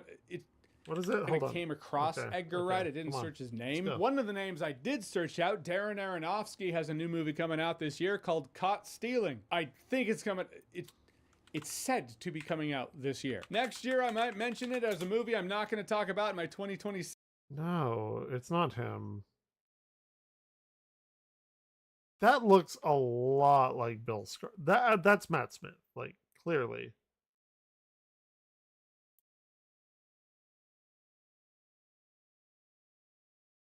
Austin Butler to star in Sony's Caught Stealing adaptation. Okay, that completely tricked me. 6 anticipated movies, because that Caught Stealing movie, though it was delayed, I talked about it here in 2025. I don't know. I've heard very little about it. That does make me nervous. It wrapped production not too long ago, but it's Darren Aronofsky. I feel like he can edit the shit out of that thing great. in pretty record time. Pretty good. Google search says this. Burned out ex-baseball player Hank Thompson unexpectedly finds himself embroiled in a dangerous struggle for survival amidst the criminal underbelly of 1990s New York City, forced to navigate a treacherous underworld he never imagined. Directed by Darren Aronofsky. What is that mohawk? Picture I saw had Matt Smith. It's probably the picture right here. I don't know until I start editing this thing, but it should be. Anyhow, yeah, looking forward to that. And yeah, this next one, here I am. A walking cliche. Avatar, Fire and... It'll be dope. It'll be dope. I don't like whenever people... I don't like it whenever people are ashamed of the shit that they like. It really fucking bothers me. Like, it really, really bothers me. I don't like it when people especially say it's my guilty pleasure. Right? Like, oh, I like this. This is my guilty pleasure. I used to say that. Mostly about, like, music or whatever. But saying that something is your guilty pleasure is like admitting to you that, like, society has just shit on you, and you're being like, well, I like this movie even though I don't conform to normal society. And I just completely disagree with that. If you are excited about Avatar Fire and Ash, which I am, I didn't even know it was called that, but to be fair, whatever. I enjoyed the other two.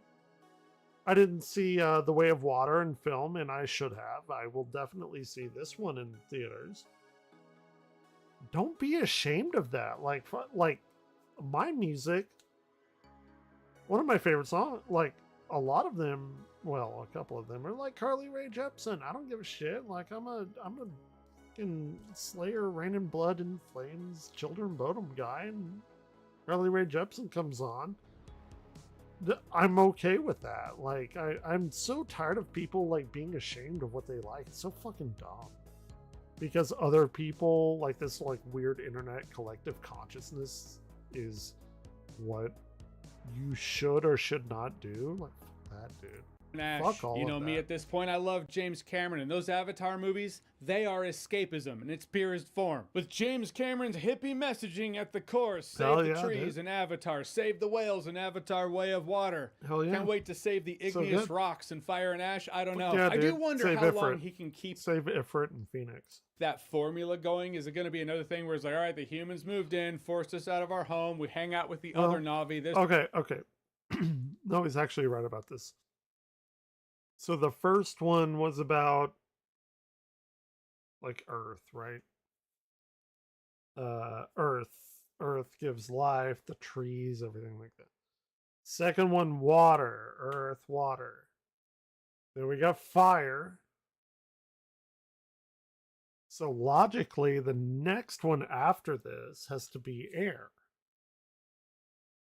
And then we can move on into whether he's going into, like, Chinese symbolism with, like, the fifth element of like metal, I believe. or we could go into this weird like light, dark kind of thing. Regardless, this time volcano people, and we learn their ways. Sure. Rinse and repeat until we're done with this, till they're 90. That runs the risk of getting repetitive. Only a 100%. slight concern at this point, because I kind of get it. The reason Way of Water did it, because it was like, yeah, that other Avatar movie that was a while ago. First year of me doing YouTube videos when a while did Way ago. of Water come out? A while ago. Yeah.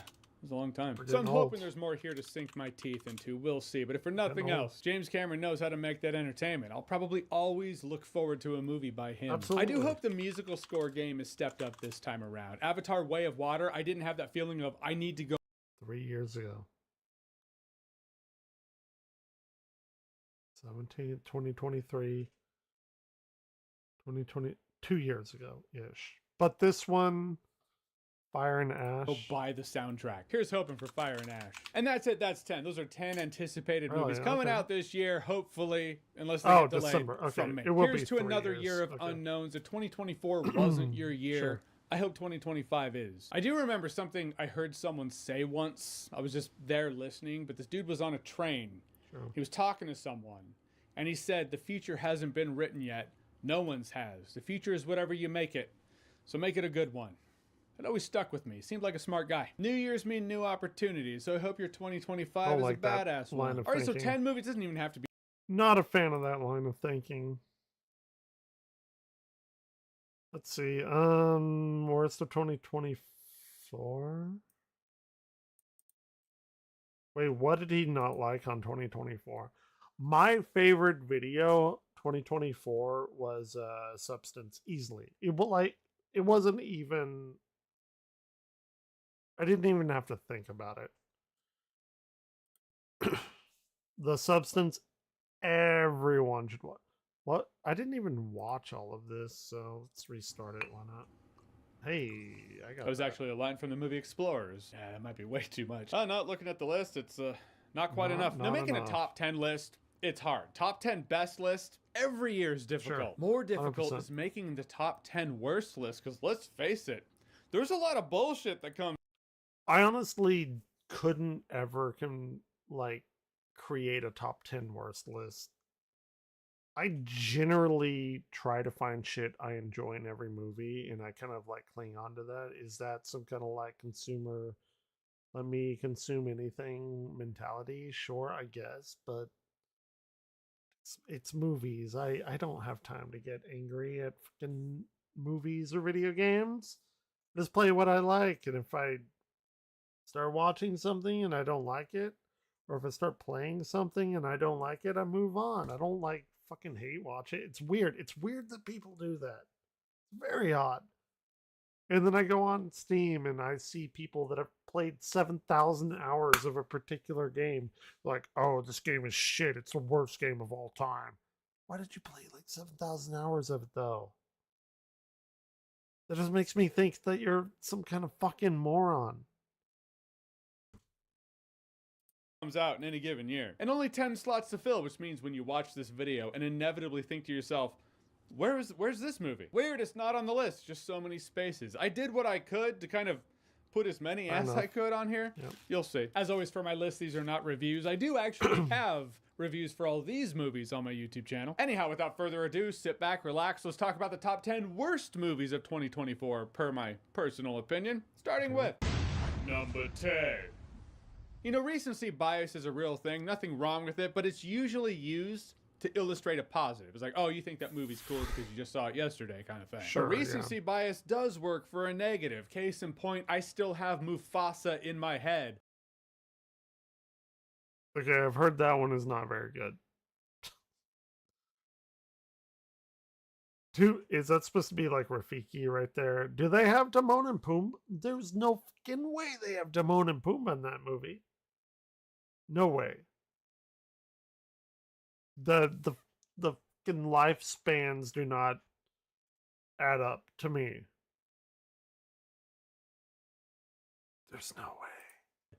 as a massive waste of time. I should stand a little over here so you can actually see the poster I put there. Continuing the trend of useless, forced live-action Disney remakes. It's not actually a remake, it's a prequel. It's also not live action, so there's that. It's a prequel no one asked for The Lion King that The Lion King never...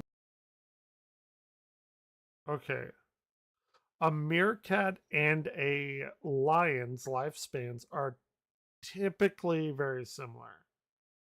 10 to 14 years. Lionesses living up to 16. Rarely living past 12. Fair enough. So, and I don't know, I'll have to watch it, I guess. Timon and Pumbaa, Timon, a meerkat, is also that kind of span. But you couldn't have him being part of Mufasa, who is clearly a cub here and coming of age. Let's say, like, I don't know when the puberty of lions are. Let's just say 6 years, right? Like halfway through, whatever. Probably less than.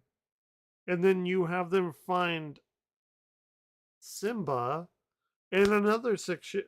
Like, they should be dead when Simba grows old and fucks Nala. Like, what a...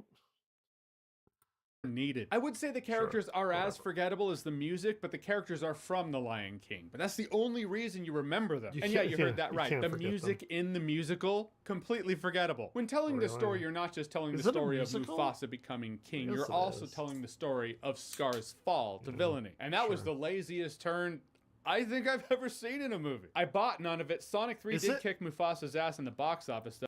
I liked Sonic 3. Sonic 3 was super dope. Highly recommended. It's good, stupid fun.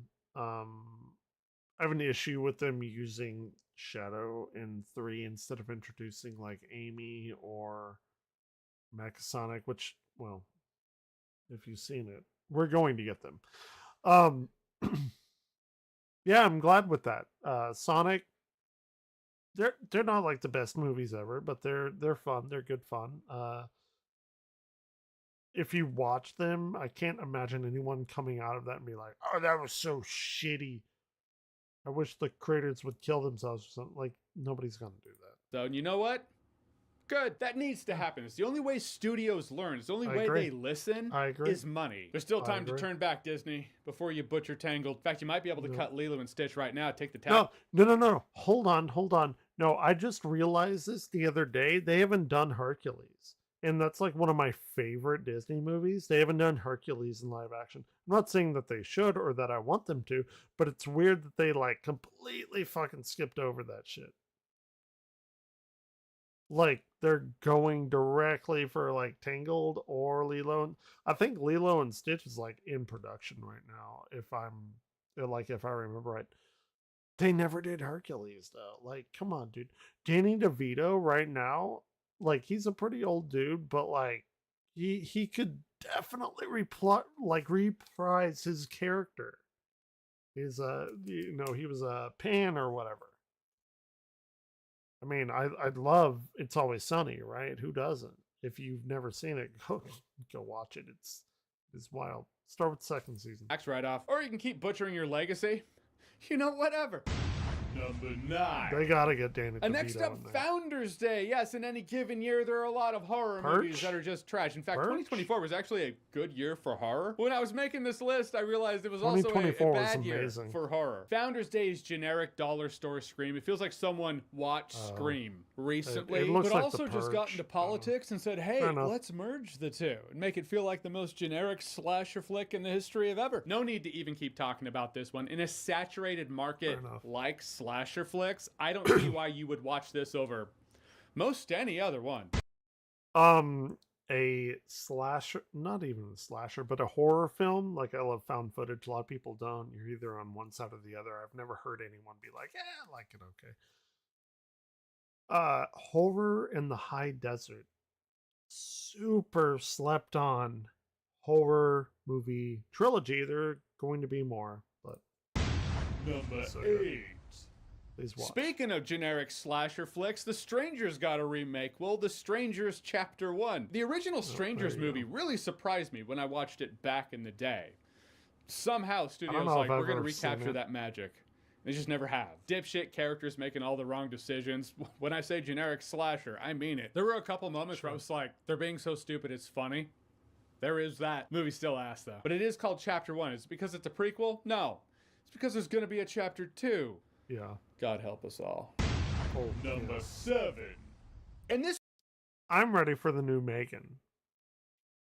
That has been one of my favorite horror movies in the past, like, 2 or 3 years. It is so campy, and they know it's so campy, and I fucking love it. I've watched it like 4 or 5 times already. I love Megan.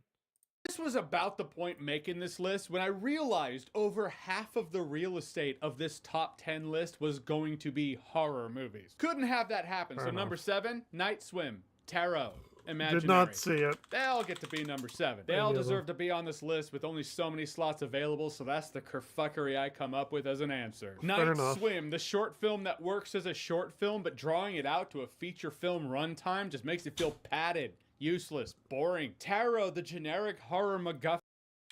So Night Swim seems like the polar opposite of Whiplash. If you've ever watched Whiplash, Whiplash is one of my favorite movies. Be it jazz, music, that kind of thing. It's such a good movie though. And it originally started out as a short, and the short is fucking amazing. It's like 15 minutes. And you can watch the short and you can basically get the gist of it.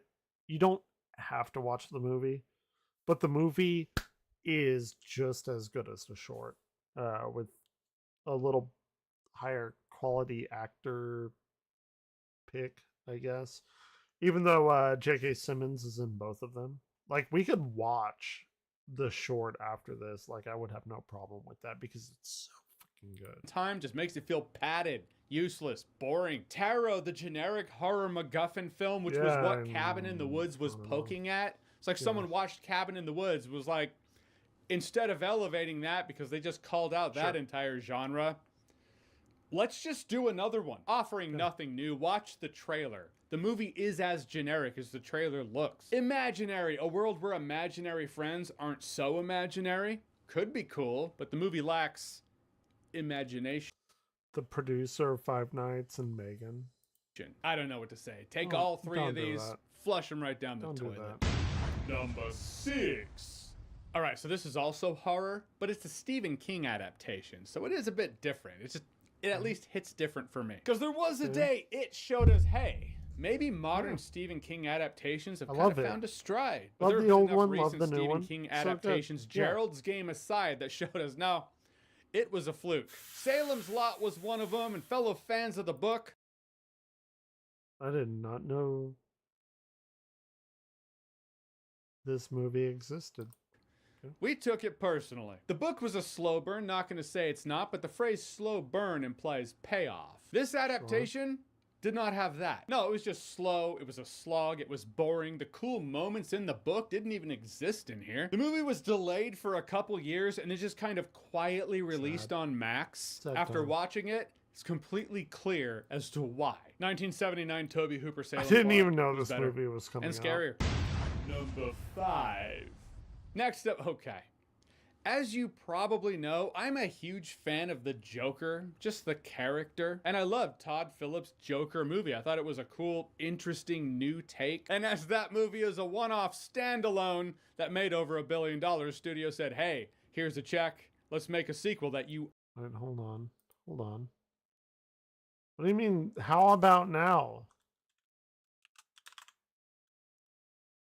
What do you mean, how about... What do you mean, how about now?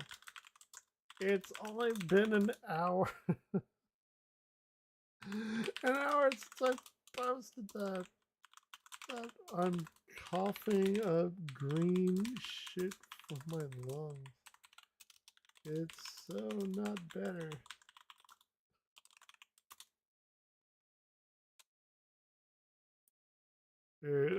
What is Millhouse called?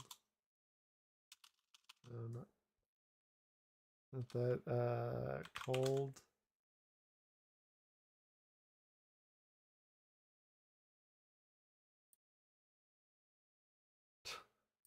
All said you weren't gonna What are you do. Now talking we have about, Joker. Smokey? Folly adieu. It's like the movie missed everything Didn't that watch made it. the original good. We'll never He could have watch gone it. anywhere with Never a watch Joker it. sequel. He could have taken over Arkham. He could have done one of 100 things. In the end, it was made to be a weird love story, tap dancing musical. This movie was so bad, negatively received by fans, and hated. There are theories out there as to how. From what I understand, and I do enjoy Lady Gaga's music, this movie was teetering, what do they call it? Like, what's the thing, like on the edge, on a knife's edge of being good or bad, and it's went bad. From what I understand, don't know, haven't watched it, but I have never heard any kind of redeeming thing about it. So, and I do enjoy Lady Gaga, but I How it even exists. Theories that Todd Phillips took the studio money and just made a piece of shit out of spite. I just feel like Occam's razor says Todd Phillips tried to do something different and it just didn't work. If we're keeping with the baseball metaphor of swings, taking a big swing, I get it. But people don't come for the swings alone. They come for the home runs that come as a result of a big swing. Big swing with a swing and hit. Strikeout is still a strikeout. I can appreciate a big swing as much as the next guy. However, if for the Batman 2, Matt Reeves makes it some slapstick comedy crossover with the Three Stooges, that would be a big swing. It would also be stupid. Don't know. Like It could be Folly amazing. Ado. And just in case Warner Brothers is watching this video on the off chance, I want them to know that this movie made this list before you even gave me that bitch-ass copyright claim. Fair enough. For my review of this movie. This movie already made the list because this movie was always trash. Number 4.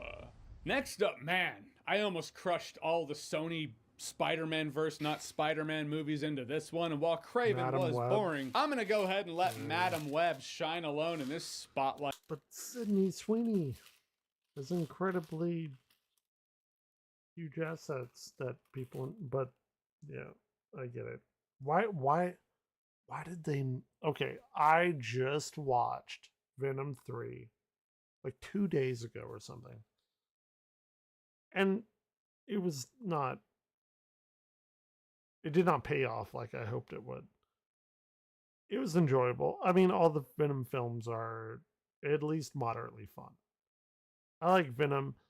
I even went back and watched Carnage, and while I think that's abomination to mankind, because it was not rated R and you couldn't do Carnage, maybe one day we'll get a legitimate Carnage film with its legitimate rating. But it's still funny and fun to watch. I have not seen Madam Web. I have not seen Craven. I have not seen Morbius. But man, I kind of want to now with how much shit it's getting. Today, because it was the movie this year to show us how bad, if not memeable, 2024 could actually get. The movie might become a cult classic somewhere down the line, one of those so bad it's fun kind of things. I do not discount that. I do love the fact that Dakota Johnson was talking shit about the movie before the movie actually came out. I don't even know who she Sweeney is. Using this meme to propel herself to superstardom throughout the year. I mean, you gotta respect the hustle. But if you ever wanted a blueprint on how to not make a superhero movie, oh, she was in 50 Shades of Grey. I see. I see. She's 3 years younger than me. Okay. Cool. That's pretty much it. Jumping tracks to Craven for a second. If you have this Spider-Man verse without Spider-Man, but it is part of its own universe, why not have Craven hunt Venom? If they're in the same universe. Anyhow, moving on. They made every one of their villains anti-heroes. And borderline just regular fucking heroes. Nobody wants that. Like, What do...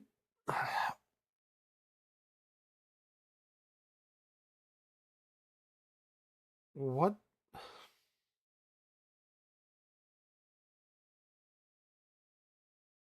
It's so totally clear that these CEOs have no fucking clue what they're doing, or even the higher ups, the executives have no clue.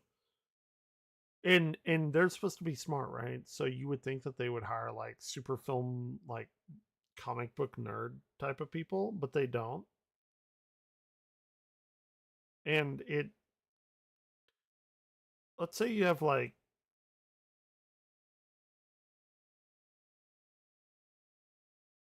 $250,000 to split amongst this like round table of, I don't know, 10 super comic book nerds to doctor your script, to point out the shit in your script. I think that $250,000 would be very, very well spent, and I'm so confused as to why they don't do that. On. I don't know. Don't know. Rebel Moon Part 1 came out last year, and I said, well, let's see where this goes with Part 2. Then I watched Part 2, and I said, well, fuck you for wasting my time. The Scargiver, Rebel Moon Part 2, The Scargiver. It's a boring mess of a sci-fi slog. Dollar Store 7 samurai in space, though they're on a moon, so I guess it's not space, just elsewhere. Yeah. Poor Sofia Boutella had to have that dipshit haircut for nothing. Nothing. I hope she got paid well. Get the bag. You know what I'm saying. I'm just saying. Yeah, fair enough.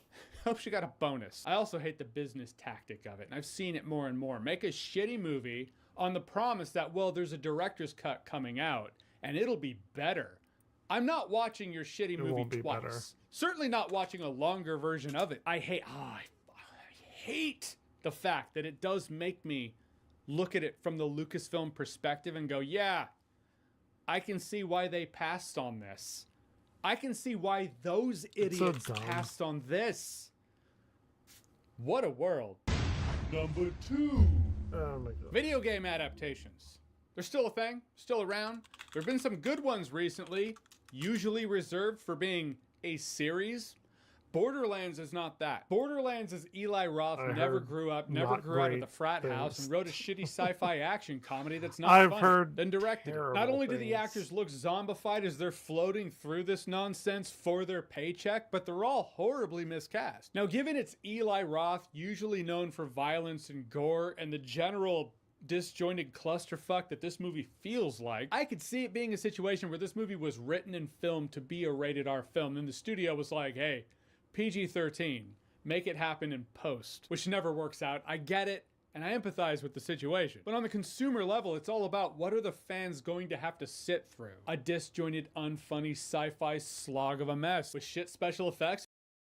I have Borderlands 3. I have played like maybe 5 minutes of it. I very much enjoyed Borderlands 2. I kind of want to watch this just to see how terrible it is, because apparently it's really bad, but I don't know. It's a noticeable green screen, but moving on. Number 1. And here it is, the number 1 spot. The movie that... Let's go.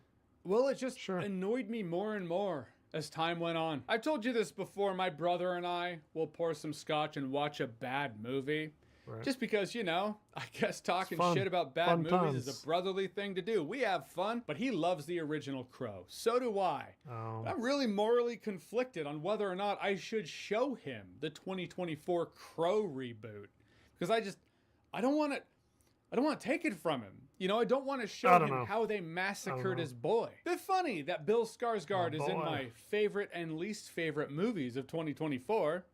I don't know what it means, but there's that. Take what you know to be the Crow, then crumple it up, piss on it, shit on it, put it in a blender, flush it down the toilet with imaginary taro and what was the other? Night Swim. And you'll kind of have a sense of what I'm talking about here. They tried to frame this movie. It's interesting that he lumped them in with that like trilogy that he gave that number 7 to. Like it wasn't a remake of the film, it's an adaptation of the source material. It's nothing like the source material. The 1994 Crow is far more accurate to the James O'Barr graphic novel than the 2024 Crow film is. Eric Draven and the character he is, not seen anywhere on here. Eric Draven in The Crow, Spectre of Vengeance, absolutely. Is that a tragedy? You bet. But he's still a positive influence to the good people around him in his orbit. Eric Draven in this movie goes on a massacre, a complete and total killing spree, murdering people who had nothing to do with he and Shelley's murder. Do they get to come back as a Spectre of Vengeance now? Do they get to be like, well, I was working the night shift because I worked 2 jobs to put food on the table for my family? Fair enough. I don't know much about The Crow. I can't. This dude just came in and started shooting. Like one way or the other. It's a thing. All right, internet. John, is he still fucking signing his shirts? Jesus Christ! Like every time I log on.